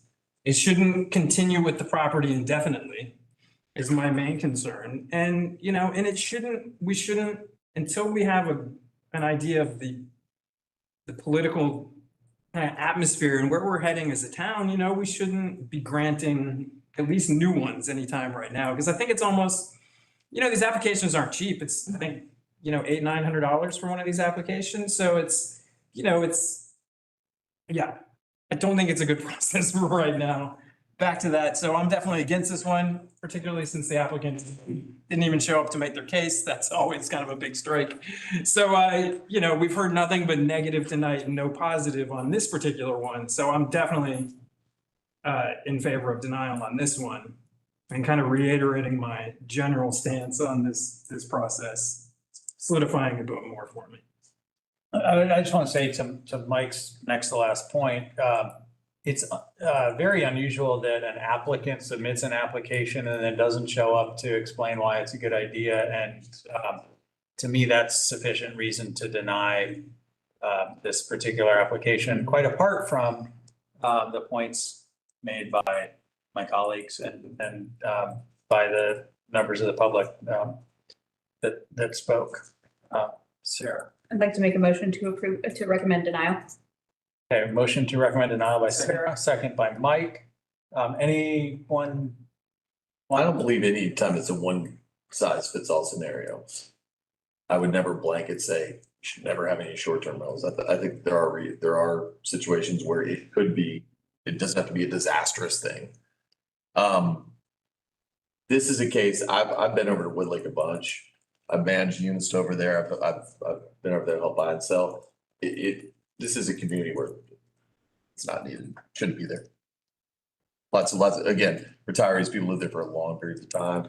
It's not like a transitory neighborhood. I'm talking about like a student, like a Marlin Street, where there's students, there's 1, 2, 3 year rentals, things like that. It's different. I just have a question. If their HOA is not permitting any commercial use, doesn't that supersede anything that we could do? I mean, wouldn't the HOA prohibit it? That would be outside of our jurisdiction. The HOA could change its rules next year, right? So, and somebody having a permit from the county would not override the HOA. You know, they would be in hot water with their HOA, but it'd be up to the HOA to enforce it. In any event, HOA rules are separate from the county's concerns here. That's a private matter for the HOA to enforce. But yeah, good point. Yeah, I mean, that was really my point. That's my reason for denial. I don't think any neighborhood is more or less deserving than any other neighborhood, but the fact that there's an HOA that has restrictions on commercial uses, to me, it's a non-starter. I did want to adjust just one thing. There seems to be this like overarching fear of short-term rental users. I'm one of those people. I just went on a trip with my family to like another city, and I particularly like to stay in short-term rentals because I enjoy learning about the city by living within it. And when you have kids and you have a kitchen, it's infinitely easier to do your trip. So I just wanted to address that underlying issue among all the comments of like safety. Like, I run streets. I walk streets with my kids. Like we're not all football people who come with hordes of people to party over a weekend. So just wanted to put that out. Yeah. So we have a motion with a second. Any further comment or are we ready to vote? Stephen? Motion to deny, Morales? Just to confirm, a yes vote is supporting the denial. Correct. Yes, then yes. Yes. Carrie? Yes. McLaughlin? Yes. Bass? Yes. Sam's? Yes. Yes. Motion passes unanimously. All right. And thank you to the members of the public for coming out to share your views with us. Bruce? Yes. That's right. So we proceed to the other business section of our agenda. I may have a dog emergency at home, so I might just, just you can get out for crapping on. My daughter's. Simply because my wife's out of town and my dogs have been home for probably longer than I guessed. Yes. So I think I hand the gavel over to Kristen and I know. Thank you. that doesn't proceed procedurally. I could go on my feet. You need to go right now. I do. What you're saying. I do, yeah. Okay. And it may only take 10 minutes to get through everything else, but 10 minutes makes a difference. We only have one piece of business left. I think it's absolutely time for the vice to step in. Okay, to solve that emergency. Got you, man. Go, get the dogs. Good night, y'all. Okay. Good luck. Have a good Fourth. Thank you. All right, planning director's report. Even before that, I think what I would like us to do is to take up the item of nomination for chair and vice chair. We got to do that? Yeah. Yes. Nominate myself. Chair. You nomination for chair, a second? Mike, seconding the nomination? All right.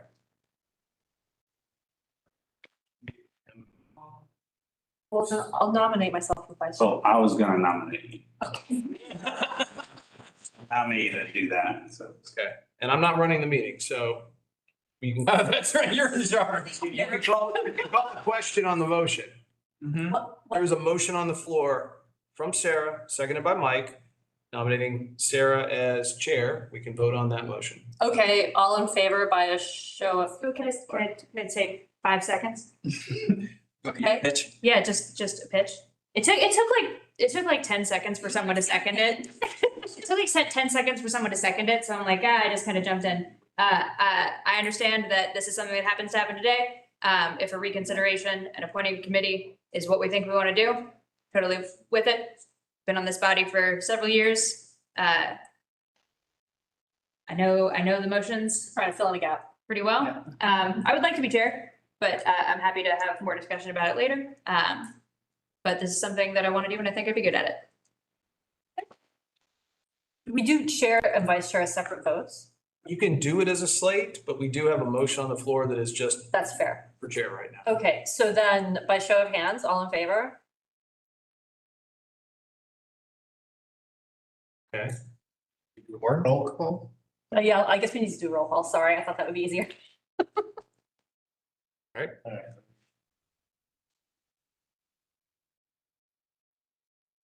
When does this take effect? Next meeting, Okay. August meeting. All right, so motion to approve. You just don't want to sit next to me. Please?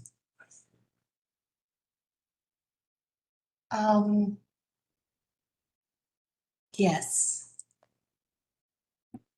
Gary? Yes. McLaughlin? Yes. Bass? Sam's? I won't take it personally. Vote your conscience, man. No. No,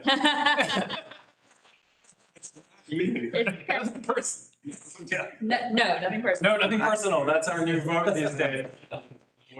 Yes. Exactly what happened last year. Nothing personal. I'm always the one. 5-1. Nomination for vice chair? Well, we nominated you, right? There was a nomination. Oh, there wasn't official yet. Well, I'll second it. I guess now I'll nominate Chris second. vice Okay, chair. there we go.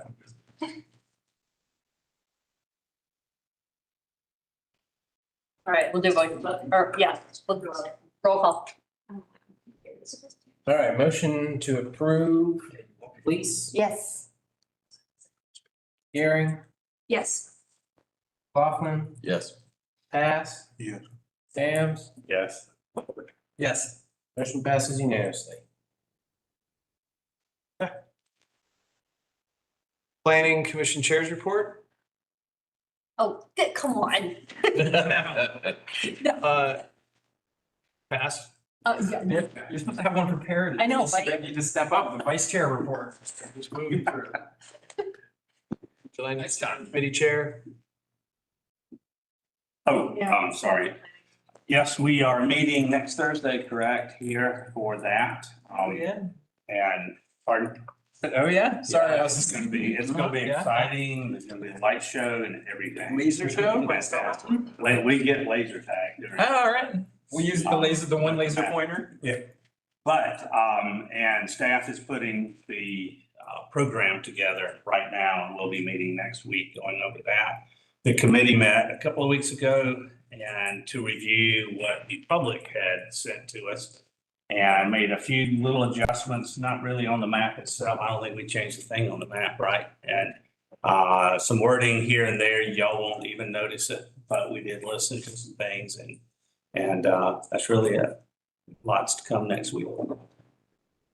Can I ask, is it gonna be like staff presenting it? Will there be members of the committee there as well, or is it just us and it's just our time to talk about it? Steering committee is invited. Okay. Chair will be present. We have certainty that that's happening, right? Okay, good.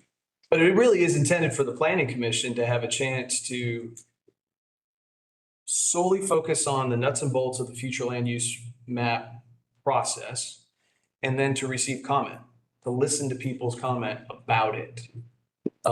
So there is really two main parts, presentation of the content and an opportunity for y'all to kick it around and have question and answer.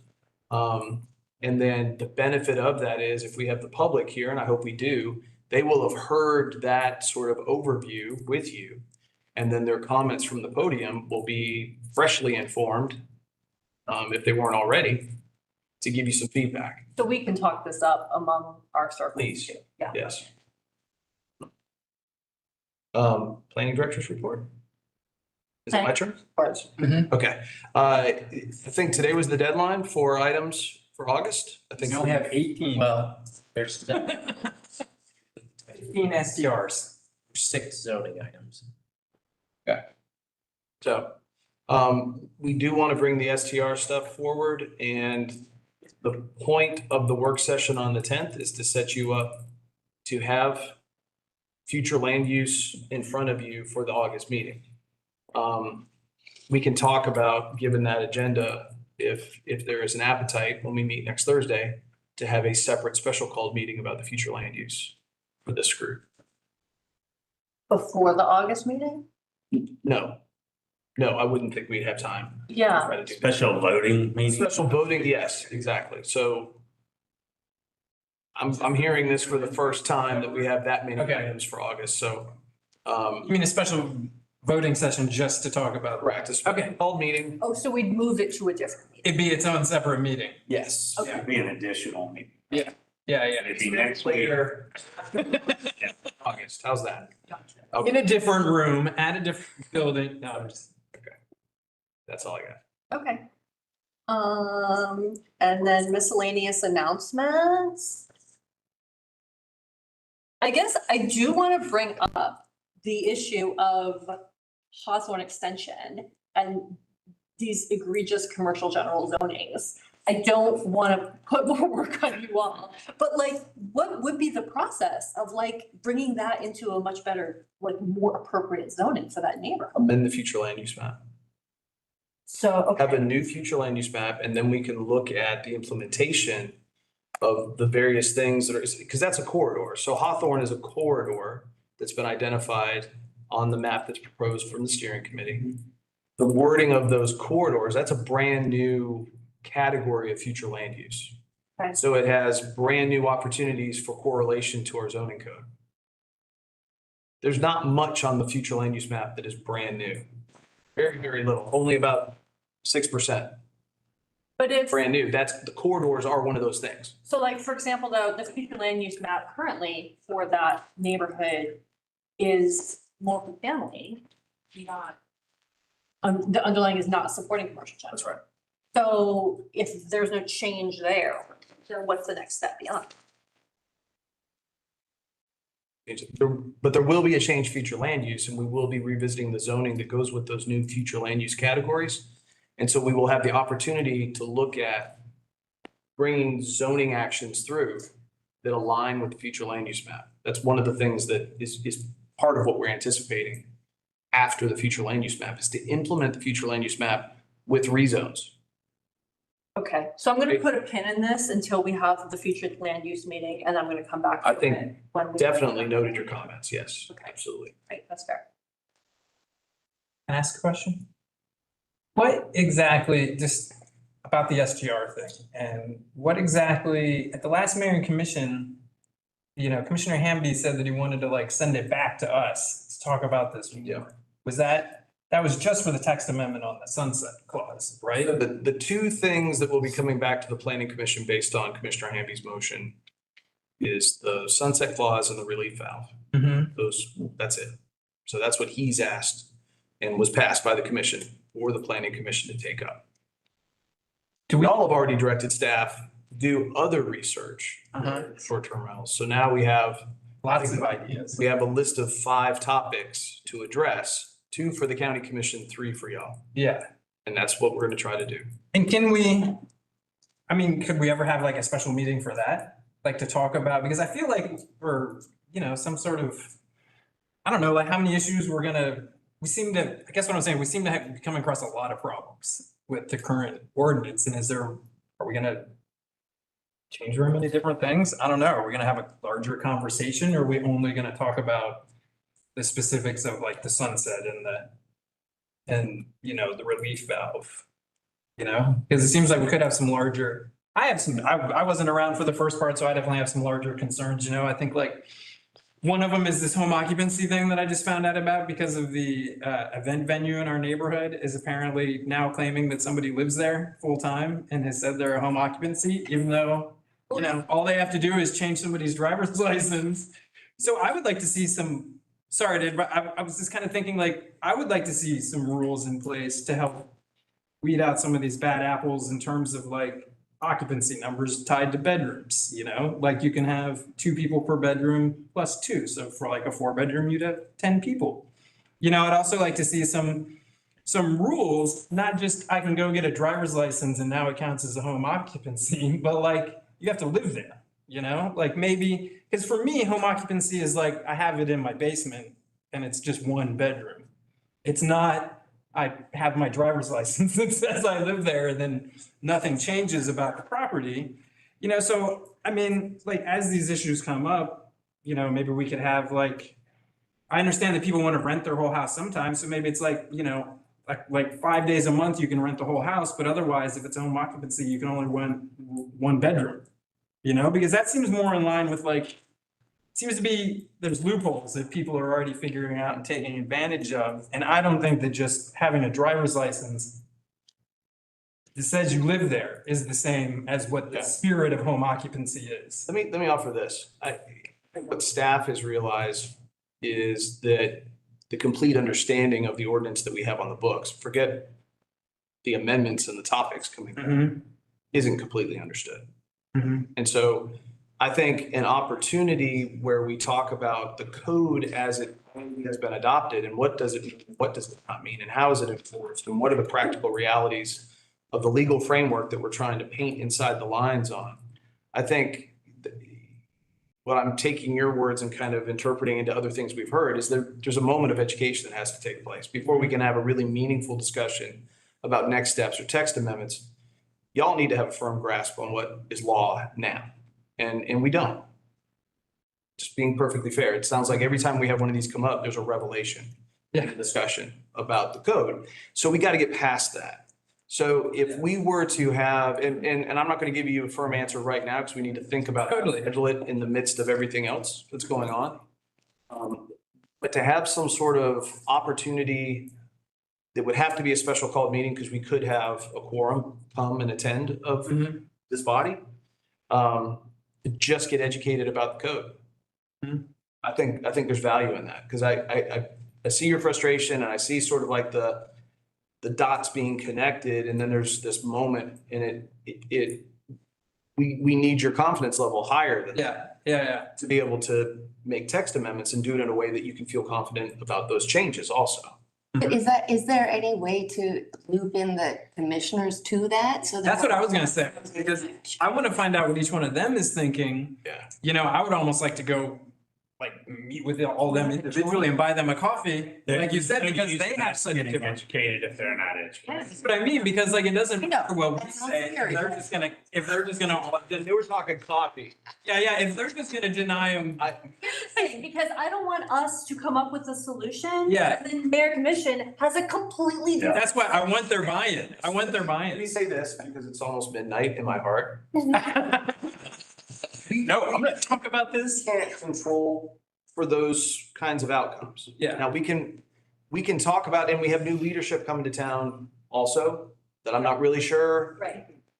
you know, where that falls. So there's some moving parts in the midst of this timeline that we're gonna have to navigate. Have we had joint meetings and joint sessions in the past? Yes, we have. That would be fun to get. Were they in the recent past? No, they weren't. Exactly. So I think there's value in it. Perhaps there's a way to get us there, but that's a lot of conversation that I'm gonna have to have first before I can give you an answer. Yeah. And also, I it just kinda sounds like no matter, even if we had a joint session, we came with this amazing plan. The next session they had, counteracting that. Well, we need to have them on board, I think, 100% for anything we decide. Nothing, if we're just gonna talk in an educational kind of format, you're not taking a vote and there's nothing concrete that comes from that, other than hopefully a shared understanding. Well, that'd be a good first meeting. And we could have like secondary meetings. And I'm almost curious, like, just watching the meetings, there's so much public input and there's different things and you got the people that own them and the people that don't. Is there any opportunity to have like a citizens advisory thing like we do with stormwater or all these other things? It's just like, okay, we got a group of owners, we got a group of neighbors that hate them, we got us and some other people, and, you know, kind of like we do with the future land use map. Like this seems, if we could get some more community buy-in instead of having everybody fighting about it, you know? Like come to a consensus. I don't know if that's a possibility. That's just, I mean, way down the road, but if we could have some buy-in, maybe we wouldn't get sued about it and we wouldn't have all these different things and, you know, at least a little bit. I'll entertain a motion to adjourn. Motion. Wait a minute, what's that directed at? Yeah,